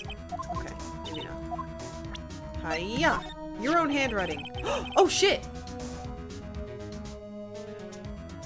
You can't kill vampires with guns. You can if you stick tiny stakes in them. Or if you sharpen the point into its own stake. Whasham! Double vampire killer. Stake on the end, stakes inside. If you miss, you throw it. I win. Mr. Von Karma, have a look at this. This was you, wasn't it? You instructed Yanni Yogi to commit murder. Yanni Yogi. How many years has it been since I've heard him called by that name? He's a fool. I told him to burn it after he read it. Huh? So you admit it? You wrote Mr. Yogi this letter. Yes, my dear defense attorney. Thank you for taking the trouble to bring it to me. You've saved me from a lot of needless hassle. What? Nick, what is that thing? Ooh, a stun gun? For self-defense, usually. Indeed. 600,000 volts will course through your body like a dog touching an electric fence. 600,000. Oh, don't worry. People don't die from it, usually. Now give me the letter. No! No! Whoa, what are you? Nick, run! Ah! Huh? Maya? Out of my way. Oh, fuck! Did I just lose? He tased us. I didn't even get to talk to him. He got us! No! The letter's gone! Of course. And he took the DL6 evidence? All of it? I fucked You up. threw Maya at her just like I suggested. No, I did not. It wasn't me. Fractal, don't. I didn't do it. I thank you for the bits, but no, take it back. I shouldn't have done that. Oh no. Back to having no clues. Wait, Maya jumped first? Maya? Is she okay?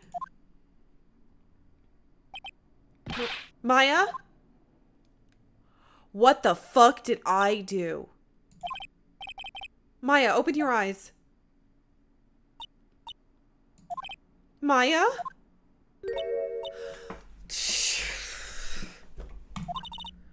The letter. Did he take it? Huh? Oh. Yeah, are you okay? I couldn't stop him. I jumped as fast as I could. But one shot from that thing knocked me out cold. I'm useless. I'm no good as a lawyer or a medium. I can't even call my sister. Not even now when we need her the most. I wish I hadn't woken up at all. Maya? Ugh, there has to be some way I can help her. Better do something about her self-confidence first. Huh? Maya, she's holding something? a bullet? DL6 incident evidence number 7, taken from the heart of Gregory Edgeworth. I remember. Von Karma was holding this when Maya jumped him. I'll prove it to you, Maya. You're most definitely not useless. I'll prove it to you in court tomorrow. To be fucking continued. I should have talked to him. I should have talked to him.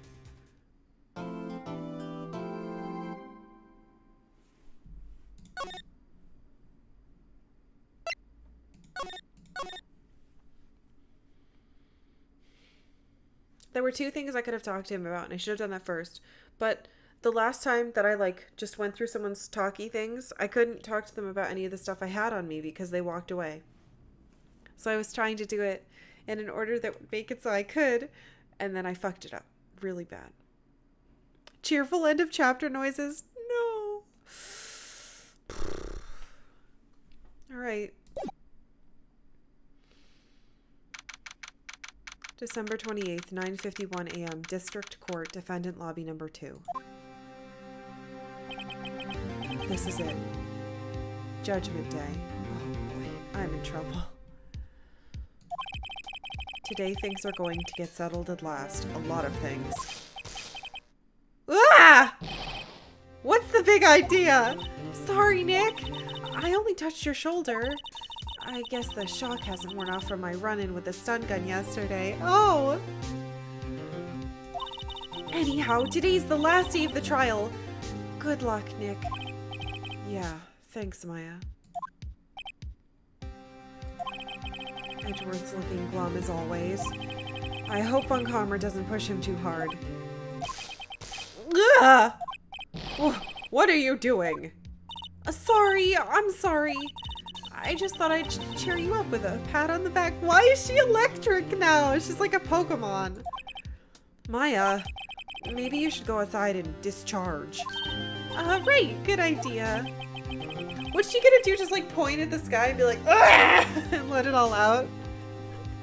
Maya evolved into an electric type. Yeah, she's a Raichu now. This game, good thing this game isn't stressful in the slightest. I am going to lose, so get ready. Try not to electrocute anyone on your way out. Ah, pal! Oh. What's gotten into that girl? Detective Gumshoe. Morning, Mr. Edgeworth. Good morning. How'd it go, detective? Have no fear, as promised, I've captured our runaway caretaker. I just brought him in. Took all night, pal. Thanks, Detective Gumshoe. You must be tired. Actually, after that shock I got on the way in, I feel pretty good. Yogi says he's forgotten his own name. But that has to be a lie. Why would he want revenge on Edgeworth if he couldn't remember his past?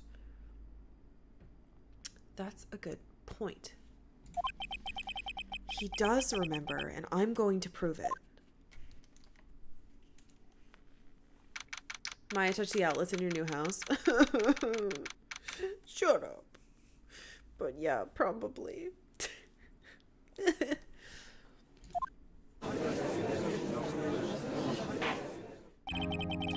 Court is now in session for the trial of Miles Edgeworth. The defense is ready, Your Honor. The prosecution is ready. Oh, right, very well. We have reached the final day of our proceedings in this trial. I ask that the prosecution submit decisive evidence. Understood.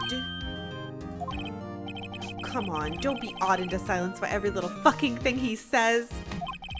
Very well, Mr. Von Karma, your opening statement. Right. Thanks to Detective Gumshoe's efforts, the boat rental shop caretaker has been arrested. In yesterday's trial, the defense... I don't have enough liquid. Asserted that the caretaker was the murderer. However, the caretaker has yet to confirm this. I would like to ask the defense to cross-examine him as much as necessary. Very well. Please bring the witness into the courtroom. Why does he want me to cross-examine? Ladies and gentlemen of the court, I believe you all remember our witness. He lives in the boat rental shop on the lake from where we witnessed the incident. In addition, he has currently lost memory of his name and identity. Witness? Why did you run away yesterday? Are you fucking kidding me? The judge asked. You can't object him. The caretaker has yet to admit that he is a murderer, therefore Edgeworth, who admitted he is a murderer, must be the killer. Let Phoenix say fuck, I agree. The witness was not running away, as he will now testify. I see. Very well, please begin your testimony. Here. Huh? Why I left court? I'm really sorry about leaving yesterday like I did, but I wasn't running away or nothing. I went to buy food for Polly. See, I figured I got nothing to do with this incident anyhow. I mean, I need one of those motive things, right? I don't got one. So my testimony yesterday stands as it is. Very well. Let's begin the cross-examination, shall we? He has to know his name. Yanni Yogi. You're Yanni Yogi, and I'm going to prove it, you motherfucker. Really sorry about it leaving. Let's just press everything. I call what you did running away and not just leaving. You heard Larry's testimony and realized you were in danger. That's... okay, you can't actually do that. That's leading the witness. Now, Mr. Wright, there's no need to rush to conclusions. As I said, the witness was not running away. Listen to the testimony. sure seems relaxed. In fact, they both do, Von Karma and Yanni Yogi. But I wasn't running away or nothing. I have to try everything. Then why did you leave? I'm allowed to ask that. He's just about to say why. Is it so hard for you to just quietly listen when someone is talking? If I sat quietly, Edgeworth would be guilty in 3 minutes. I went to buy food for Polly. Blah. Food? Well, Polly's a bit of a gourmand, you see. She only eats these high-quality bird pellets from France. They only have them in the big pet shop downtown. But you weren't arrested until this morning. Why didn't you go back to the caretaker's shed? Oh, well, I kind of got lost, you see. The witness has trouble remembering things sometimes. When the police apprehended him, he was on his way back to the shack. Yeah, right. Nice try, Von Karma. No one's gonna believe that. I see. So he was lost. I'm surprised they didn't have him just be like, sounds believable. Fucking judge. Come on! I figured I got nothing to do with this incident. Why would you think that? You've lost much of your memory, is that correct? Yup. Seems like it. This probably happens to the judge all the time. Oh god. Then how could you know that you didn't have anything to do with this incident? Oh. Or maybe you're lying about not having your memory. You know exactly who you are. The witness has testified quite clearly that he has no memory of who he is. If you claim he's lying, then show court proof. Ugh. How am I supposed to prove what's going on in that old codger's head? That's impossible. I'm glad you've come to your senses, Mr. Wright. Very well. Witness, please continue. I need one of those motive things, and I ain't got one.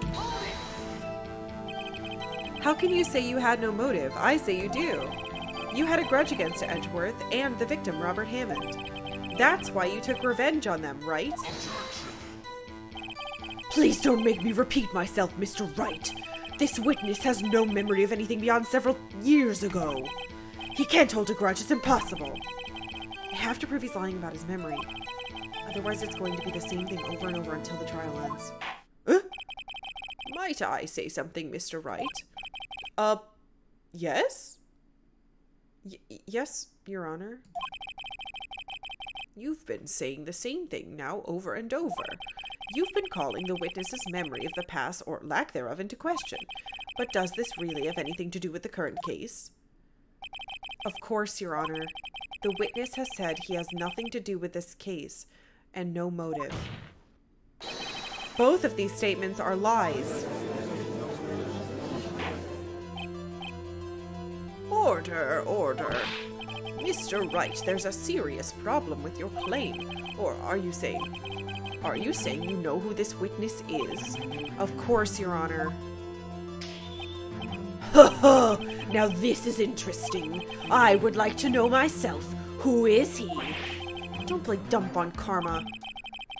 Mr. Wright, please tell us the witness's name. Yanni Yogi.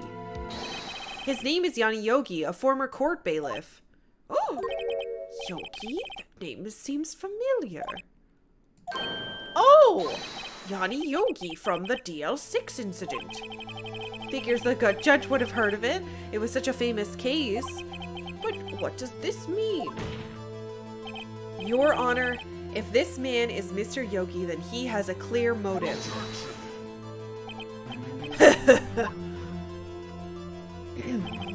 Jumping to conclusions again, Mr. Wright. This witness is Yanni Yogi. Fascinating. However, how do you propose to prove this to the court? This is a court of law, as you may recall. You need proof. And allow me to repeat once more that the witness has lost his memory. This is it. I have to do this now. If I can't prove he's Yogi right here, right now, and I've got nowhere else to go. Nick, how are you going to prove it? How can you prove that he's Yanni Yogi? It's okay. It's actually quite simple. Your Honor, please take this man's fingerprints. Then we'll compare them to the fingerprints on file for Yanni Yogi 15 years ago. I see, that makes sense. Ha ha ha! Huh? I'm so very, very sorry, Mr. Wright.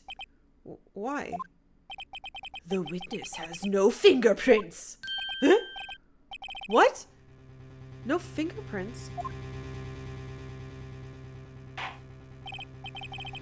You see, before I worked as a caretaker, I worked at a chemical plant. I burned my fingers working with the stuff. Yeah, this guy's a member of the Men in Black. There's also a villain in Batman who does this. Doesn't the Penguin in the 70s, 60s movie? One of the Batman people burns all his fingertips. I remember. What? Yogi, you sneak. You burned your fingerprints off to hide your past. Well, if the witness has no fingerprints, I guess we will not be able to prove his identity. No! Well, what will you do, Mr. Wright?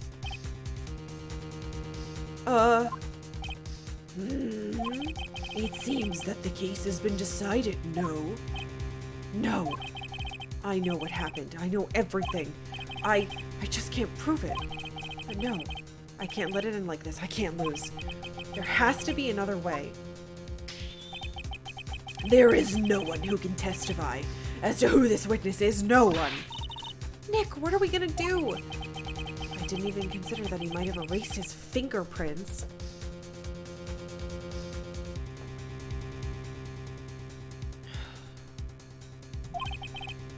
What do I do? Well, Mr. Wright, perhaps you'd like to cross-examine his parrot for a little comic relief. I was actually thinking of asking the parrot. Fuck. Yeah, very funny. You're a sore winner, Von Karma. Wait a second. Cross-examine his parrot. Wait, do I actually get to do that? What is it, Nick? No, you're not going to... Your Honor, the defense would like to take Mr. Von Karma up on his proposal. Are you fucking kidding me? Take Mr. Von Karma up. I legitimately was like, fuck yeah, let's ask the bird. I thought I was waiting this whole time for it to give me a thing so I could click on the bird. On my proposal? Exactly, Your Honor. I would like to cross-examine the witness's pet fucking parrot.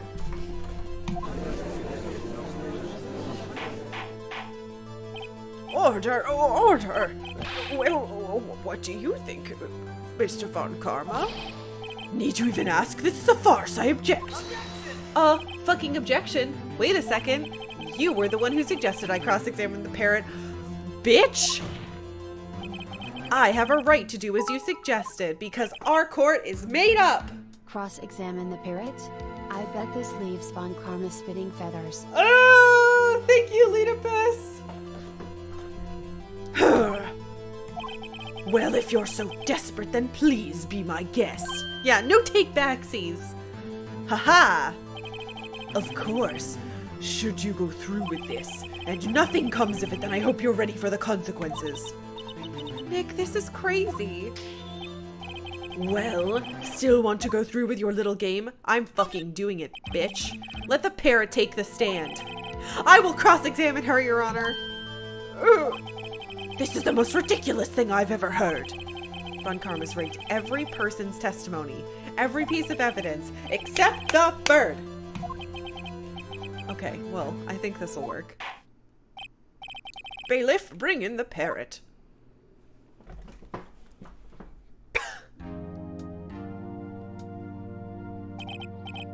That's quite a bird.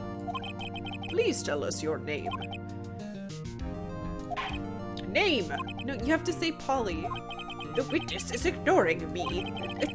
It must hurt to be ignored by a bird. You've all been waiting for this? God damn it.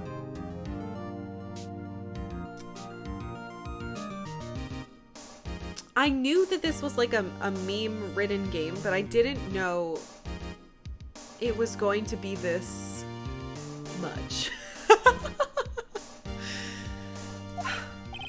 Very well, witness. Who is your owner? Please testify for us. Who is your owner? Witness testimony. Hello, hello.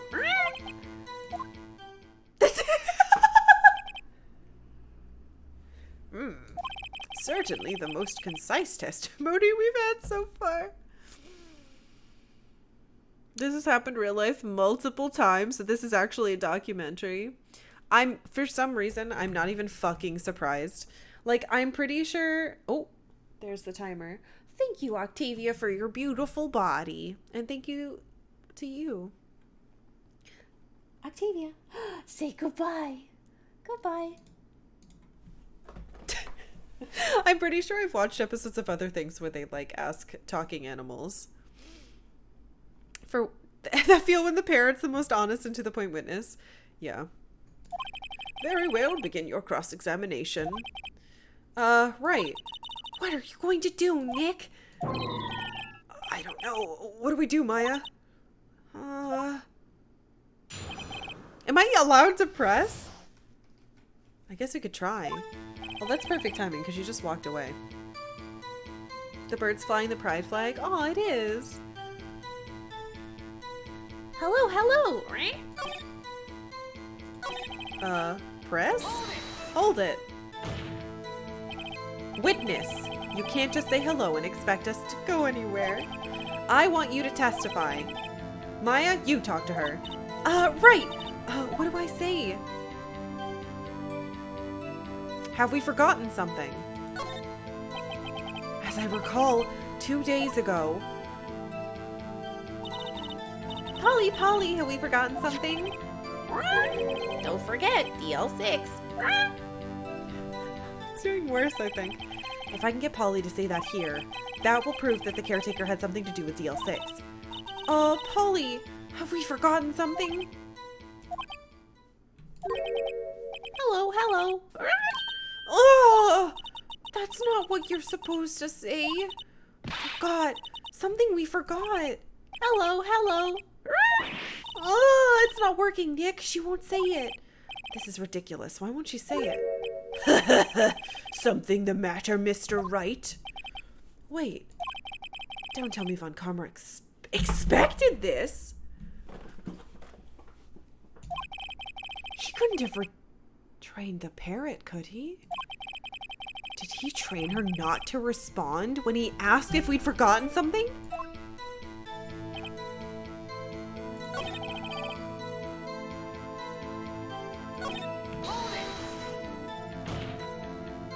Witness, you're here to speak. You must speak to me.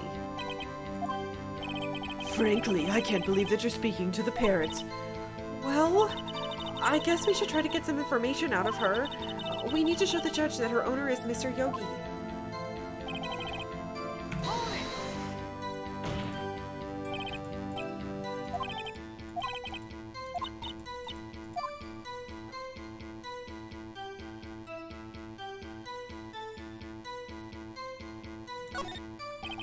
Maybe I'll get her to say the number of that safe?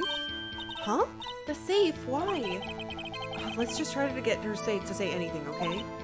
Polly, what was the number to the safe in the shack? 1228. My, what a reckless parrot. Well, Mr. Wright, you aren't claiming that this number has something to do with the caretaker. 1228! It's the date! Actually, it does. That's why I had her say it. Ha! Ridiculous! How can the number to a safe tell us who the caretaker is? Show us your proof. What could possibly link this number to the caretaker's true identity? Something has to have the number on it. No. Yes. 1228.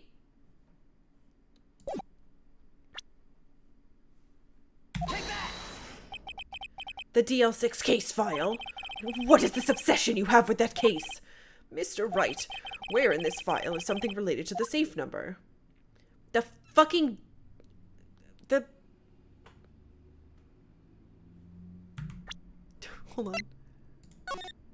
The case summary. Right?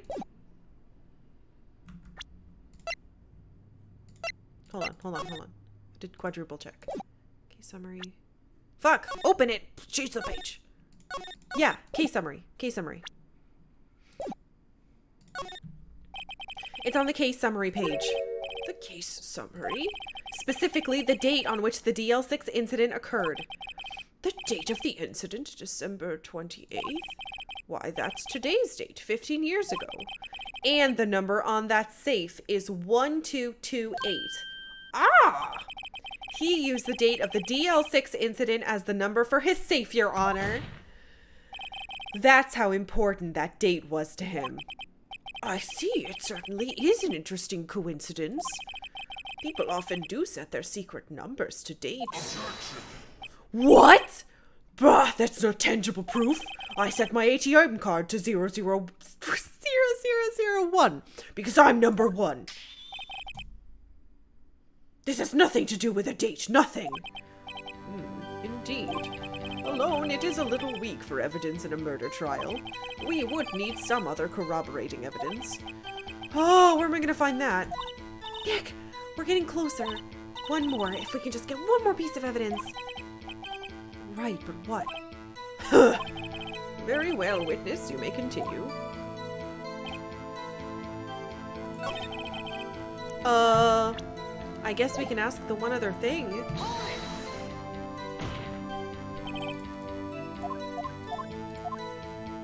What is your name? Maybe I should get her to say her name. Polly, what's your name? Polly. Mr. Wright, I think we've established that this parrot is named Polly. Does it have anything to do with her owner's identity? Does it?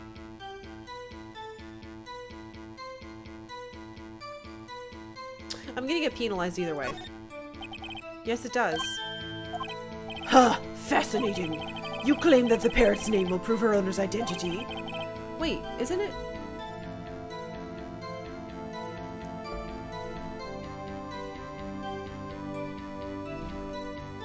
It's not like upside down, some weird thing.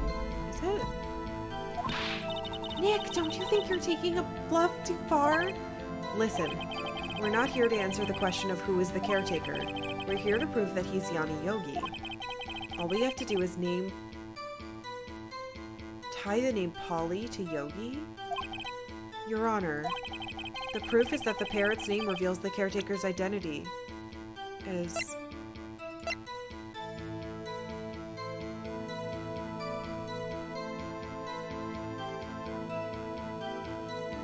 It's me, Von Karm. I would like to withdraw all the money from my bank account, please. Polly.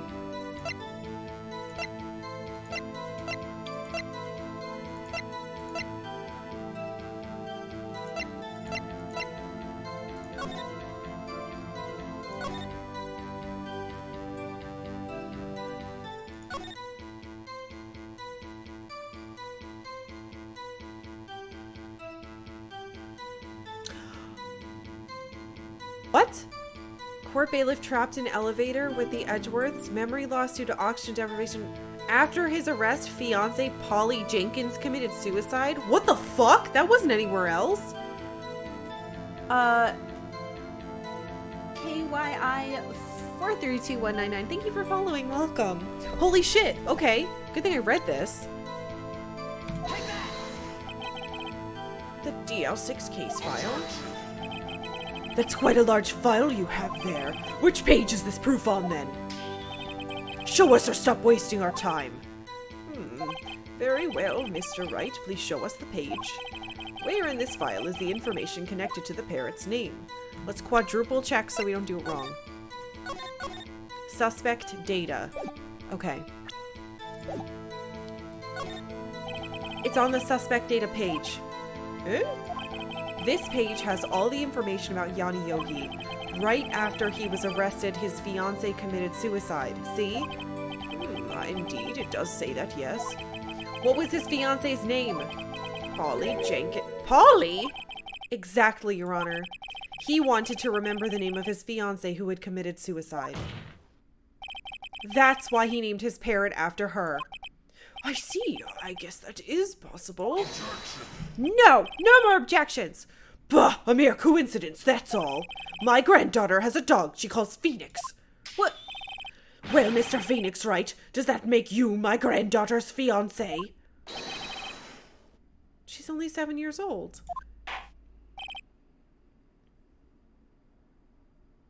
That's enough.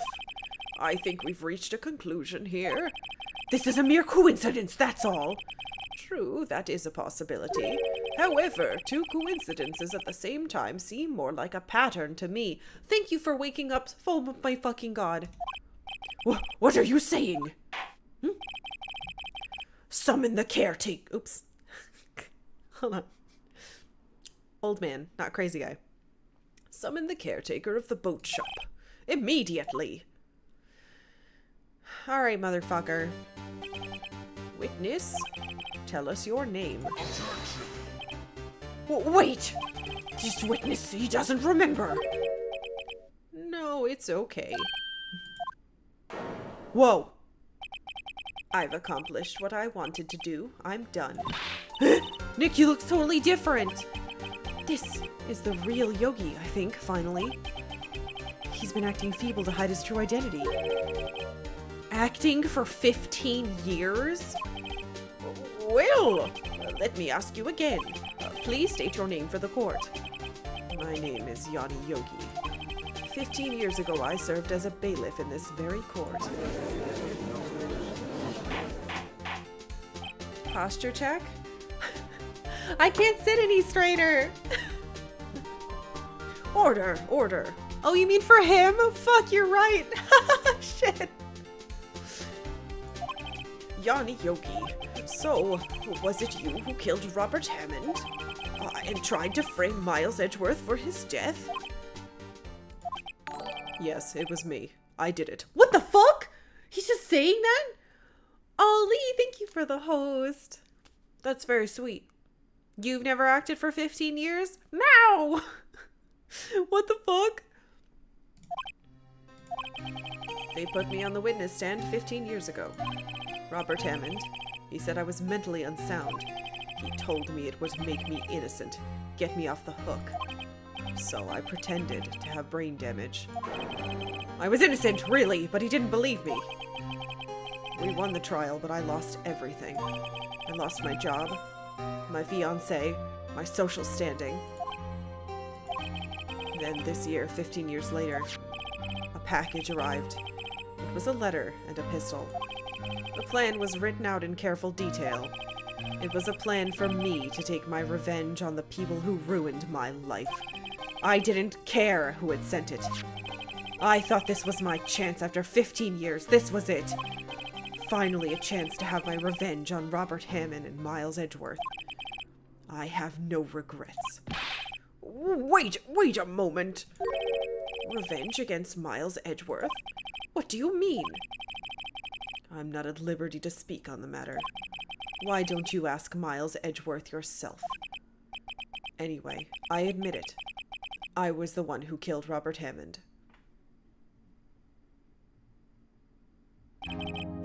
Von Karma, where is Mr. Yogi?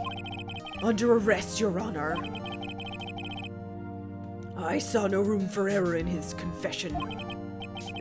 Then the defendant, Miles Edgeworth, is innocent in this case, at least. Very well. Will the defendant please take the stand?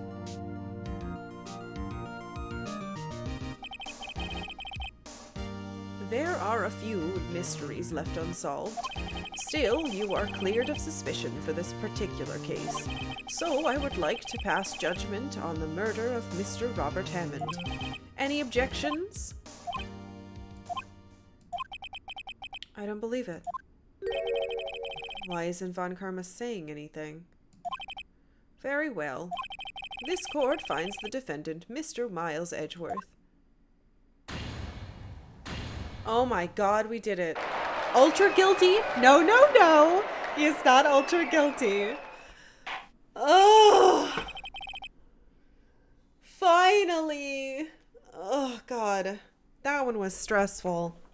That is all. Court is adjourned. I'm surprised there wasn't another objection.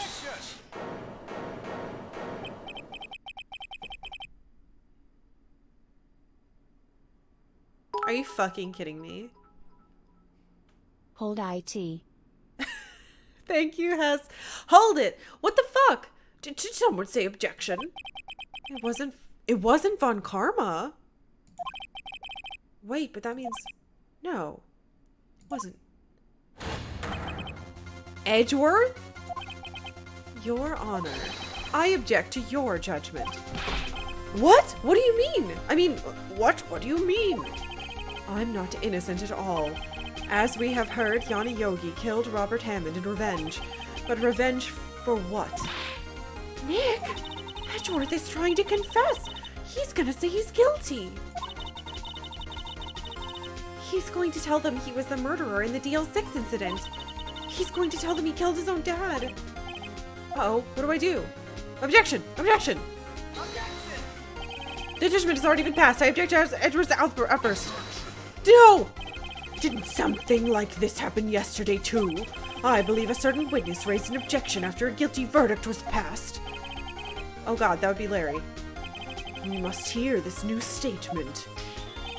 We must hear Miles Edgeworth. He's right. No! Everything's ruined. We have a duty to hear Mr. Edgeworth out. Huh? For 15 years, I have had a recurring dream. A nightmare. It's only a nightmare, that's what I told myself. But now I know it wasn't a dream. Yanni Yogi wasn't the killer. You mean in the incident where your father died? No, no, no, no, no, no. From the distance of the shot, it wasn't suicide either. Everything was as clear as day. The murderer, the criminal in the DL6 incident. It was me. Your Honor, I confess my guilt. I am guilty for DL6, the statute of limitations which ends today. The culprit is me. Order, order. This is certainly unexpected. The defendant declared innocent is confessing to a different crime. A crime which the statute of limitations runs out today? I'm not really sure how I should deal with this. Ugh! It's obvious. We hold a trial right here, right now. What? We tried this man for his crime of 15 years ago. I think I would like to take a 5-minute recess. During this time, I will consider the appropriate course of action to take. Court is adjourned.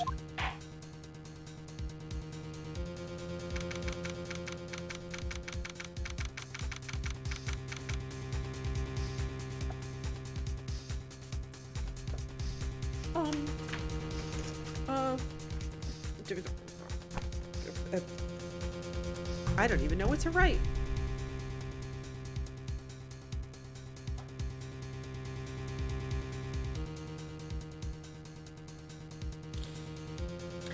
Even if he did do it, it was an accident and he was a kid, right? Right. Even if, that's assuming he did it. And it's very possible he didn't. What the fuck? I'm sorry, Wright. I've just wasted all your effort. Oh. Mr. Edgeworth, I just don't believe it, sir. I mean, you killed your dad? I didn't want to believe it myself, Detective. Hold the fuck up! No, no, no, no, no, no, no. What if, because he trained under the other guy has been planting this in his mind this whole time? But for what reason? And that doesn't explain why the ghost thing and the mom is tied in. This can't be right. But it's the truth. I deserve to be punished. Murder is murder, no matter what the circumstances. This is crazy! Just crazy! Huh? Nick, what are you doing? Huh? Oh. I was just reading through the court record once more. I'm getting my case ready. Your case? For what? Welcome to Ace Attorney.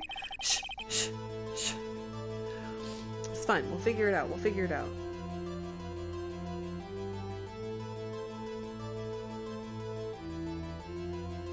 Hey, Dubs. It's fucking going forever. I can't win it.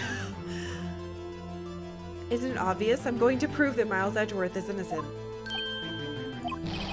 What are you talking about, pal? He just admitted to it. He confessed that he did it in court.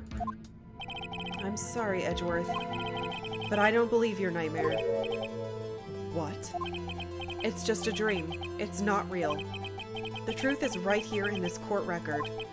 In any case, tighten your belts. The real fight is just beginning. I'll prove you're innocent. Trust me. Right.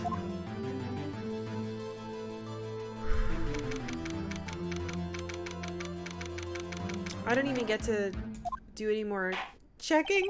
Okay. Now then, I would like to resume our trial.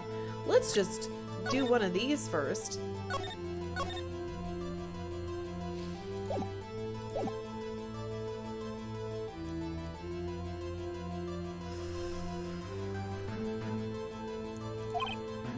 Judge, Miles Edgeworth has admitted his own guilt. He has confessed his crime. Let us begin by hearing his testimony. Then, though pointless, let the defense do their cross-examination. The statute of limitations on the DL6 incident runs out today. Though it is unconventional for me, I'd like to run this by the book. I see. Hello? Hold on. Why is it like, excuse me, what do you mean by... This time, have you been a motherfucker who cheats? The answer is yes, he's a cheater. I see. Does the defense have any objections? No, Your Honor. Von Karma, you knew this was going to happen from the very beginning, didn't you? Very well. Will Miles Edgeworth take the stand?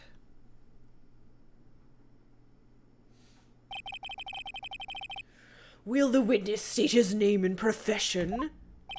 Miles Edgeworth, I'm a prosecuting attorney. Mr. Edgeworth, 15 years ago you mistakenly killed your father, Gregory Edgeworth. Is this correct? It is correct. Then testify about this matter to the court. When Edgeworth was telling me about his dream yesterday, I noticed something. One detail didn't quite fit. That will be the key. But only if I can get it to work. Please, please! Big Brain Von Karma versus Big Brain Karkalla. I'm out of water, so I need to, like, really think this through. I don't have my thinking juice. Meaning my throat's gonna hurt when I do this. That day I had gone to the courtroom to observe one of my father's trials. As we went to leave, an earthquake struck, trapping us in the elevator. Hydrate? Good. Fine, I'll cook it. I'll do it after we... Well, no, I'll do it now. I'll just do it now. Thank you, Samurai. Call it my bacon juice whiskey. All we have in our house is water, so...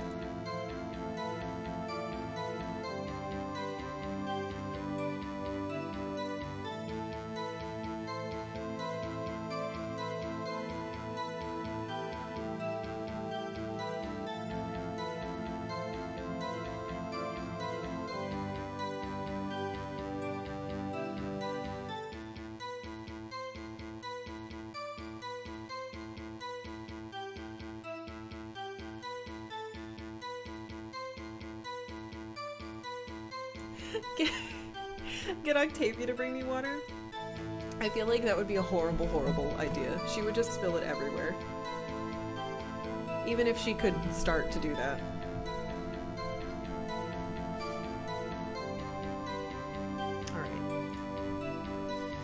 My father and Mr. Yogi lost their composure and began to argue. Just then, something heavy fell at my feet. I picked it up and threw it at Mr. Yogi. I wanted them to stop fighting. A moment later, there was a single gunshot, then a scream. It was a terrible scream. I remember it to this day. That is all.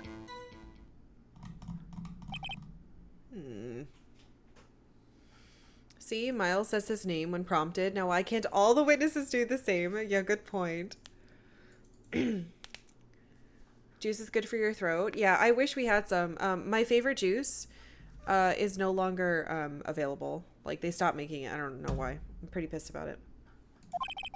And until now, you thought his memory was a dream? We were stuck in that elevator for 5 hours. The oxygen in the elevator ran out and I lost my memory of the events. Huh! The same claim Mr. Yogi has made. Very well. Mr. Wright, your cross-examination, please. Yes, Your Honor. Alright, let's be careful and do every little bit.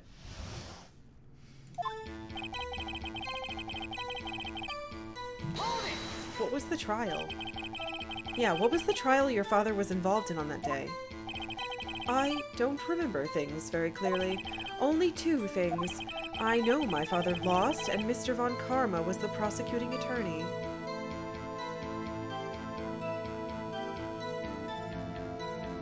Wait. Did Von Karma shoot him through the glass? Or no, because the weapon... We know the weapon was inside. Fuck. But that's huge! Mr. Von Karma, you were handling that case. It was 15 years ago. I don't remember the details. That was when Edgeworth pointed out the problem with Von Karma's evidence. As we went to leave, an earthquake struck. So there were 3 people, including yourself, trapped in that elevator. Yes, myself, my father, and Yanni Yogi. We were fine at first, but then as time passed and no one came to help, they began to lose their composure. What did you do then? I was a 9-year-old boy at the time. What could I do? I was scared, trembling in the corner. But then, just then, something heavy fell at my feet. What was it? A pistol. I assume it was the bailiff Yanni Yogi's. The safety must have come off when it fell from his holster. And you picked it up? What happened next? I picked it up and threw it at Mr. Yogi. I wanted them to stop fighting. Did you know it was a pistol when you threw it? I think I knew. I knew it was dangerous. But the air was getting so thick, I panicked. So you're saying that you threw the pistol at Mr. Yogi? I was in a daze. A moment later, there was a single gunshot, then a scream. The gun fired once? Yes. I think. After I threw it, I lost consciousness. Since then, they've echoed in my head every day. That gunshot and that horrible scream. The scream.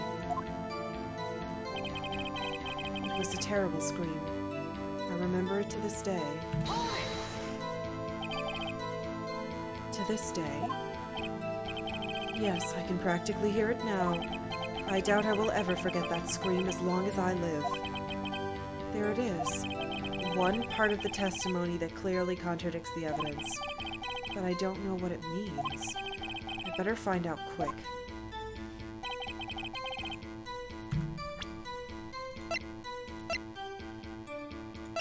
The scream.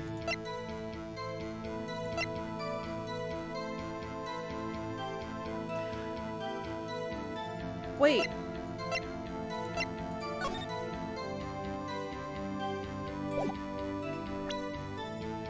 If you shoot a gun in an enclosed space like that, how would you hear the scream?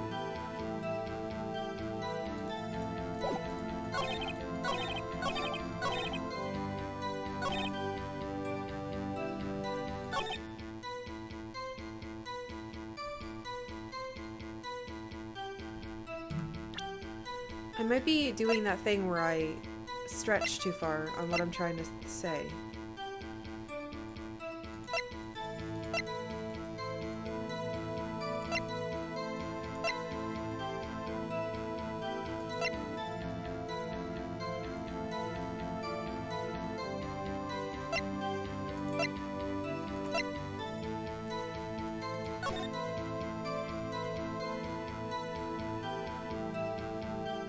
Air in elevator was oxygen depleted at the time. So, like, how would you take enough breath to scream? How would you hear it as well? Wait. One bullet found in the heart, the murder weapon was fired twice? Oh, hold on. We have to read this slower. Victim data. Defense attorney trapped in elevator returning from a lost trial with son. Miles Edgeworth, age 9. One bullet found in heart. The murder weapon was fired twice. Yanni Yogi, court bailiff.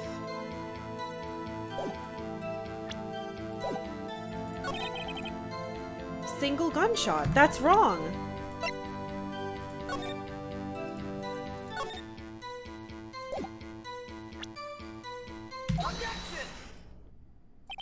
Are you sure you only heard one gunshot?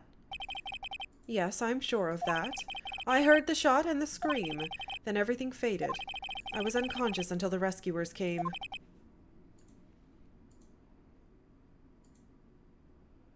The shot saved their lives. Someone shot the window to get them air. I see. No, Your Honor, unfortunately you don't. Look at this file one more time. This plainly contradicts the witness's testimony. Shut up! Do you enjoy dragging out that file, don't you? I don't accept this evidence unless you can tell us what page it's on. Which page contradicts Miles' Fuck you! Quadruple check. I'm not letting this guy fucking poop on me. Victim data. 2 fired.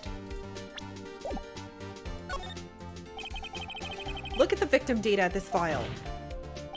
It says it quite plainly. The murder weapon was fired twice.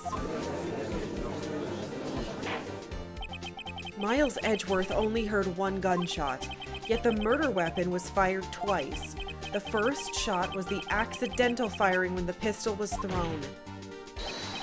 So who fired the remaining shot? Was there perhaps another shooter who fired that second shot? Your Honor, as I'm sure you're aware, this incident occurred 15 years ago. The evidence is dated. The pistol did fire twice. However, we do not know when that second shot was fired. It might have been fired the day before the incident. There is no proof that the second shot had anything to do with this incident. What? I see. You do have a point, Mr. Wright. The murder weapon was fired twice, as we have heard. One of those shots was fired by the defendant, a boy at the time. Do you have any proof that the other shot fired had something had to do with the case? Yes! Your Honor, I think I will be able to show you proof. What? Impossible! Now, Mr. Von Karma, save your surprise for after you've seen the evidence. Very well, Mr. Wright, show us your proof. Do you have evidence that the second firing of the pistol is related to this incident? I think so.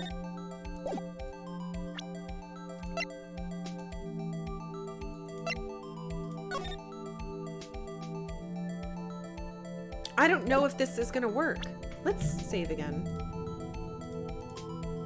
Oh god, I can't.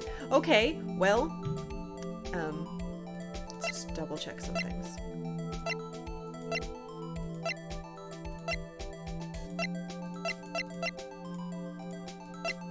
Yeah, I think it's the picture. It's gotta be the picture. Why would it be the bullet? Why would it be the bullet? This is like the one thing we got that he doesn't know that we have.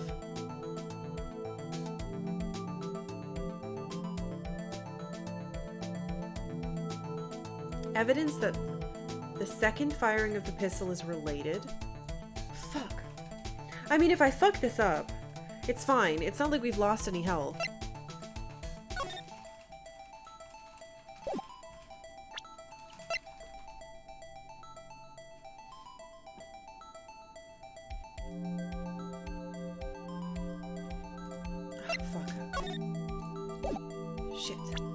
let's just try this first. Look at this photograph. I don't know if this is right. Well, he's saying stuff. This is a photograph of the scene of the crime 15 years ago. Oh, I can see that the victim lying there is Gregory Edgeworth. This proves the murder weapon was fired twice at the time of the incident. Right! It had to be, because the bullet stayed in him. So it couldn't have gone out the window. Oh god, I moved my whole desk. So let me get this straight. This photo proves 2 shots were fired. Where? Your Honor, please, get a clue! Show the judge the contradiction in the photo? Fucking here! As should be obvious, the contradiction is here. I see a bullet hole in the door. Your Honor, Gregory Edgeworth was killed by a shot from the pistol, yet there's also a bullet hole in the elevator door. We also know that the murder weapon was fired twice. Thus, someone other than Edgeworth fired the second shot. Order, order! Mr. Wright, what are you driving at? It's simple, Your Honor. At the time of the incident, 2 shots were fired. One went into Gregory Edgeworth's heart, the other hit the elevator door. Remember that the defendant lost consciousness after the shot he fired rang out. In conclusion, we must agree that the second shot was fired by someone else. Mr. Wright, but who could that someone be? The murderer, of course. I knew I should have stepped in before your wild fantasies got out of hand. Mr. Wright, look once more at the DL6 incident file. Look closely. Try the case summary page. Huh? The case summary? That's on page 1. Look what is written there. Not a single clue was found on the scene. If the pistol had indeed been fired 2 times, then the other bullet would have been discovered on the scene. He does have a point. Unless...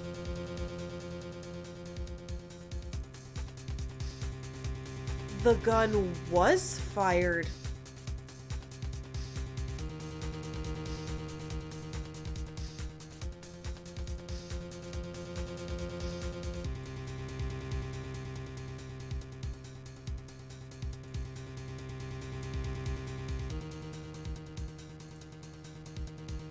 He did something from the outside. He planted something about the gun. I think maybe he planted it? That second bullet has never been found. Why? Because the second bullet does not exist. The bullet that claimed Gregory Edgeworth's life was fired by his own son. That is the truth of this matter. The whole truth. It was undoubtedly something else that made that bullet hole in the door. You called it a bullet hole.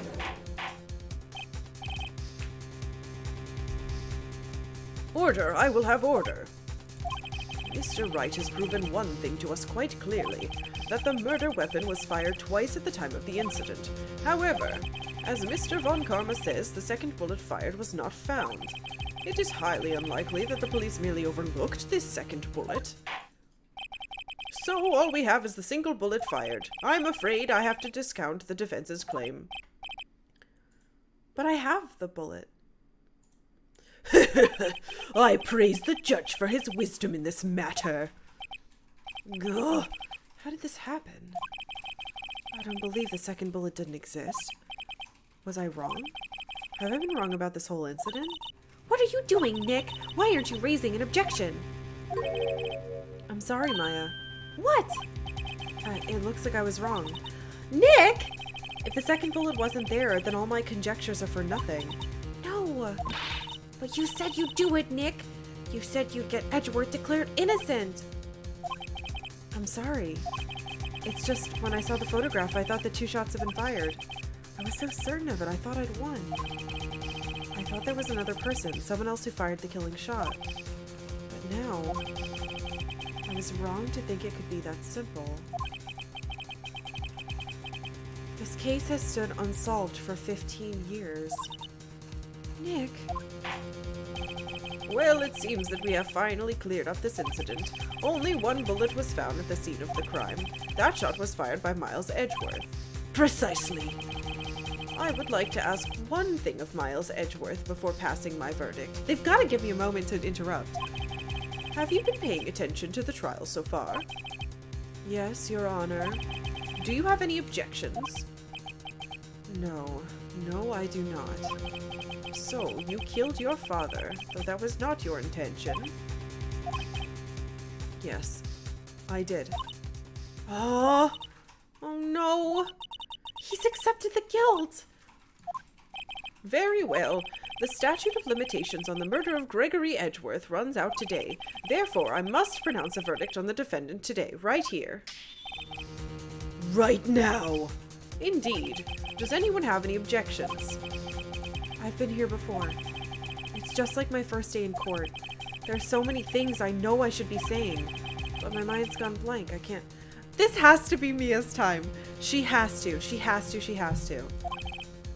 Mr. Wright? I have a fucking objection. Your Honor. I object.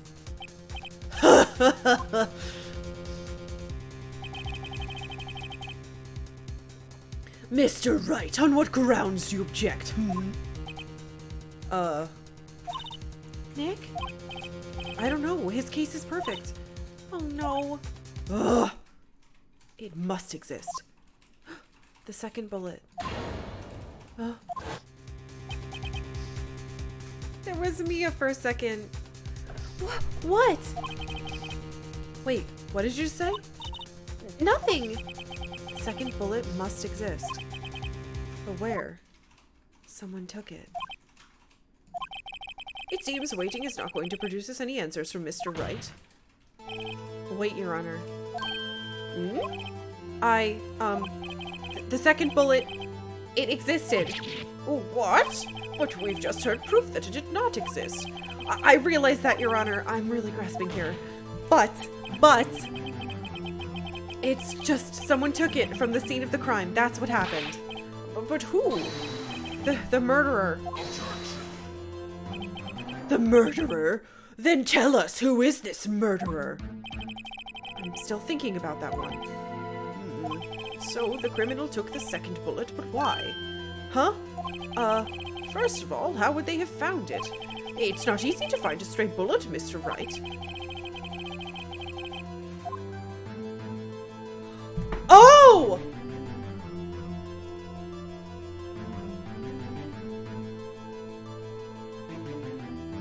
The bullet was in him.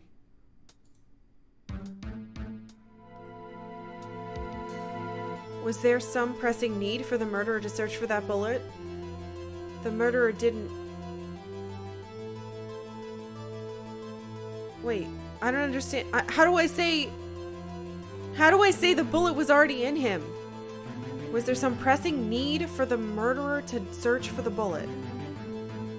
The murderer didn't need. I don't know how to say this. So.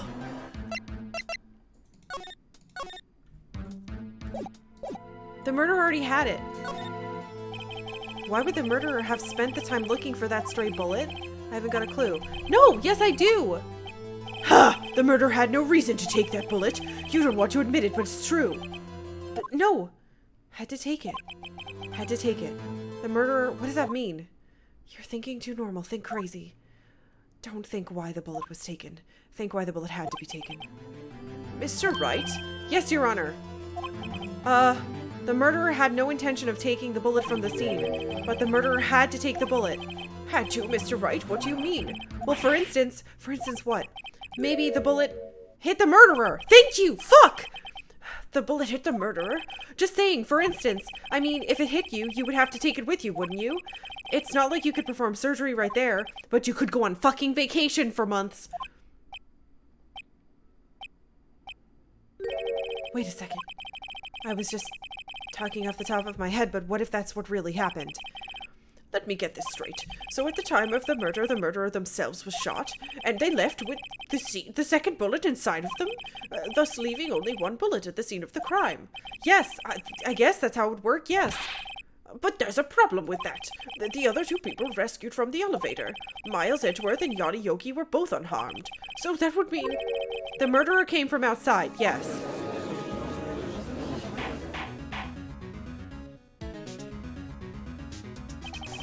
The two men fight inside the elevator. Trying to stop them, the boy picks up the pistol at his feet and throws it. The pistol discharges, and the bullet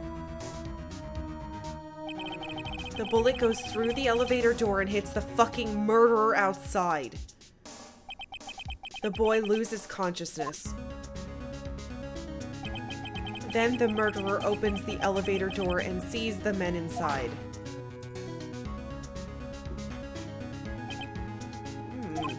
Mr. Wright, you are truly the most unpredictable defense attorney I've ever known. I can tell you're grasping, yet I cannot deny the possibility of what you say. Fuck you!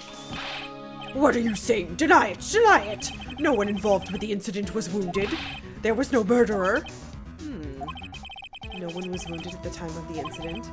He's right. I can't think of any. Hey, Nick! Huh? I just thought of something really crazy. Crazy? Remember what Mr. Grossberg said yesterday? I already know this! Gregory Edgeworth dealt a blow to his perfect trial record. Wow! It must have been quite a shock for Von Karma. He took a vacation for several fucking months. An unusual event for the man. That was the first and the last vacation he's taken in his many years of prosecuting. What if Von Karma didn't take that vacation because of shock, but took it because he was injured? That would mean... It could only mean one thing. He was the murderer in the DL6 incident. He was the man who shot Gregory Edgeworth. It was Von Karma! Oh man. Something wrong, Mr. Wright? You seem dazed. Everything is wrong! I mean, no, Your Honor. Well, you haven't indicated the possibility that the murderer came from outside. Can you give us the name of your suspect? Should I come out and say it now? Say it now or say it for a better time? What better time? There is no time. Is there time?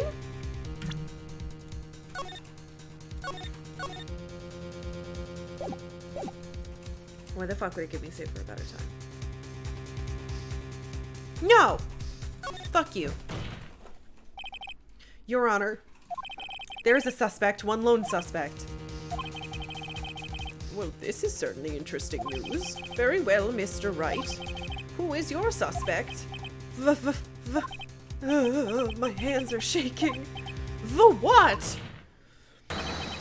Von Karma. Von Karma?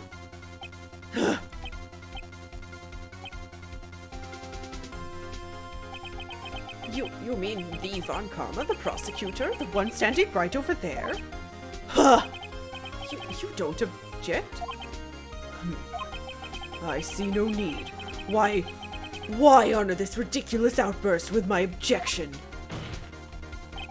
Because you took a vacation for several months starting the day after the incident. Yet you pride yourself on a perfect record. Why would you take such a long vacation without any reason? So you're claiming that I took a vacation to heal my injury from the incident? Fascinating. Prove it.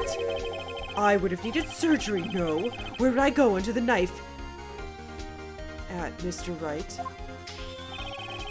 Bring the doctor that operated on me. Have him testify. Nick, let's find out who his doctor is. It's no use. Edgeworth. I know Von Karma, perhaps too well. He's perfect. He wouldn't leave clues. He probably didn't undergo surgery. That would leave a doctor as a witness. Ugh, nobody's that perfect. So what, Nick? Did Von Karma pull the bullet out by himself? No. The bullet is still in him. No, he couldn't have. You can't just pull bullets out of yourself. Wait! What does that mean? That bullet has to be somewhere. Huh! Well, Mr. Wright, can you produce evidence to prove I was shot? I don't know if I can do this. Alright, Von Karma, I'll prove it. And I'll even use evidence. I know you like it so much. What? The evidence that proves Von Karma was shot.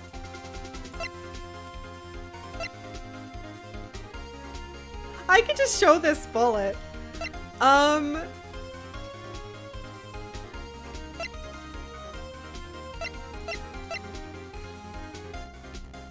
badge? Yeah.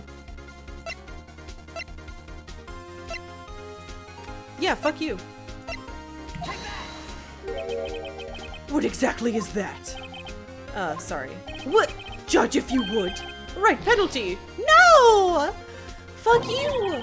I'm really not sure I managed to make it this far. Mr. Wright, please reconsider your evidence. Really? Are you fucking kidding me?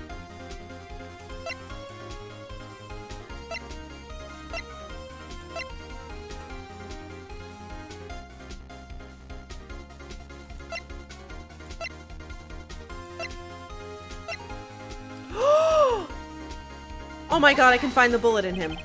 Von Karma is perfect. He wouldn't risk surgery leaving an evidence trail. So then I ask, where is the bullet now? I think it's unlikely that Von Karma performed surgery on himself. You don't mean... I do. There's the possibility that the bullet is still inside Von Karma. Is that even possible for all these years? Well, there's one way to find out. I still have a metal detector! Well, Von Karma, I'm going to run this over you and see what we find. Oh! I refuse! You refuse? But refusing, this means... You acknowledge that the bullet is still inside of you? Order, order! Your Honor, the defense requests that we be allowed to use the metal detector. Judge, I call for a suspension of this trial. This is an invasion of privacy. No! The statute of limitations runs out on this case today. It was you who said we had to end it right here, right now. Enough. I permit the use of the metal detector. Mr. Von Karma, you will submit yourself to testing. Nick, what does this mean? I don't know, but we have to give it a shot.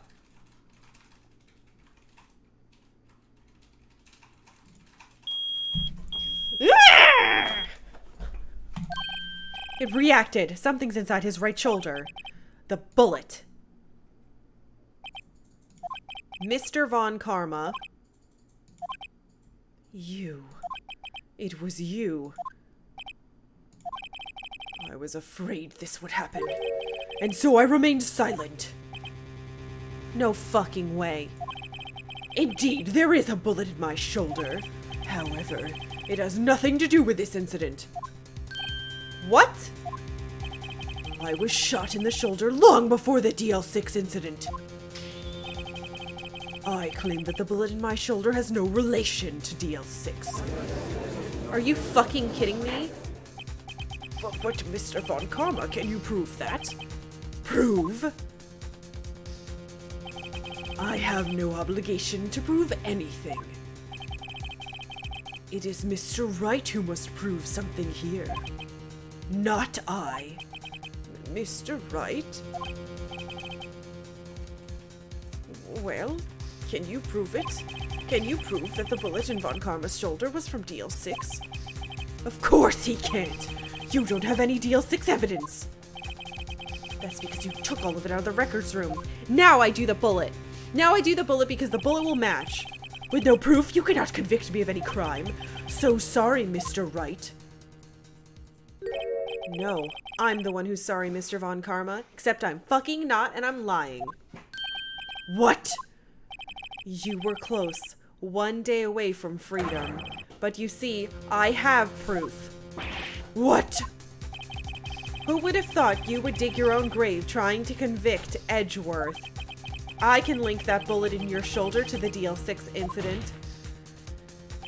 And here's my final proof. The fucking sister bullet. That's a bullet? Where did you get that? This is the bullet used in the DL6 incident. This was taken from the heart of the victim, Mr. Gregory Edgeworth. The bullet is preserved quite nicely with all the ballistic markings intact. Ballistic markings? You may recall the term. It came up in the first trial 2 days ago. Ballistic markings are the fingerprints of a weapon. The bullets fired from a gun are marked with the weapon's unique pattern. By examining the markings, you can tell which weapon fired the bullet. It's quite accurate. We have 2 bullets in our possession. 1 bullet removed from Gregory Edgeworth's heart. The other, Mr. Von Karma, is the bullet buried in your shoulder. We could analyze both bullets. Then, if the markings matched, we would know that both bullets had been fired from the same gun. The very same pistol. In other words, the murder weapon that killed Gregory Edgeworth. Ugh. Mr. Von Karma, you will let us remove the bullet from your shoulder. Then we'll compare the ballistic markings to those on this bullet. And solve this case once and for all. Well, Mr. Von Karma? Oh god, he's...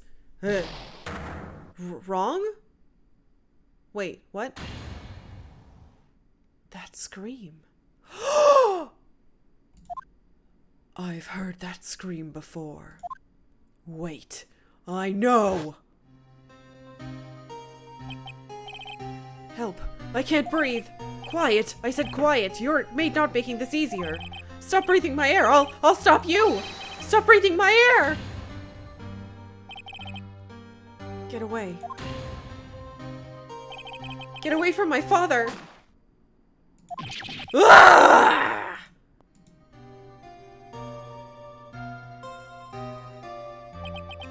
It's that scream I heard in the elevator. 15 years ago. Von Karma, it was you who screamed. Mr. Von Karma? Edgeworth! Only you would dare defy me. So it was you. You and your father are my curse! Your father shamed me with a penalty on my record! And you left a scar on my shoulder that would never fade! I'll bury you! I'll bury you with my bare hands! Death? 15 years earlier?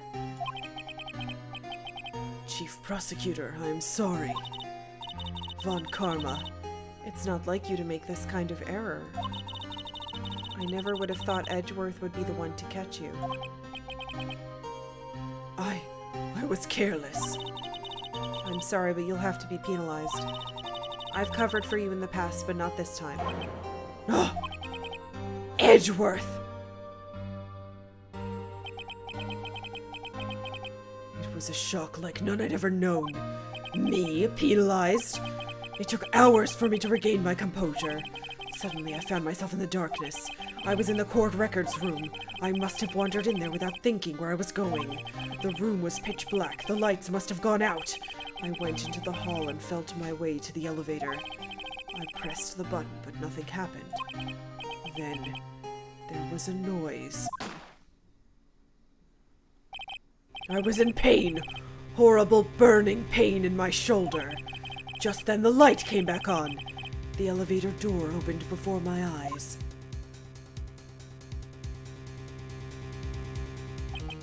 I saw 3 people inside, all lying unconscious from oxygen deprivation.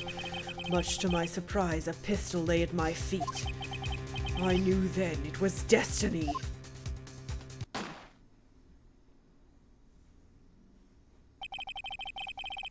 In his last moments, Gregory Edgeworth was still unconscious. He died never knowing who shot him. Later, he spoke through a medium, blaming Mr. Yogi. He was fooled. It was the perfect crime.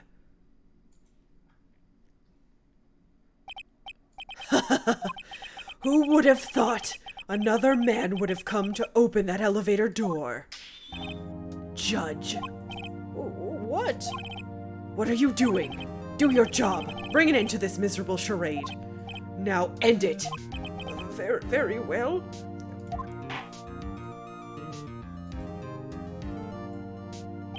It appears that we have come to a very long end to this maze. 15 years later, Mr. Miles Edgeworth. Yes, Your Honor. You were innocent. You are innocent. Except you accidentally shot a guy, but at least he didn't die. As you said, it was a nightmare. Yes, Your Honor. This court finds the defendant, Mr. Miles Edgeworth, not fucking guilty. And if I hear one objection, I swear to God!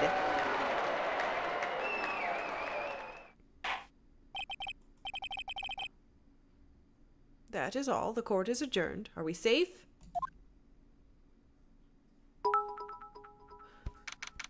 Fuck. Objection. God damn it! Hessian, thank you so much for the 100 bits. I really appreciate that. That's real great. Thanks for fucking scaring me. Oh, hey, mistress. Oh, it's great. Just stressful. That's fine. And hey, Austin DM. Welcome.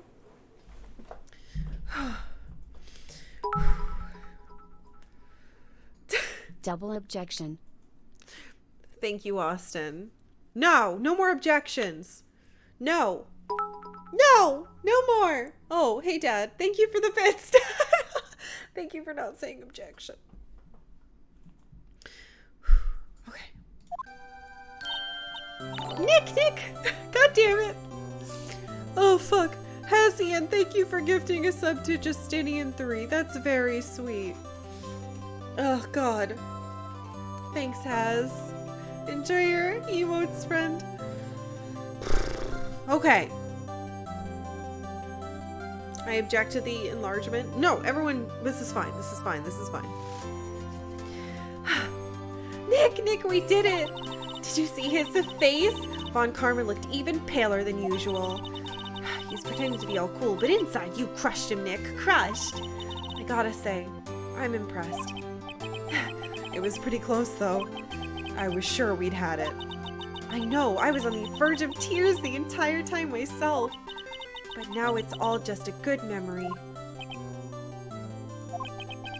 So it's finally over, Edgeworth. Right. Yeah?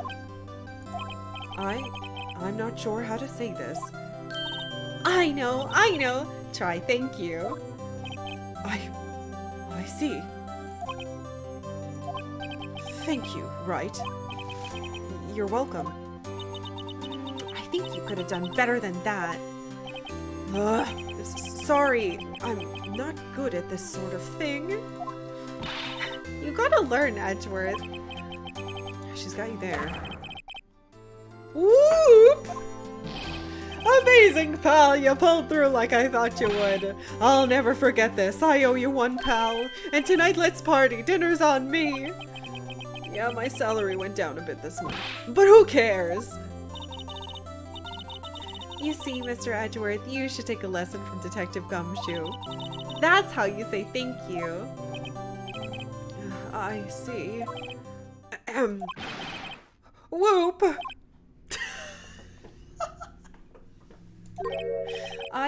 I feel foolish. Don't worry. Take it a little at a time. You'll get used to it.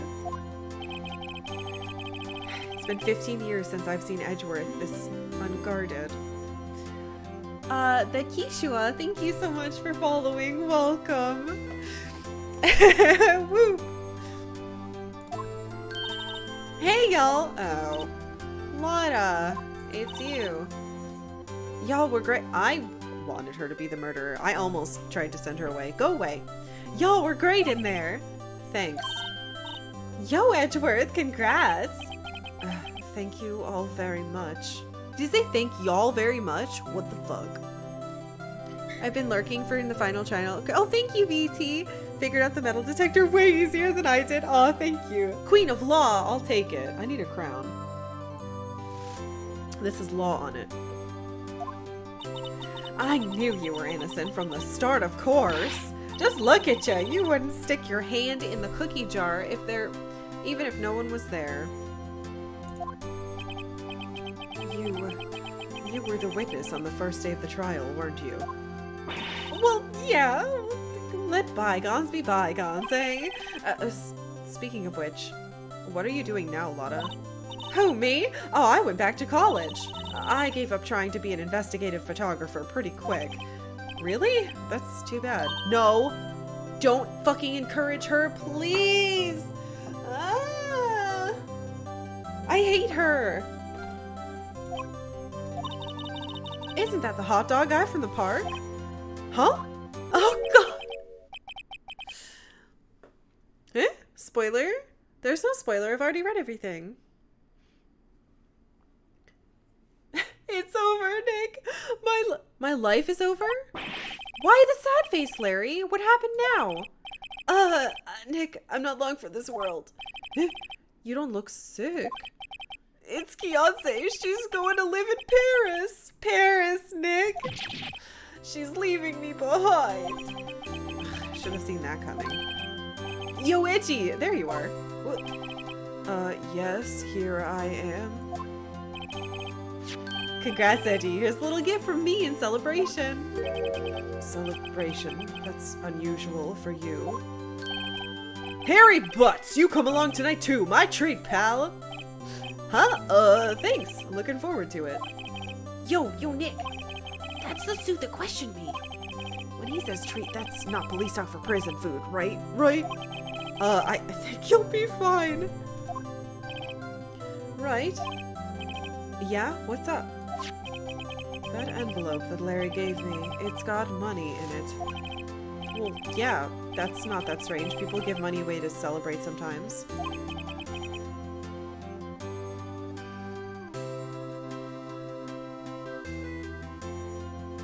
It's $38, right? What a weird amount. I guess it's no, that's not a weird amount. It's not a little, but it's not a lot either. $38 exactly. Nick?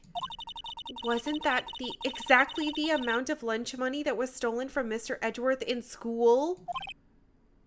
$38. No. No, Larry, it was you. What are you so surprised about, right? Huh? Larry was absent the day from school, right? But that doesn't automatically rule him out as a suspect. What? Think back to that day 15 years ago. Larry took the day off, but he was bored, so he came into school anyway. Then he saw the money lying there, and the rest is history.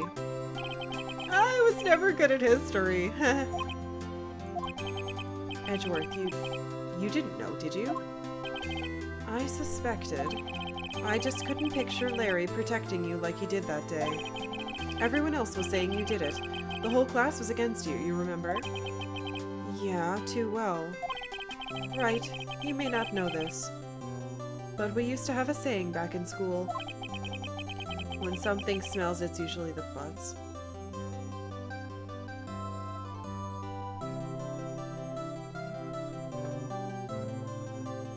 Oh my god, this entire time. This entire fucking time. This entire time. You fuckers knew, too. He has been guilty this whole time.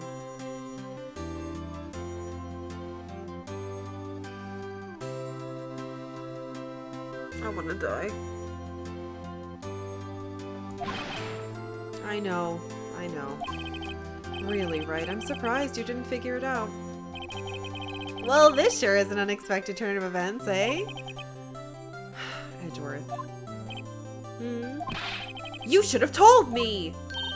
Now, Nick, it was 15 years ago. Don't you think the statute of limitations is run out, Mr. Edgeworth? I'd say so, yes. There you have it. Ugh. Where does that leave me? I became a defense attorney because of what you two did. Well, you've always been something of an insufferable emotionalist. Yeah, and you get worked up too easily, too. To death! The death sentence for both of you! Man, if only I'd known I'd become a prosecutor! The same goes for me, only the other way around. For the longest time, I thought that I might have killed my own father. I thought I might be a criminal. I became a prosecutor in part to punish myself. If I had known the truth, I might have become a defense attorney after all. Edgeworth. Oh my god. So he was taking it out on all those people, even though they appeared, even people that appeared innocent, because he was trying to punish himself. That's so fucked up. And also, he should probably go to jail, like, for other things now.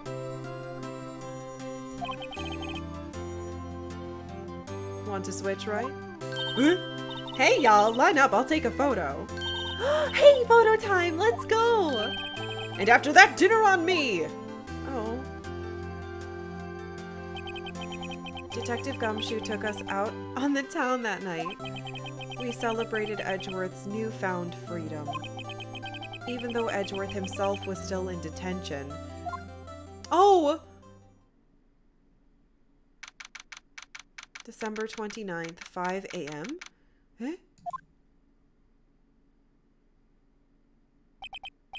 Whoa, I went a little overboard yesterday. My head hurts. Huh?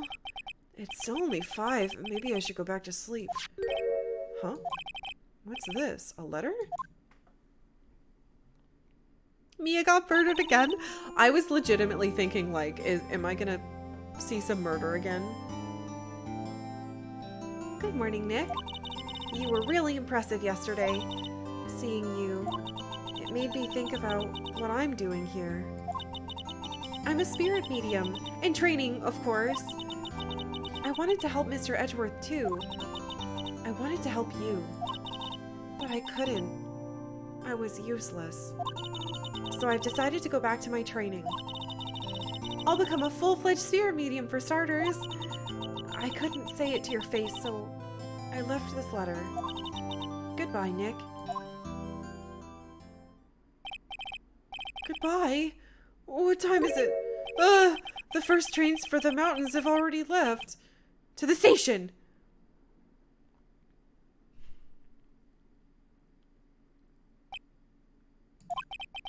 I guess I'm too late.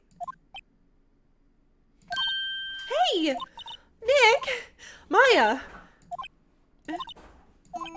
So, you're leaving? Yeah. It's hard being a spirit medium who can't talk to spirits. And I think you'll do fine without me, Nick.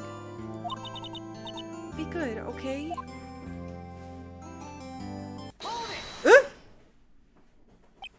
Wait! What? I never could have saved Edgeworth without your help. Huh? On the last day of the trial, I heard her. I heard Mia's voice. You heard my sister? Yes, only her voice, but still.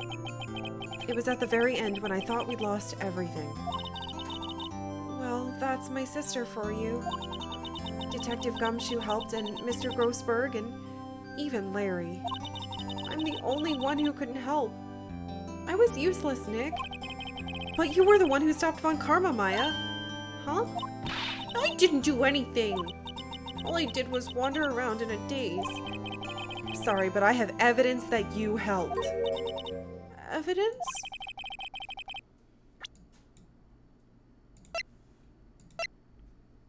I mean, I want to show her. This is fucked up. I want badge. I want to show her the bullet. We wouldn't have had this if she hadn't grabbed it. Take that! A bullet? Von Karma was convinced he had taken all of the evidence pertaining to DL6, but you were the one who rescued the last piece of evidence we needed. This was the bullet that put an end to Von Karma, and you were the one who gave it to me. And you got tased for it! Nick. Thanks, Maya. I couldn't have done it without you. I'll be back soon. Huh? I'm going to complete my training and come back.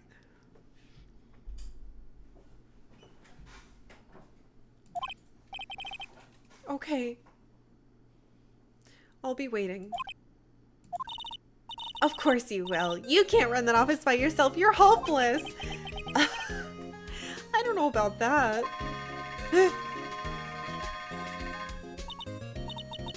So, this is it. See you soon, Maya.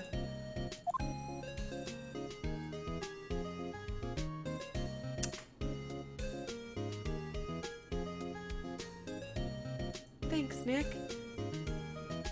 She's so cute! What the fuck? And so my story ends.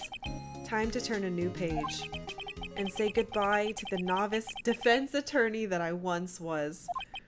Now a new story begins. With the same old crazy cast of characters. Huh, don't even think you've graduated yet, amateur. Mr. Wright, perhaps you'd like to rethink that claim. Yes, Your Honor. Uh-oh, I've got a bad feeling about this.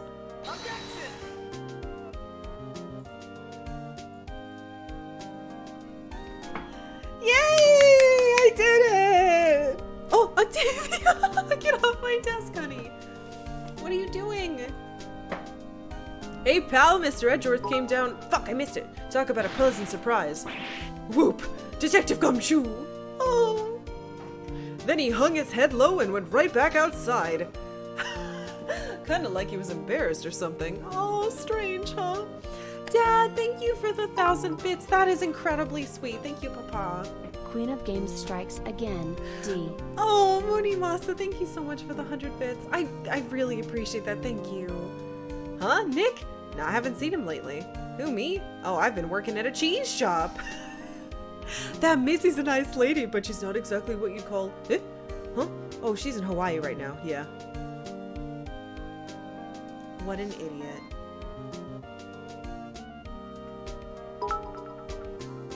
I know there's another chapter. Queen of We saw it. Karkalla. Oh, thank you, Mr. Jawbones. Thank you for the 100 bits.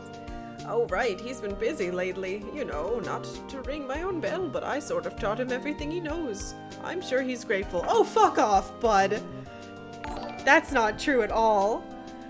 What a jerk. Oh my god.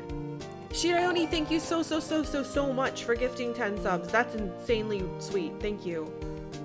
Phoenix Wright, the defense attorney for whom I wrote that affidavit for, yes. Oh, you should know, I've taken over management of the Gatewater Hotel recently. Should you be in the area, please stop by. Fuck this guy. He's a snooty asshole. Shironi, thank you so much for gifting subs to Clarity, Telekinesa, Hopa, TH Oliphant, Aliens. Oh, it's you. Phoenix Wright. Yes, me as understudy, was he not? I wonder how he's doing. Haven't seen him of late. Am I dead? Ah, the days of fucking lemons. Also subs to Atrian Protector, Rask Please, Dave, Ravington, Deneb22, and Linker B. Thank you so much, Shirayoni. That's incredibly sweet and generous. Thank you. Enjoy your subs, friends. Hessie and Jesus, thank you for the 1,000 bits as well. You guys are so fucking generous. Well, I'm not buying it. You can't star with a name like Phoenix. Did you know they're putting it to DVD? I don't even know what a DVD is. Queen of Butts. I'm so bad at reading her stuff. Did you say Queen of Butts? I didn't even see that, Hess. How dare you? Hype Train Wound. Thank you, Cesari Rose. I'm pleased to announce Pink Princess is a hit. Sure of that, Mr. Wright. Oh, and I'm keeping my face out of the public eye till it blows over. I wouldn't want to ruin any kid's dreams, you know. I can't believe he's the pretty princess. What the fuck? Scoobs McGee, thank you for gifting 10 subs. What the hell? You sweet dorks. Oh, I got a letter from Maya the other day. It sounds like she caught a cold standing under a waterfall. I wanted to visit, but I didn't have time, so I sent her some Pink Princess trading cards. She says she can't buy them where she is. What kind of place is she living at anyway? I'm glad she wasn't a murderer.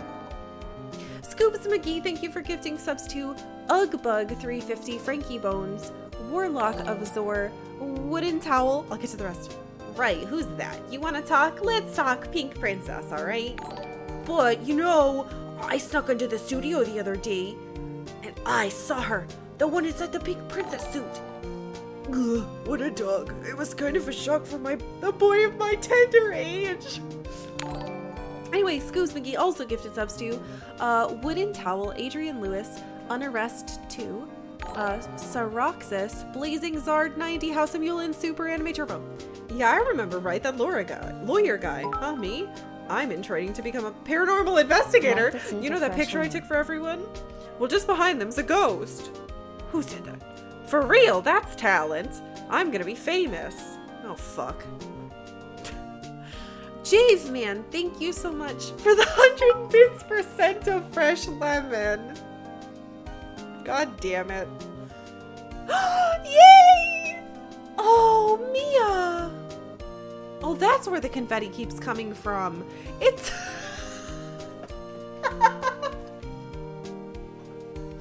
Oh, you stupid asshole.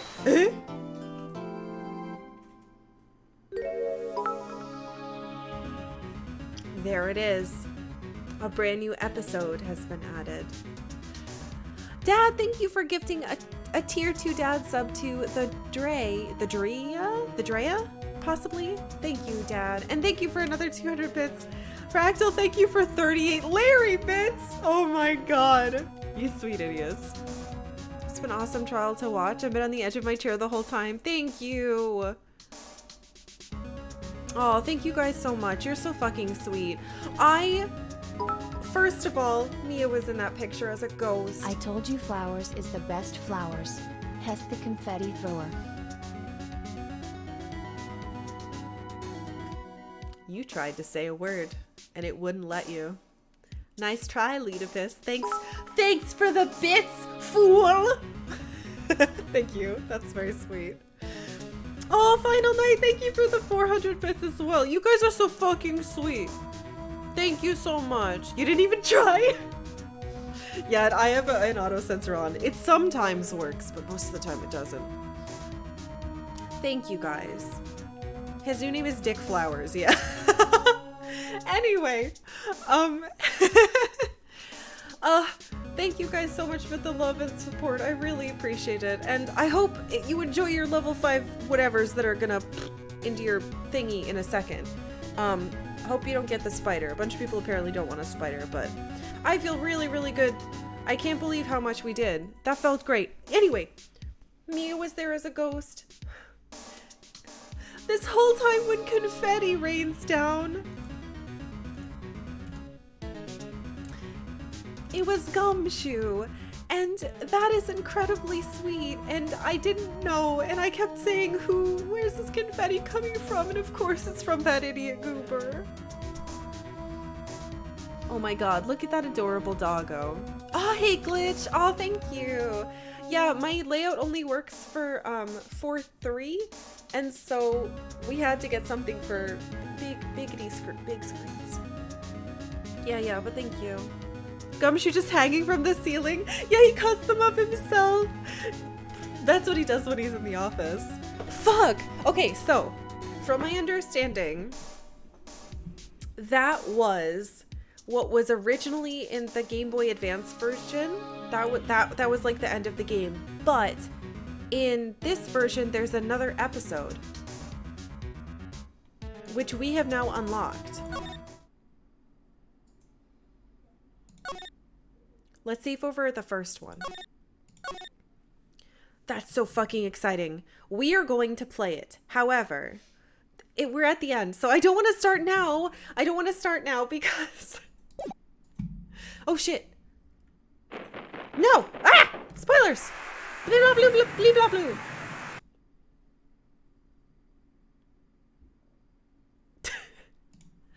Shh. Don't look at that. Don't look over here. Shush. It's fine. Everything's fine. It's coming back. Everything's fine. I force quit it. I panicked. It's fine. There we go.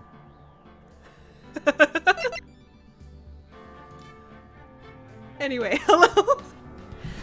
We're going to play this. But I don't have time to start now. And I know if I do like 10 minutes now, I'm going to forget everything over the weekend. It's going to fuck us up. This was added in the DS version. Yes, so I'm aware of this. We're gonna play it. But No, I'm not gonna see fucking anything. We're gonna start it completely fresh, because I'm gonna forget. Because I have a lot of shit to do this weekend. I'm gonna forget. So we're not gonna do that. But I will play this. Our save gate is gone forever. It's not gone. I saved. Butts. I think we're gonna wait. We're gonna start it on Monday. Because I don't stream on the weekend. So thank you guys so much. I'm not gonna do like a big recap because we're not done with the game. However, I will say that I fucking love this and it kicks ass and we're totally gonna play the rest of them eventually. Anyway, that's all. I'm very excited. So we are going to do the final chapter starting Monday. I'm super excited. I'm so glad I'm writing notes. I have a fresh page. Octavia really wants my attention. Oh, this was so fun. Thank you guys so much for being here and for the support. Oh, Yes, I knew you would love it. you would know. I feel like you like got all these games picked out of like, these ones. Put them on the shelf.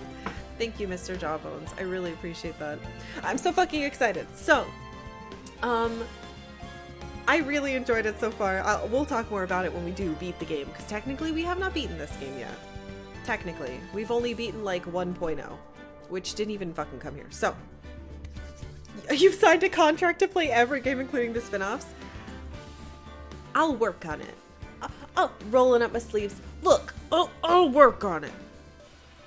So, thank you from the bottom of my fucking heart for being here. I had a really, really, really fun week playing this with you all. I rolled up my sleeves too high. It's uncomfortable. Anyway, make sure to drop a follow if you'd like. I stream every weekday for 6 hours a day, 10 to 4 Pacific time. It's my time. If you are a sub, if you're a new sub and you have not yet, feel free to join the Discord if you'd like. You don't have to be a sub to join, but there's sub things in there like a game club, a book club, and tonight, a movie night. We're going to be watching a movie about law. Probably my cousin Vinny, but we'll see what you guys pick.